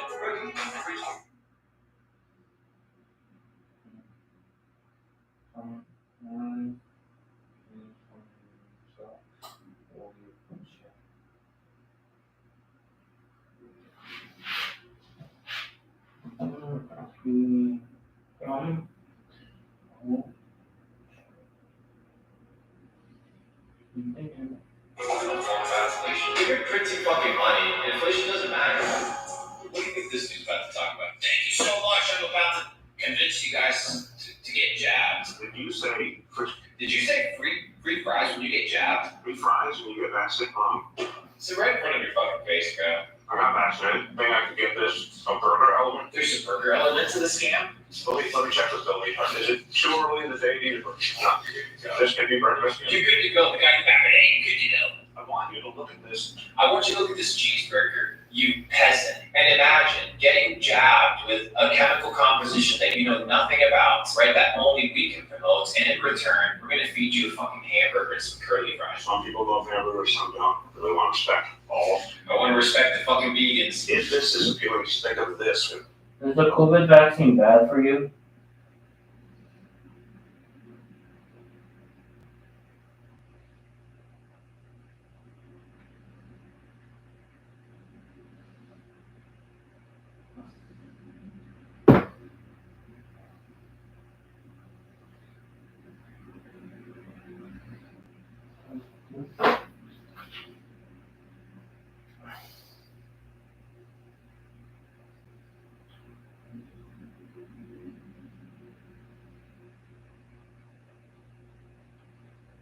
The vaccine. When you think about getting jabbed, think about this weird ass dude that's about to munch on this shit. After this video, I don't want to get jabbed. At least get like a sexy girl or something. You know, like offer like a massage, offer like a weekend retreat. They're like you're cattle, bro. Hey, but if you want free fries, this is from New York, bro.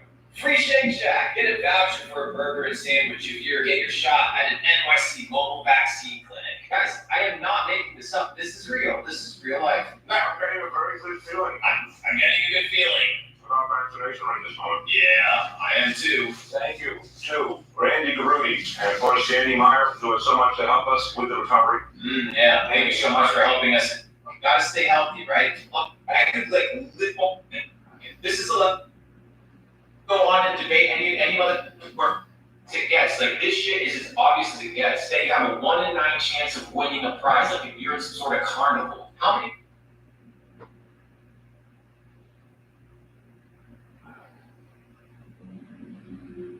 Mr. Beast and his crew, they're all individual personal brands. Cool, but who are they managed by? Night Media. Okay, and who's Night Media owned by? Disney. So you basically have glorified Disney kids that have contracts that they have to say certain things, that they have to run certain agendas, and they don't really have a choice. Shout out to the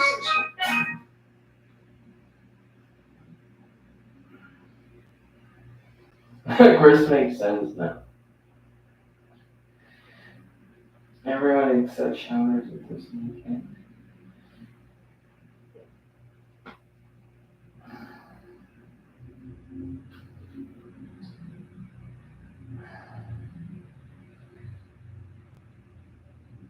Like understanding how to invest. It's a skill that you can learn, and a skill that you can develop. It's not a lot of dudes out there that understand how to make fucking money at the banks. They're really just investment firms. They take your fucking money and they invest it under your account. And you dumb fucks, you put your money in there thinking that your money's sitting in there. All it is a number on the screen. Your money's out there being used. Like, understanding how to invest. It's a skill that you can learn and a skill that you can develop. It's not like there's dudes out there that understand how to make fucking money. The banks, they're really just investment firms. You take your fucking money, they invest it on your behalf, and you don't fuss your money, and they're thinking that your money's sitting in there. All it is a number on a screen. Your money's out.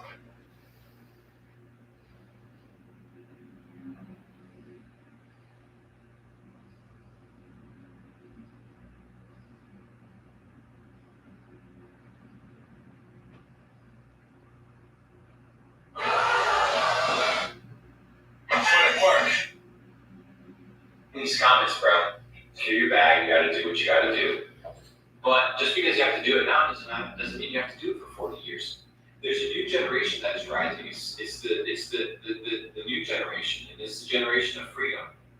I truly believe in. You know, as a multimillionaire, as somebody that's been able to leave this matrix, I understand the process. But a lot of you guys have not only a ton of benefits, but you also have a lot more distractions. So many more distractions, things keeping you down.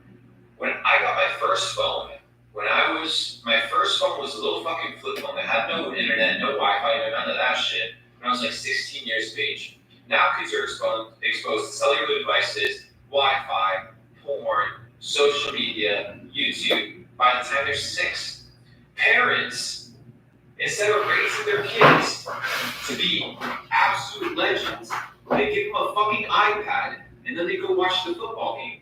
No wonder your kid is fucked up. You don't raise them. You don't raise them the right way. You don't raise them with intention. You leave them to the fucking iPad to distract him. Are you out of your damn mind? Most of you guys shouldn't have kids if they're gonna end up being just as terrible and fucking annoying as you are. So that's why the circle repeats itself over and over again. All right, guys, let's watch this last video. So it's a little bit on the serious side. So it's a 10-minute video. It's called In Shadow. And In Shadow is going to give a nice little breakdown of the world. Are you guys ready? Somebody asked me a question. They asked me, is weed bad for you? Well, it depends. It depends on your goals, right? Many times in life, same thing as an athlete, right? If you want a high-performance athlete, you're not going to recommend him to be out here eating certain foods. You're not going to recommend him to have certain sleep cycles. It's the same thing with weed and everything. The problem isn't weed. The problem is you, right? Your inability to control your consumption of it. The problem isn't when you eat, you drink a Red Bull. The problem is, are you chugging 8 Red Bulls every single day? The problem is you. Don't blame it on the weed. Now, weed has its pros, weed has its cons, but a lot of you guys should not be smoking weed because it's holding you down. You're dumb as fuck, you're poor, you haven't earned the privilege to smoke weed. You understand that that's the privilege of somebody that can actually chill? What I've realized with cannabis is that it desensitizes you from your stress. It desensitizes you from your pain. And many of you need to embrace the pain and embrace the stress and ask yourself, why am I stressed? Well, maybe it's because there's something in my life that I need to change in order for me to reduce that stress and increase my level of happiness. So instead of ignoring the problem, bearing it with fucking weed, antidepressant pills, you need to confront it. You need to address it. You need to look at it in the face and be like, what am I going to do to change?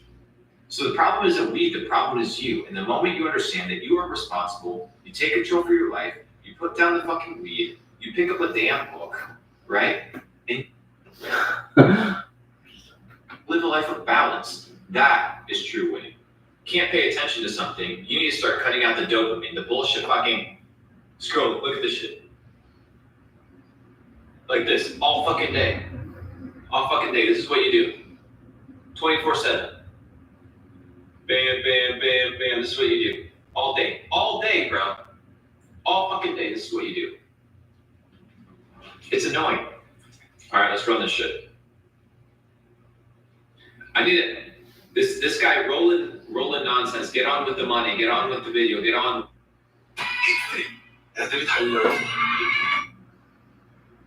Why? Why is this happening? I'll tell you why. Because the parent is now the government. The father is now the government. That is what it is. It's designed to destroy you. Introduce guns, introduce cocaine, redline these people, put them in Section 8, lock them all up. No wonder they have the life that they have. And then this is their role model. This fucking dork. All of them. Gold chains, yeah. Ooh, how much is your Rolex worth? Oh, let me twerk on your car. All you fucking clowns buying iced out diamond ass shit. And I'm telling you, I've bought this stuff. But let me tell you something, bro. People live for a chain. To get a chain, to get validation from something else. Do you know that those diamonds, a lot of them are blood diamonds? They actually come from fucking, like places where people get killed. Have you not seen the movie, Blood Diamond? Go watch that movie. It'll give you some context before you buy that dumb shit.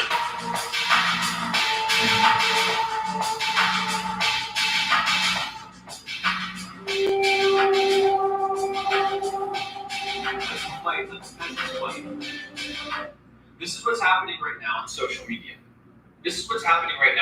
They want to keep you dumb. They want to keep you distracted. They want to keep you quiet. But they know that if you are by yourself, you cannot be silenced. You'll talk in private. But no, we got to keep that person quiet. Keep that person in check.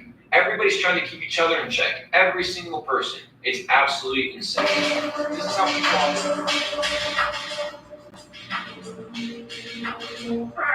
yapping on Twitter. Oh, but this is what Biden did. This is what Barack did. This is what Trump did. Oh, this bullshit. Do you understand that they don't care?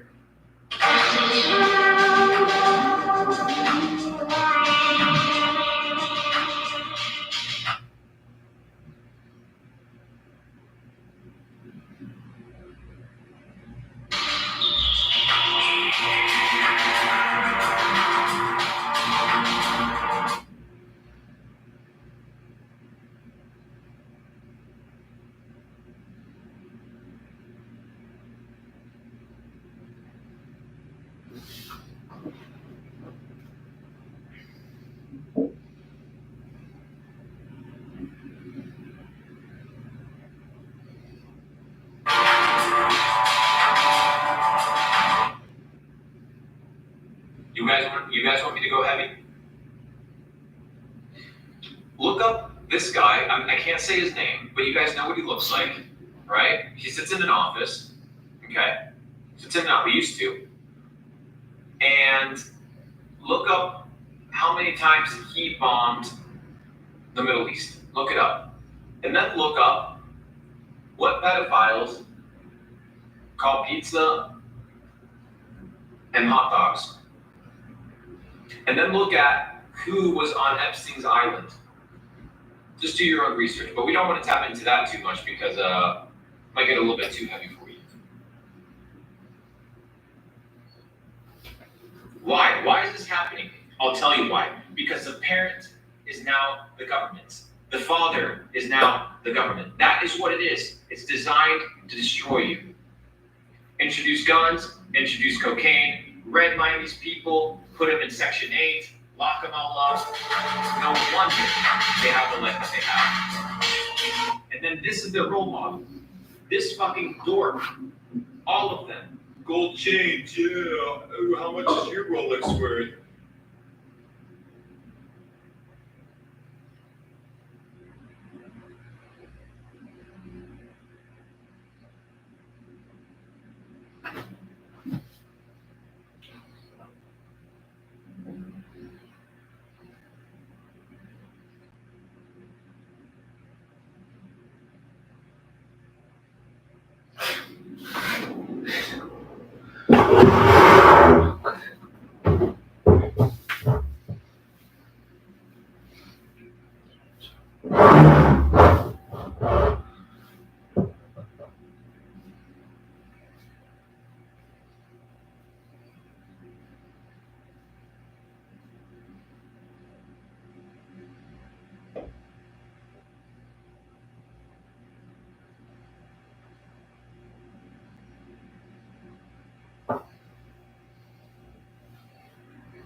Oh, let me work on your car. We'll live for a chain. To get a chain. To get validation from something else. Do you know that those diamonds, a lot of them are blood diamonds? They actually come from fucking, like places where people get killed? Have you not seen the movie, Blood Diamond? Go watch that movie. It'll give you some context before you buy that dumb shit. Now, cannot be silenced. You'll talk in private, but this is what Barack did. So Tim, now, we used to. Who was on Epstein's island? Just do your own research, but we don't want to tap into that too much because it might get a little bit too heavy for you.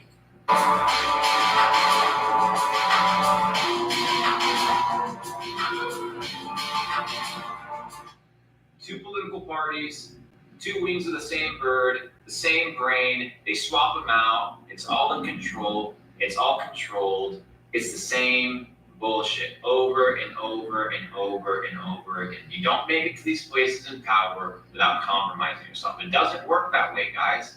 It doesn't work that way.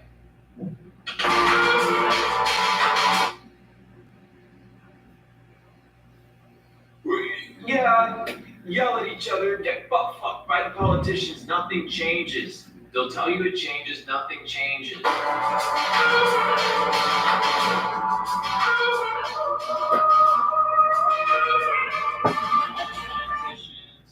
All the judges, all the people in the highest echelons of society, they're all in their swinger gay orgies, they're all snorting coke. Look at Biden's son. He's literally known to be a crackhead. A crackhead. We know this. That hangs out and sleeps with prostitutes. Most likely uses money that he didn't earn. That's just an allegation, of course. I can't prove it. But the videos are out there. Look at it for yourself. What they tell you not to do is what they do.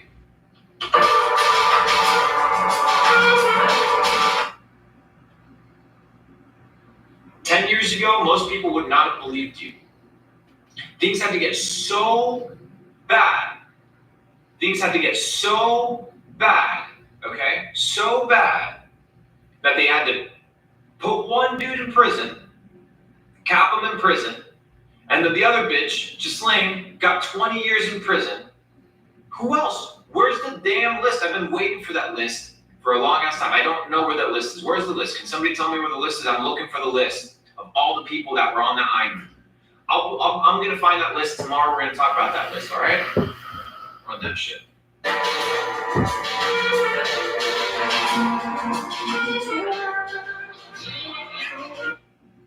Who remembers the War on Terror? When the Jenga tower.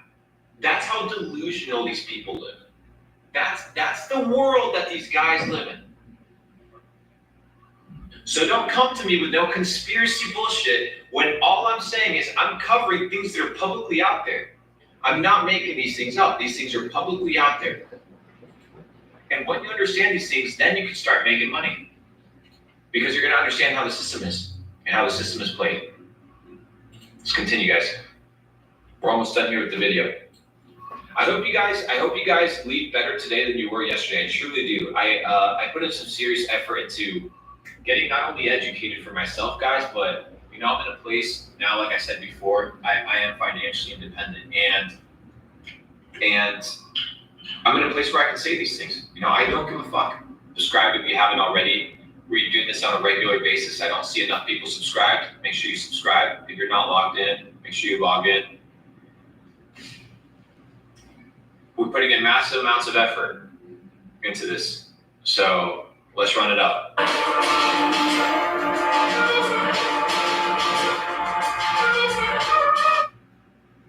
Bro, every frame is a banger in this video. Every single frame is a banger, right?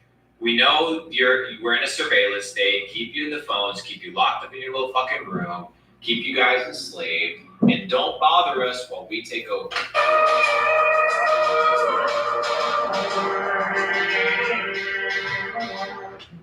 Does this look like TikTok in 2022? Does this look like TikTok in 2022? Because it looks like to me that this is what TikTok looks like. Yeah. People are in their little box, in their little illusion, living in the television. It's absolutely insane.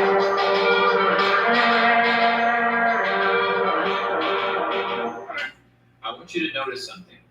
I want you to notice that even all of them, look at the little microphone. They all work for basically the same organization, the same power structure. All of them, every single one of them.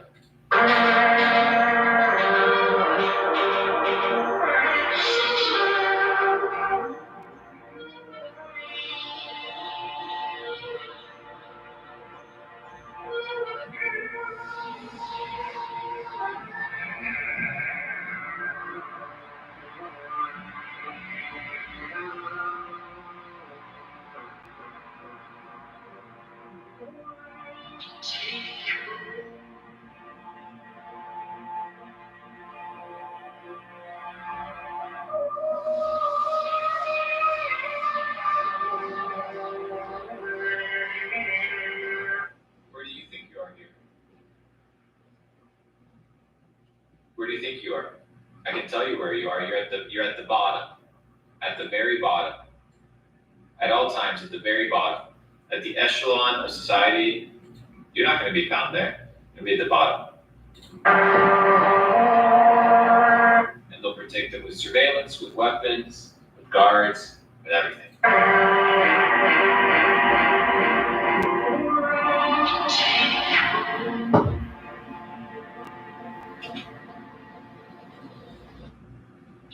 I want to, before we go on to the next stage.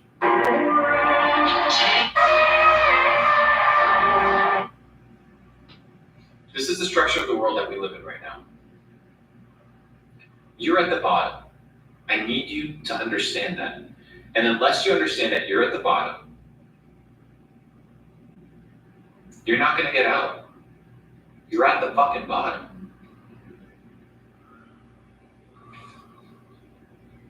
But a revolution is coming. Revolution is here. It's time to stand up. The highest form of rebellion. I want to make a point very clear. The highest form of rebellion is becoming excellent. The highest form of rebellion is to become free. The highest form of rebellion is to become independent, a free thinker, to become intelligent, educated, wealthy. That is the highest form of rebellion. The illusions will fall.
This is where I'm going to end the video, guys.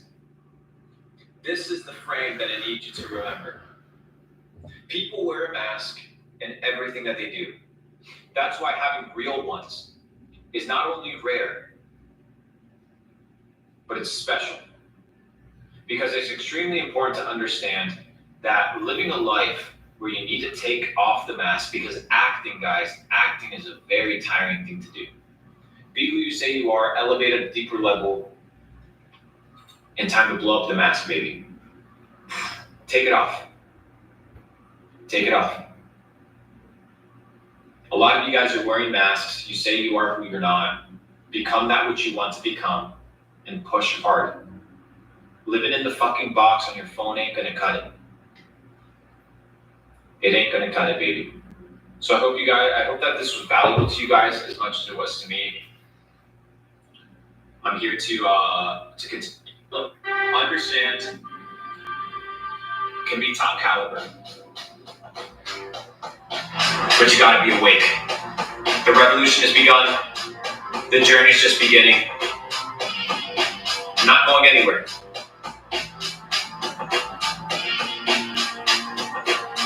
Are you ready? As we wrap up, every single day we do the book of the day, the recommendation. These are the books I recommend.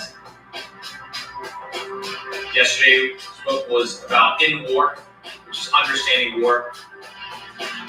Today's book will be picked up. Give me 1 second.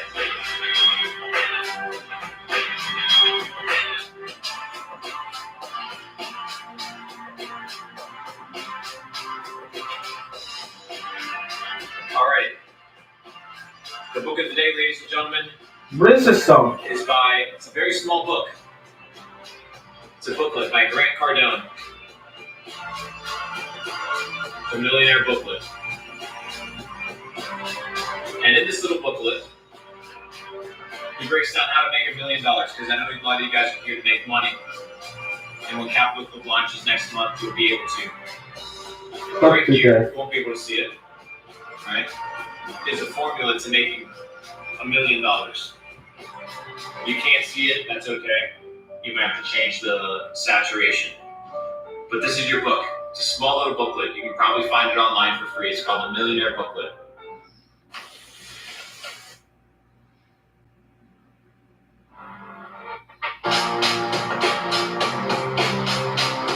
Oh my god, this is...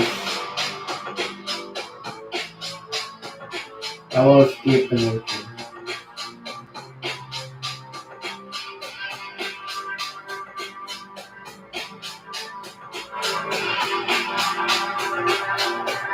I will use this scene. You gotta pause.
Guys, this music is so good.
그렇죠.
Oh, come on, you're killing this.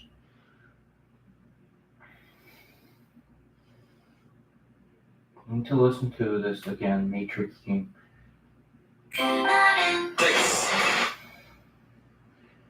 Where's the...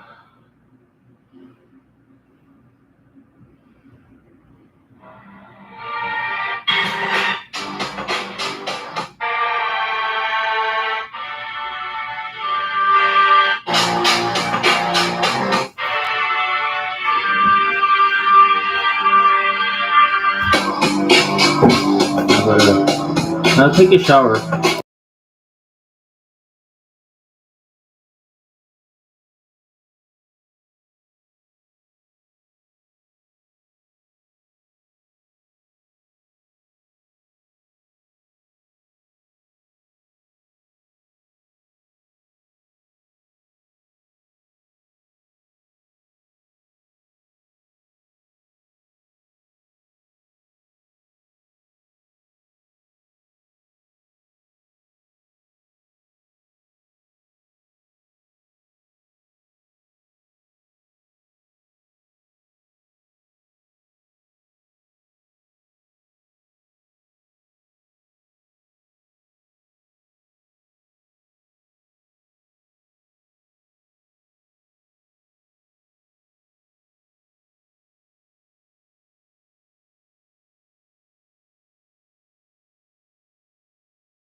cooking some food.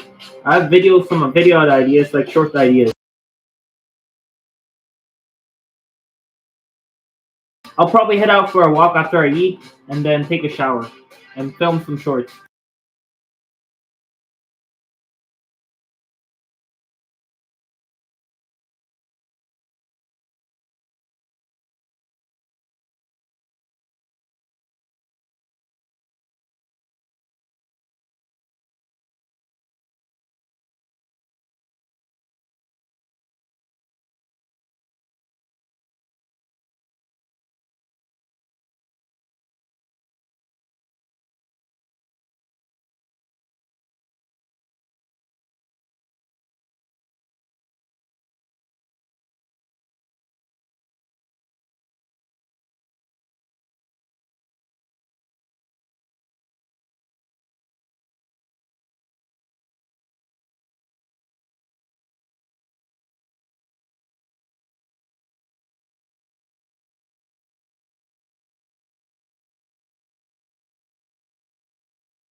Man, this thing is so good. You can use it on shorts.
So hungry.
I'm gonna take a shower soon. It's 12:41. This is so good. This music's so good.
No, I'm gonna watch the rest of Blue Belmars.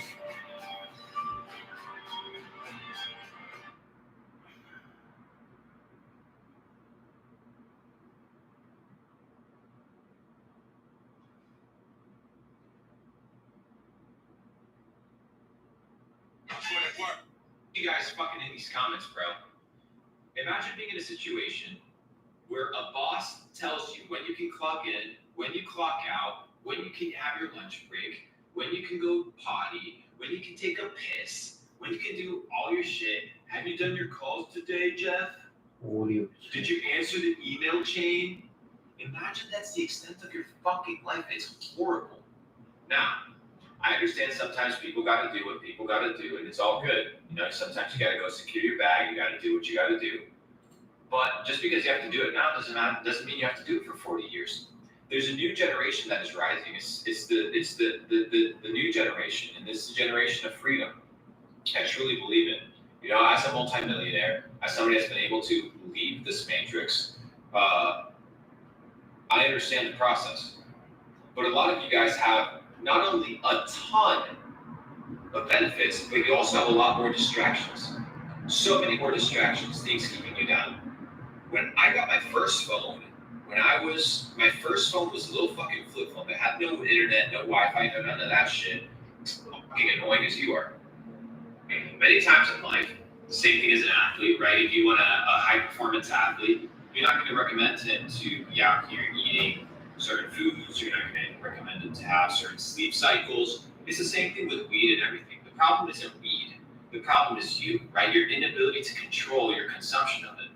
The problem isn't whether you eat, you know, or you drink a Red Bull. The problem is, are you chugging 8 Red Bull?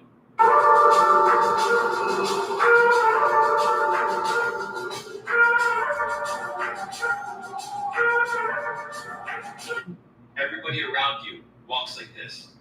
In their own problems, in their own bullshit, with their head down. They don't want to hear what anybody else has to say. They're focused on their own thing. Anytime you want to talk about truth, they cover their ears because people want to live in a lie.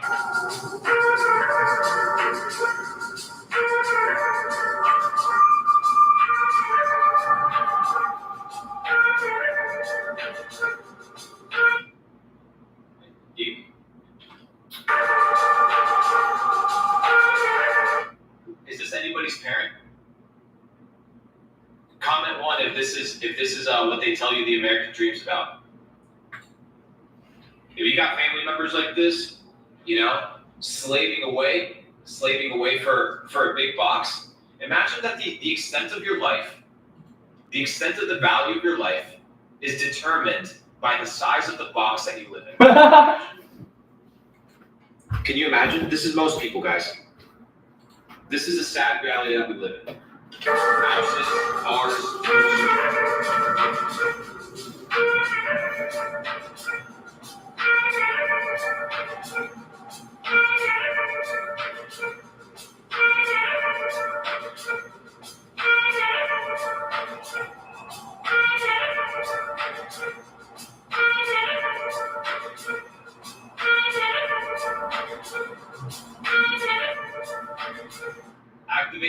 baby. Don't be who you were meant to be. Be what they tell you. This is what they advertise to you.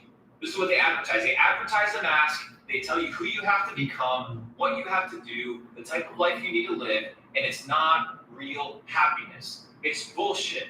It's fake. It's fabricated. It's absolute garbage that somebody else is perpetrating on you.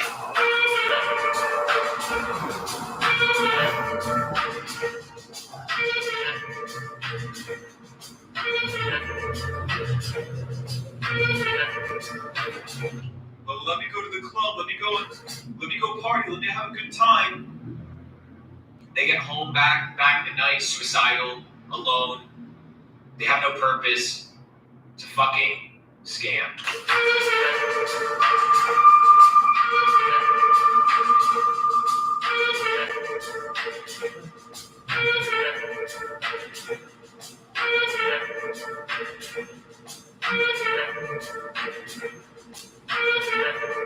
There's something called the blood. Let me explain something, guys.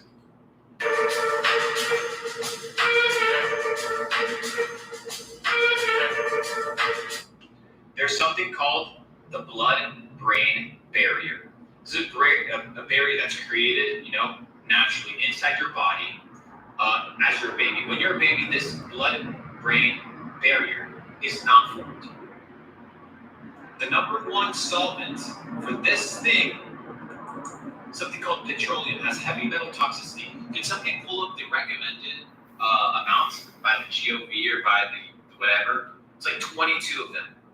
22.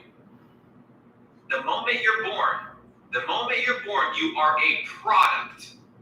The moment you're born, you are a product.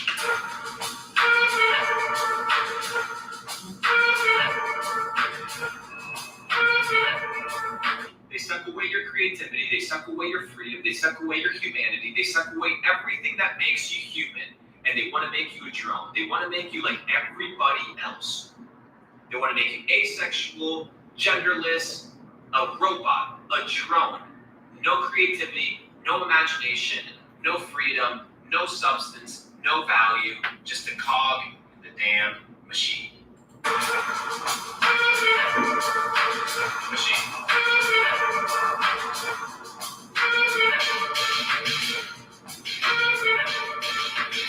좌우가 문제가 아니고 중앙은행이 문제지. 중앙은행.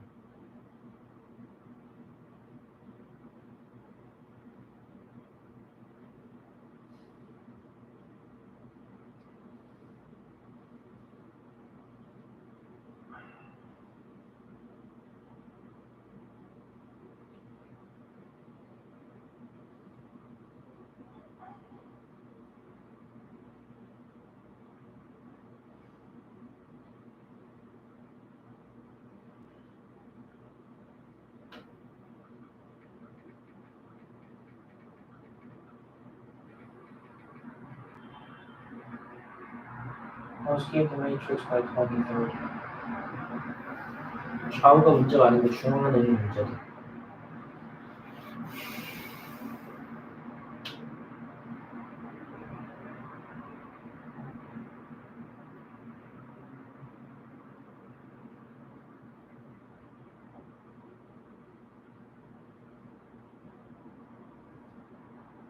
이 세대.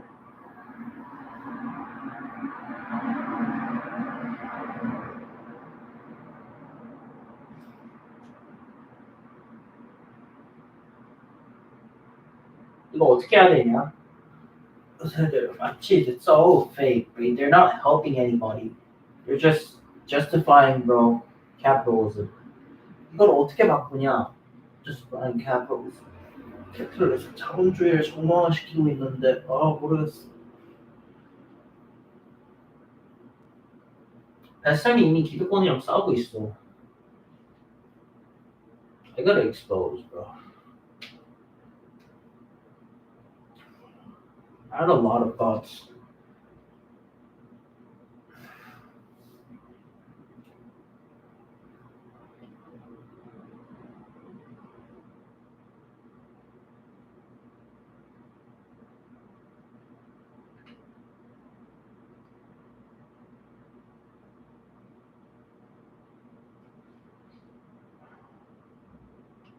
Expose.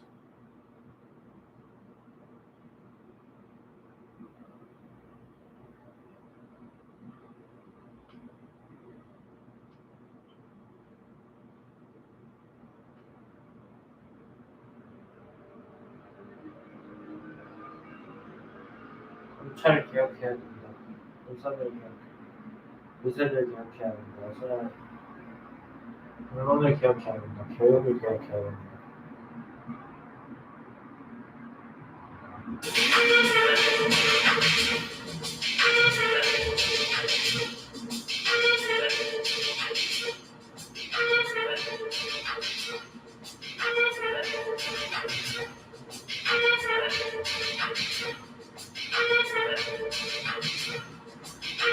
사실을 말하고 있어.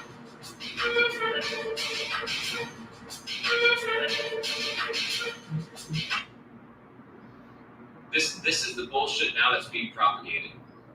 The pussy popping, the objectification of women, the reduction of the sanctity of females.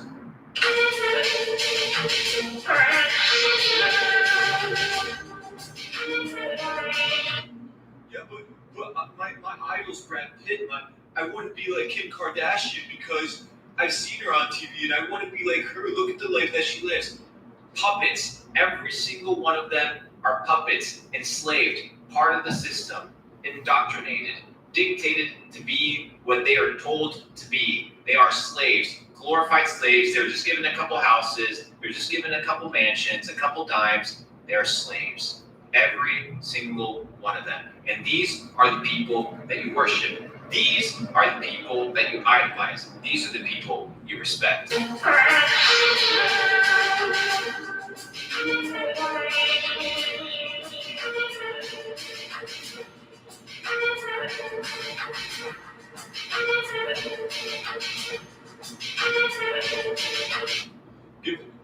But he's award nominated. Oh, he's award nominated. But he's award nominated. He's got a Grammy. He's got a Grammy.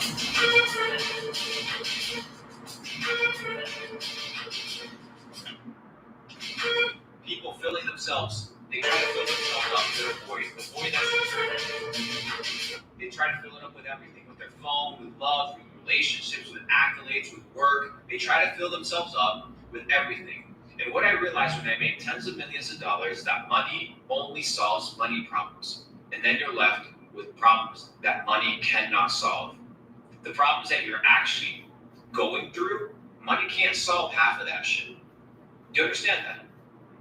But first, you need to get the money. The money is important, and the reason it's important is because it lets you solve the petty shit, that lets you then focus on yourself. The journey of self-betterment, the journey of progression, the journey of elevation. I need that fucking spam button, guys, if you're getting educated as fuck. If this is motivating to you, if this is making you leave better today than you were yesterday, come on, baby.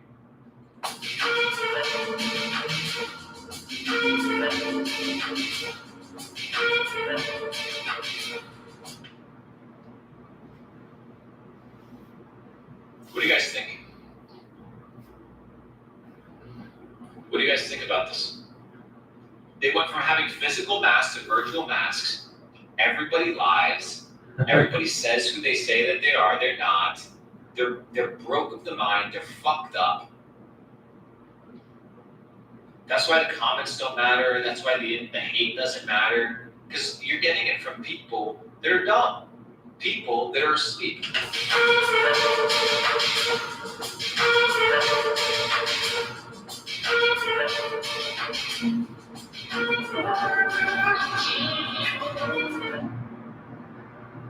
While the little white kids in America are playing Call of Duty Modern Warfare, well, whatever bullshit's out next, we're telling people that they got to enlist for 6 years to go protect their country around the world. Yemen, Liberia, Afghanistan, Iraq, Vietnam, all these countries. Look at the kids around them.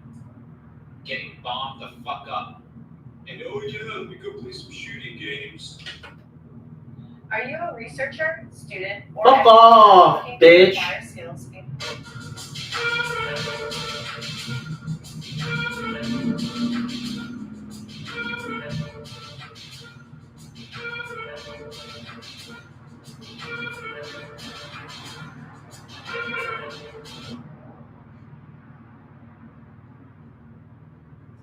Look at The Sims. Praising the woman full of insecurities as a void that she has to fill. Look, praising them with all that fucking jizz coming around. Look at that. That's most of you guys with your OnlyFans bullshit, with your Pornhub bullshit, with your sex addiction bullshit. Most of you guys have no boundaries, no limits. To you, every single woman is an object. You don't understand that women are actually to be protected, and that's why you treat them like shit. Because you view them like shit. The reason you view them like shit is because the system has told you that they are a product.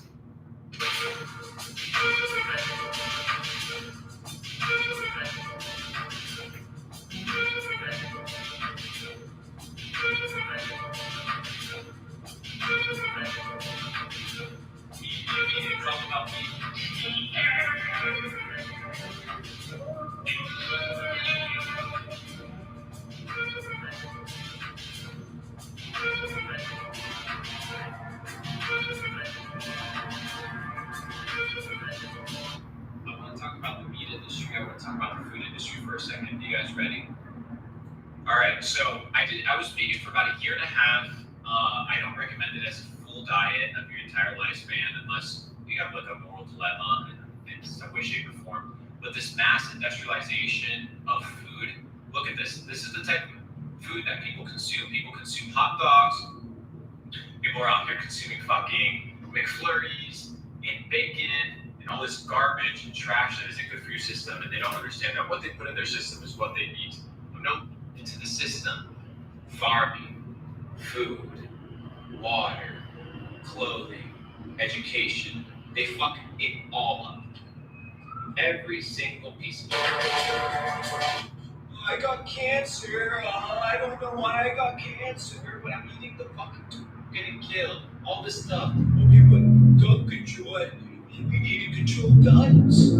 Yeah, but what about this? Maybe we gotta control these guns. These guys. 401k. Your 401k because little old lady, when you retire, you know, you're gonna need to live on that social security pension. You know? Look at that two-faced fucking clown.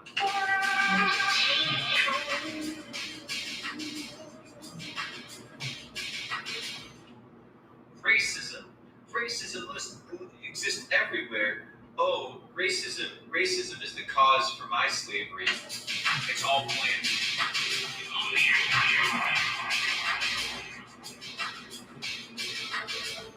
You launder all your fucking money. Every single dime that was printed in the last 2 years has been laundered. And all of it has been laundered from the government, from the Fed, to private, through the government, to private industry, pumped into the stock market, cashed out by multi-billionaires. Look, keep quiet, baby. Keep quiet, that's what they tell you. And if you don't, you'll get fucking hanged. For profit, baby. That's how people work. This baby printed out of thin air.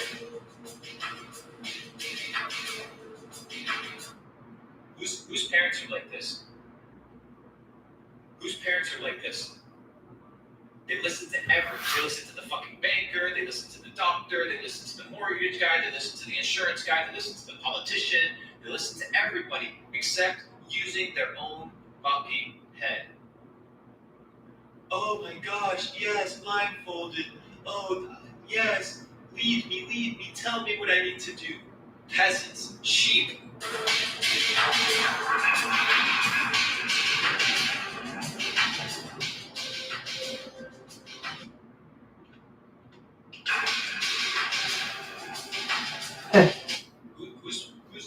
Whose family member lives this way?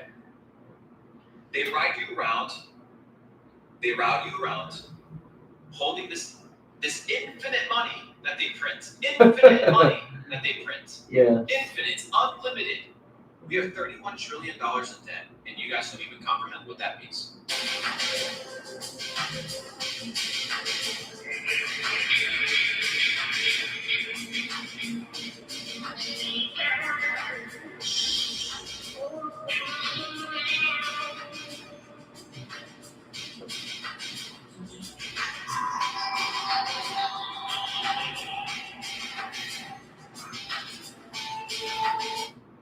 Guess what's the first thing to leave?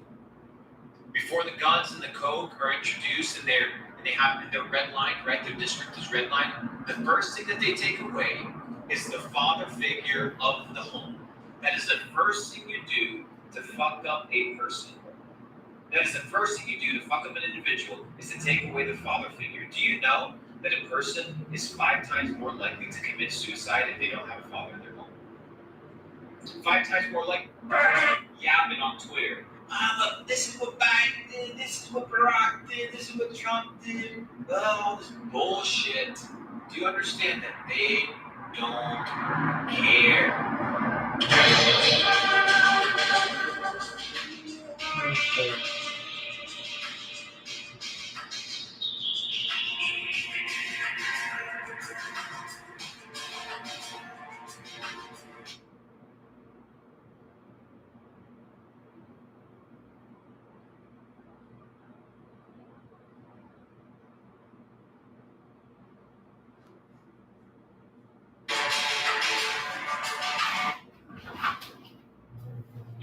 You guys want me to go heavy?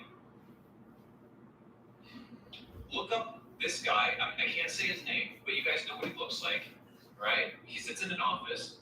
Okay, sits in an office. He used to. And look up how many times he bombed the Middle East. Look it up, and then look up what pedophiles call pizza and hot dogs. And then look at who was on Epstein's island. Just do your own research, but we don't want to tap into that too much because it might get a little bit too heavy for you. All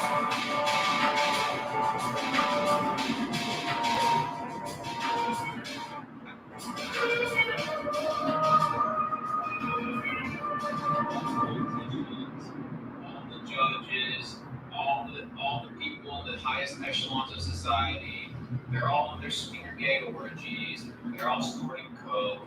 Look at Biden's son. He's literally known to be a crackhead. A crackhead. We know this. That hangs out and sleeps with prostitutes. Most likely uses money that he didn't earn. That's just an allegation, of course. You can't prove it. But the videos are out there. Look at it for yourself. What they tell you not to do is what they do.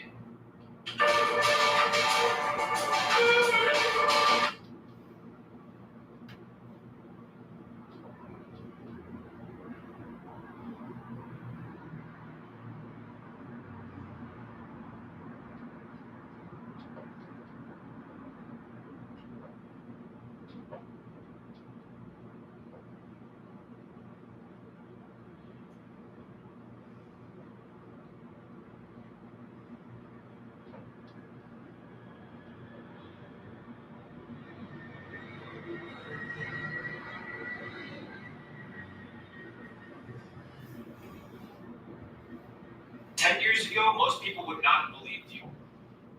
Things had to get so bad.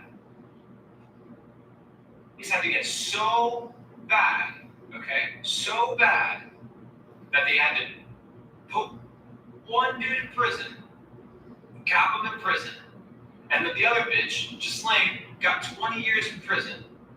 Who else? Where's the damn list? Because I've been waiting for that list for a long ass time. I don't know where that list is. Where's the list? Can somebody tell me where the list is? I'm looking for the list of all the people that were on that island. I'm going to find that list tomorrow. We're going to talk about that list, all right? Run that shit.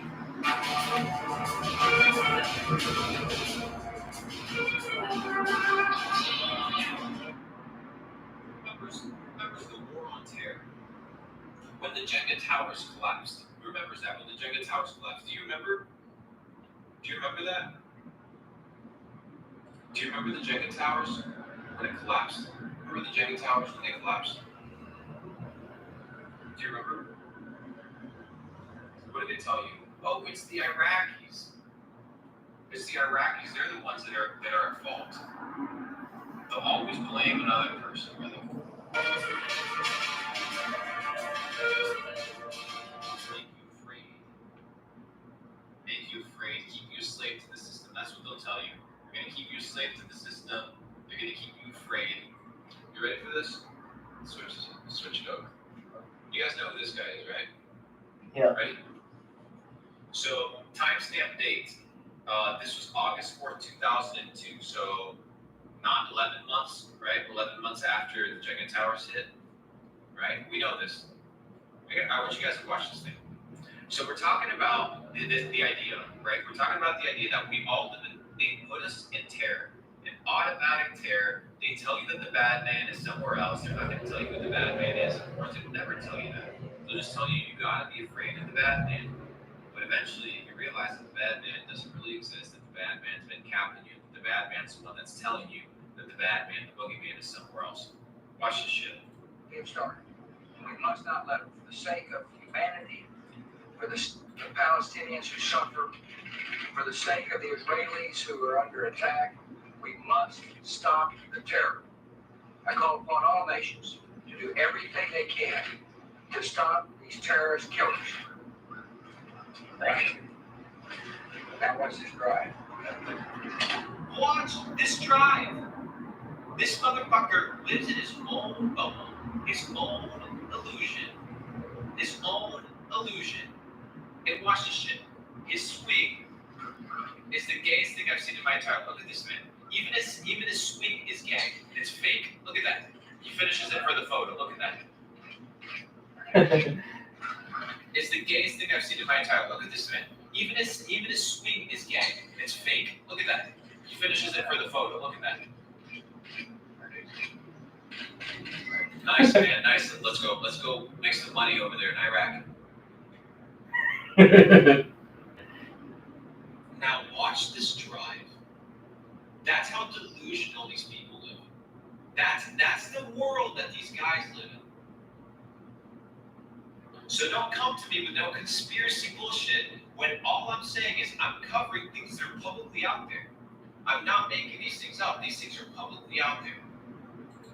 And when you understand these things, then you can start making money. Because you're going to understand how the system is and how the system is played. Let's continue, guys. We're almost done here with the video. I hope you guys leave better today than you were yesterday. I truly do. I put in some serious effort into getting not only educated for myself, guys, but I'm in a place.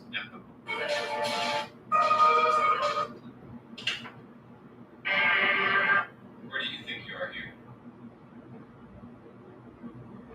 Where do you think you are? I can tell you where you are. You're at the bottom. At the very bottom. At all times, at the very bottom. At the echelon of society, you're not going to be found there. You'll be at the bottom. And they'll protect them with surveillance, with weapons, guards, everything.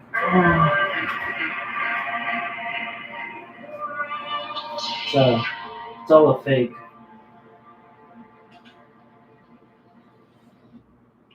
I want to, before we go on to the next stage.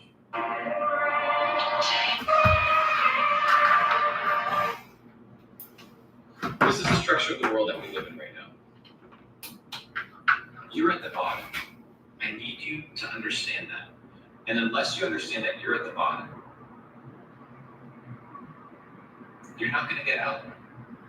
You're at the fucking bottom.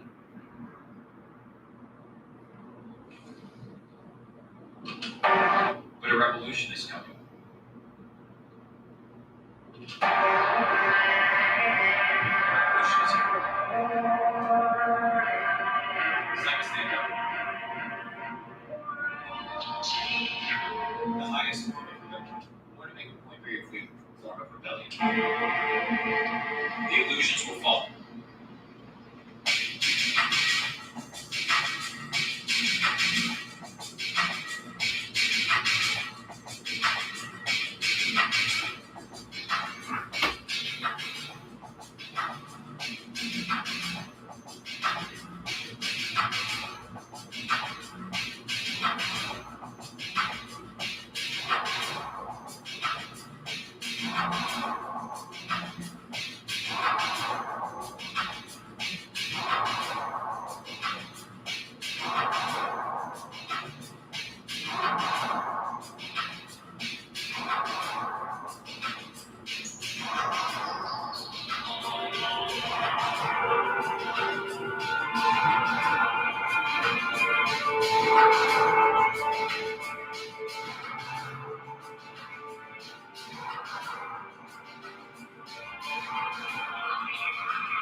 I promise.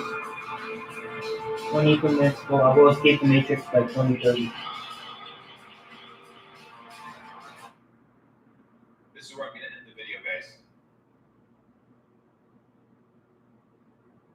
Well,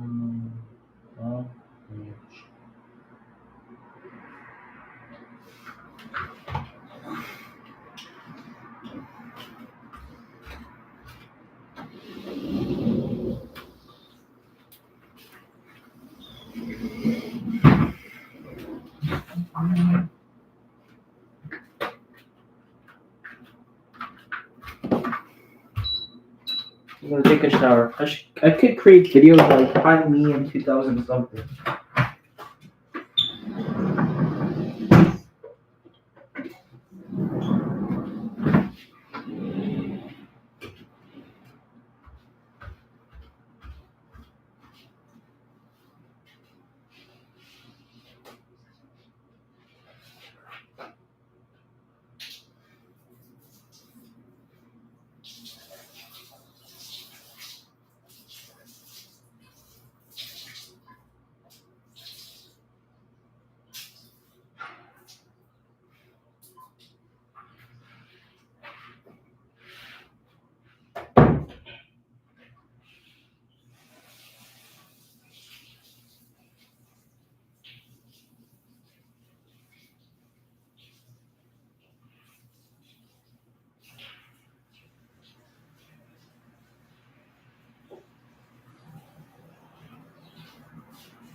아, 좋다.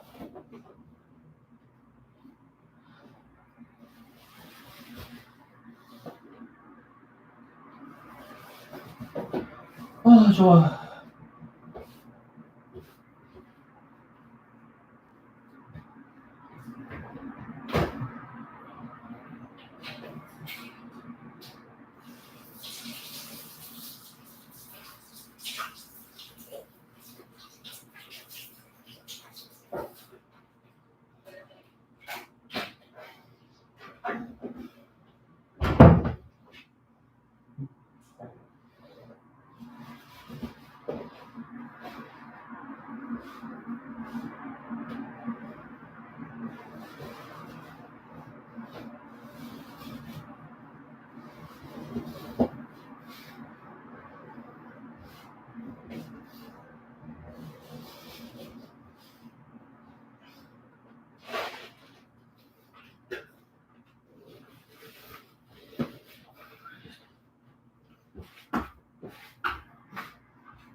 Music.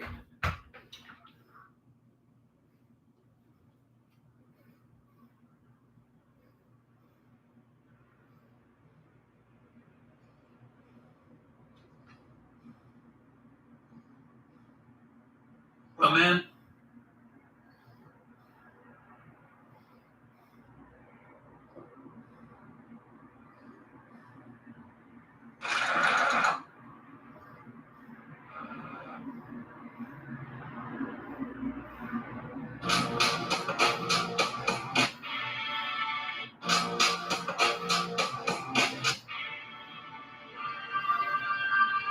will become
All right, I'm gonna change.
아, 어디 갔어?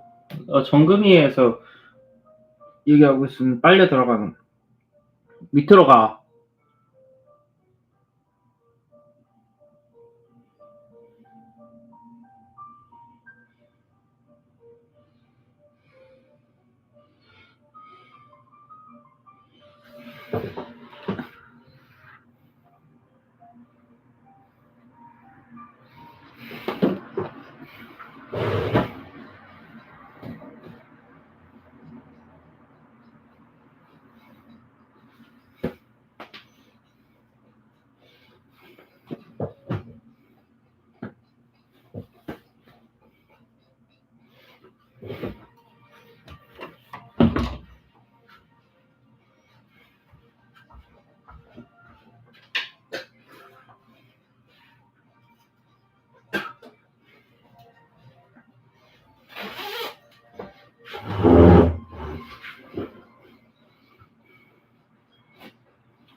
I'll reset the stream. I'll create short. I go out to create shorts.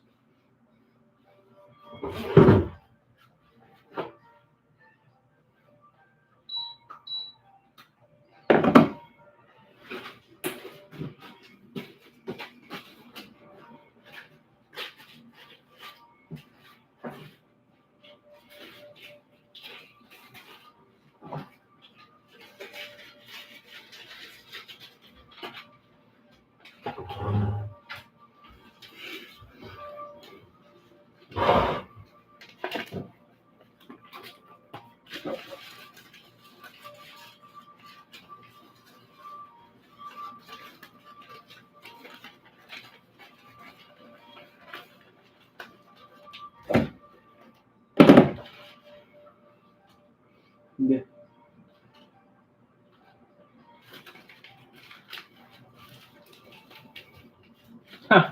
내가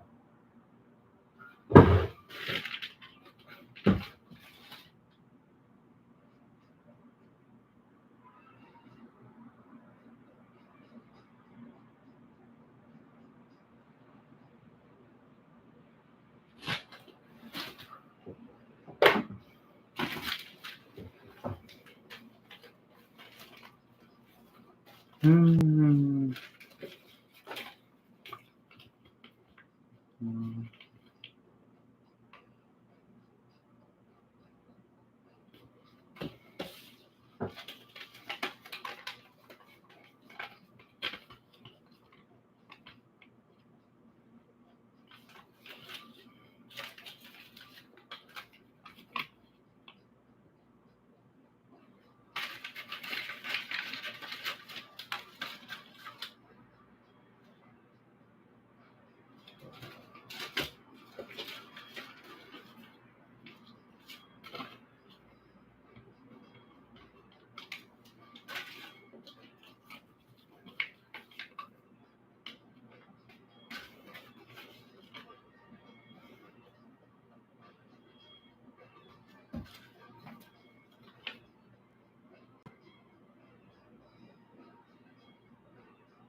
문 닫고 집중을 보자.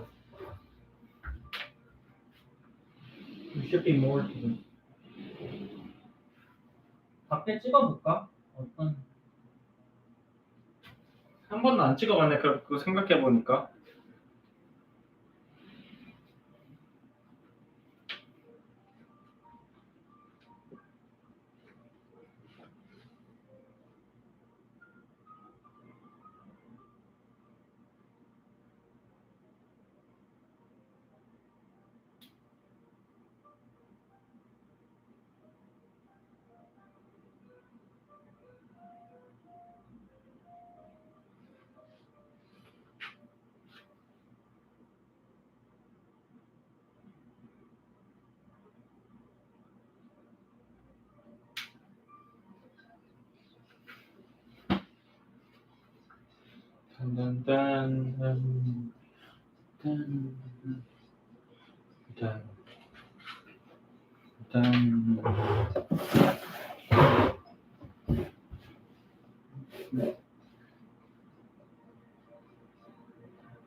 Reset the stream. I'll film outside afterwards.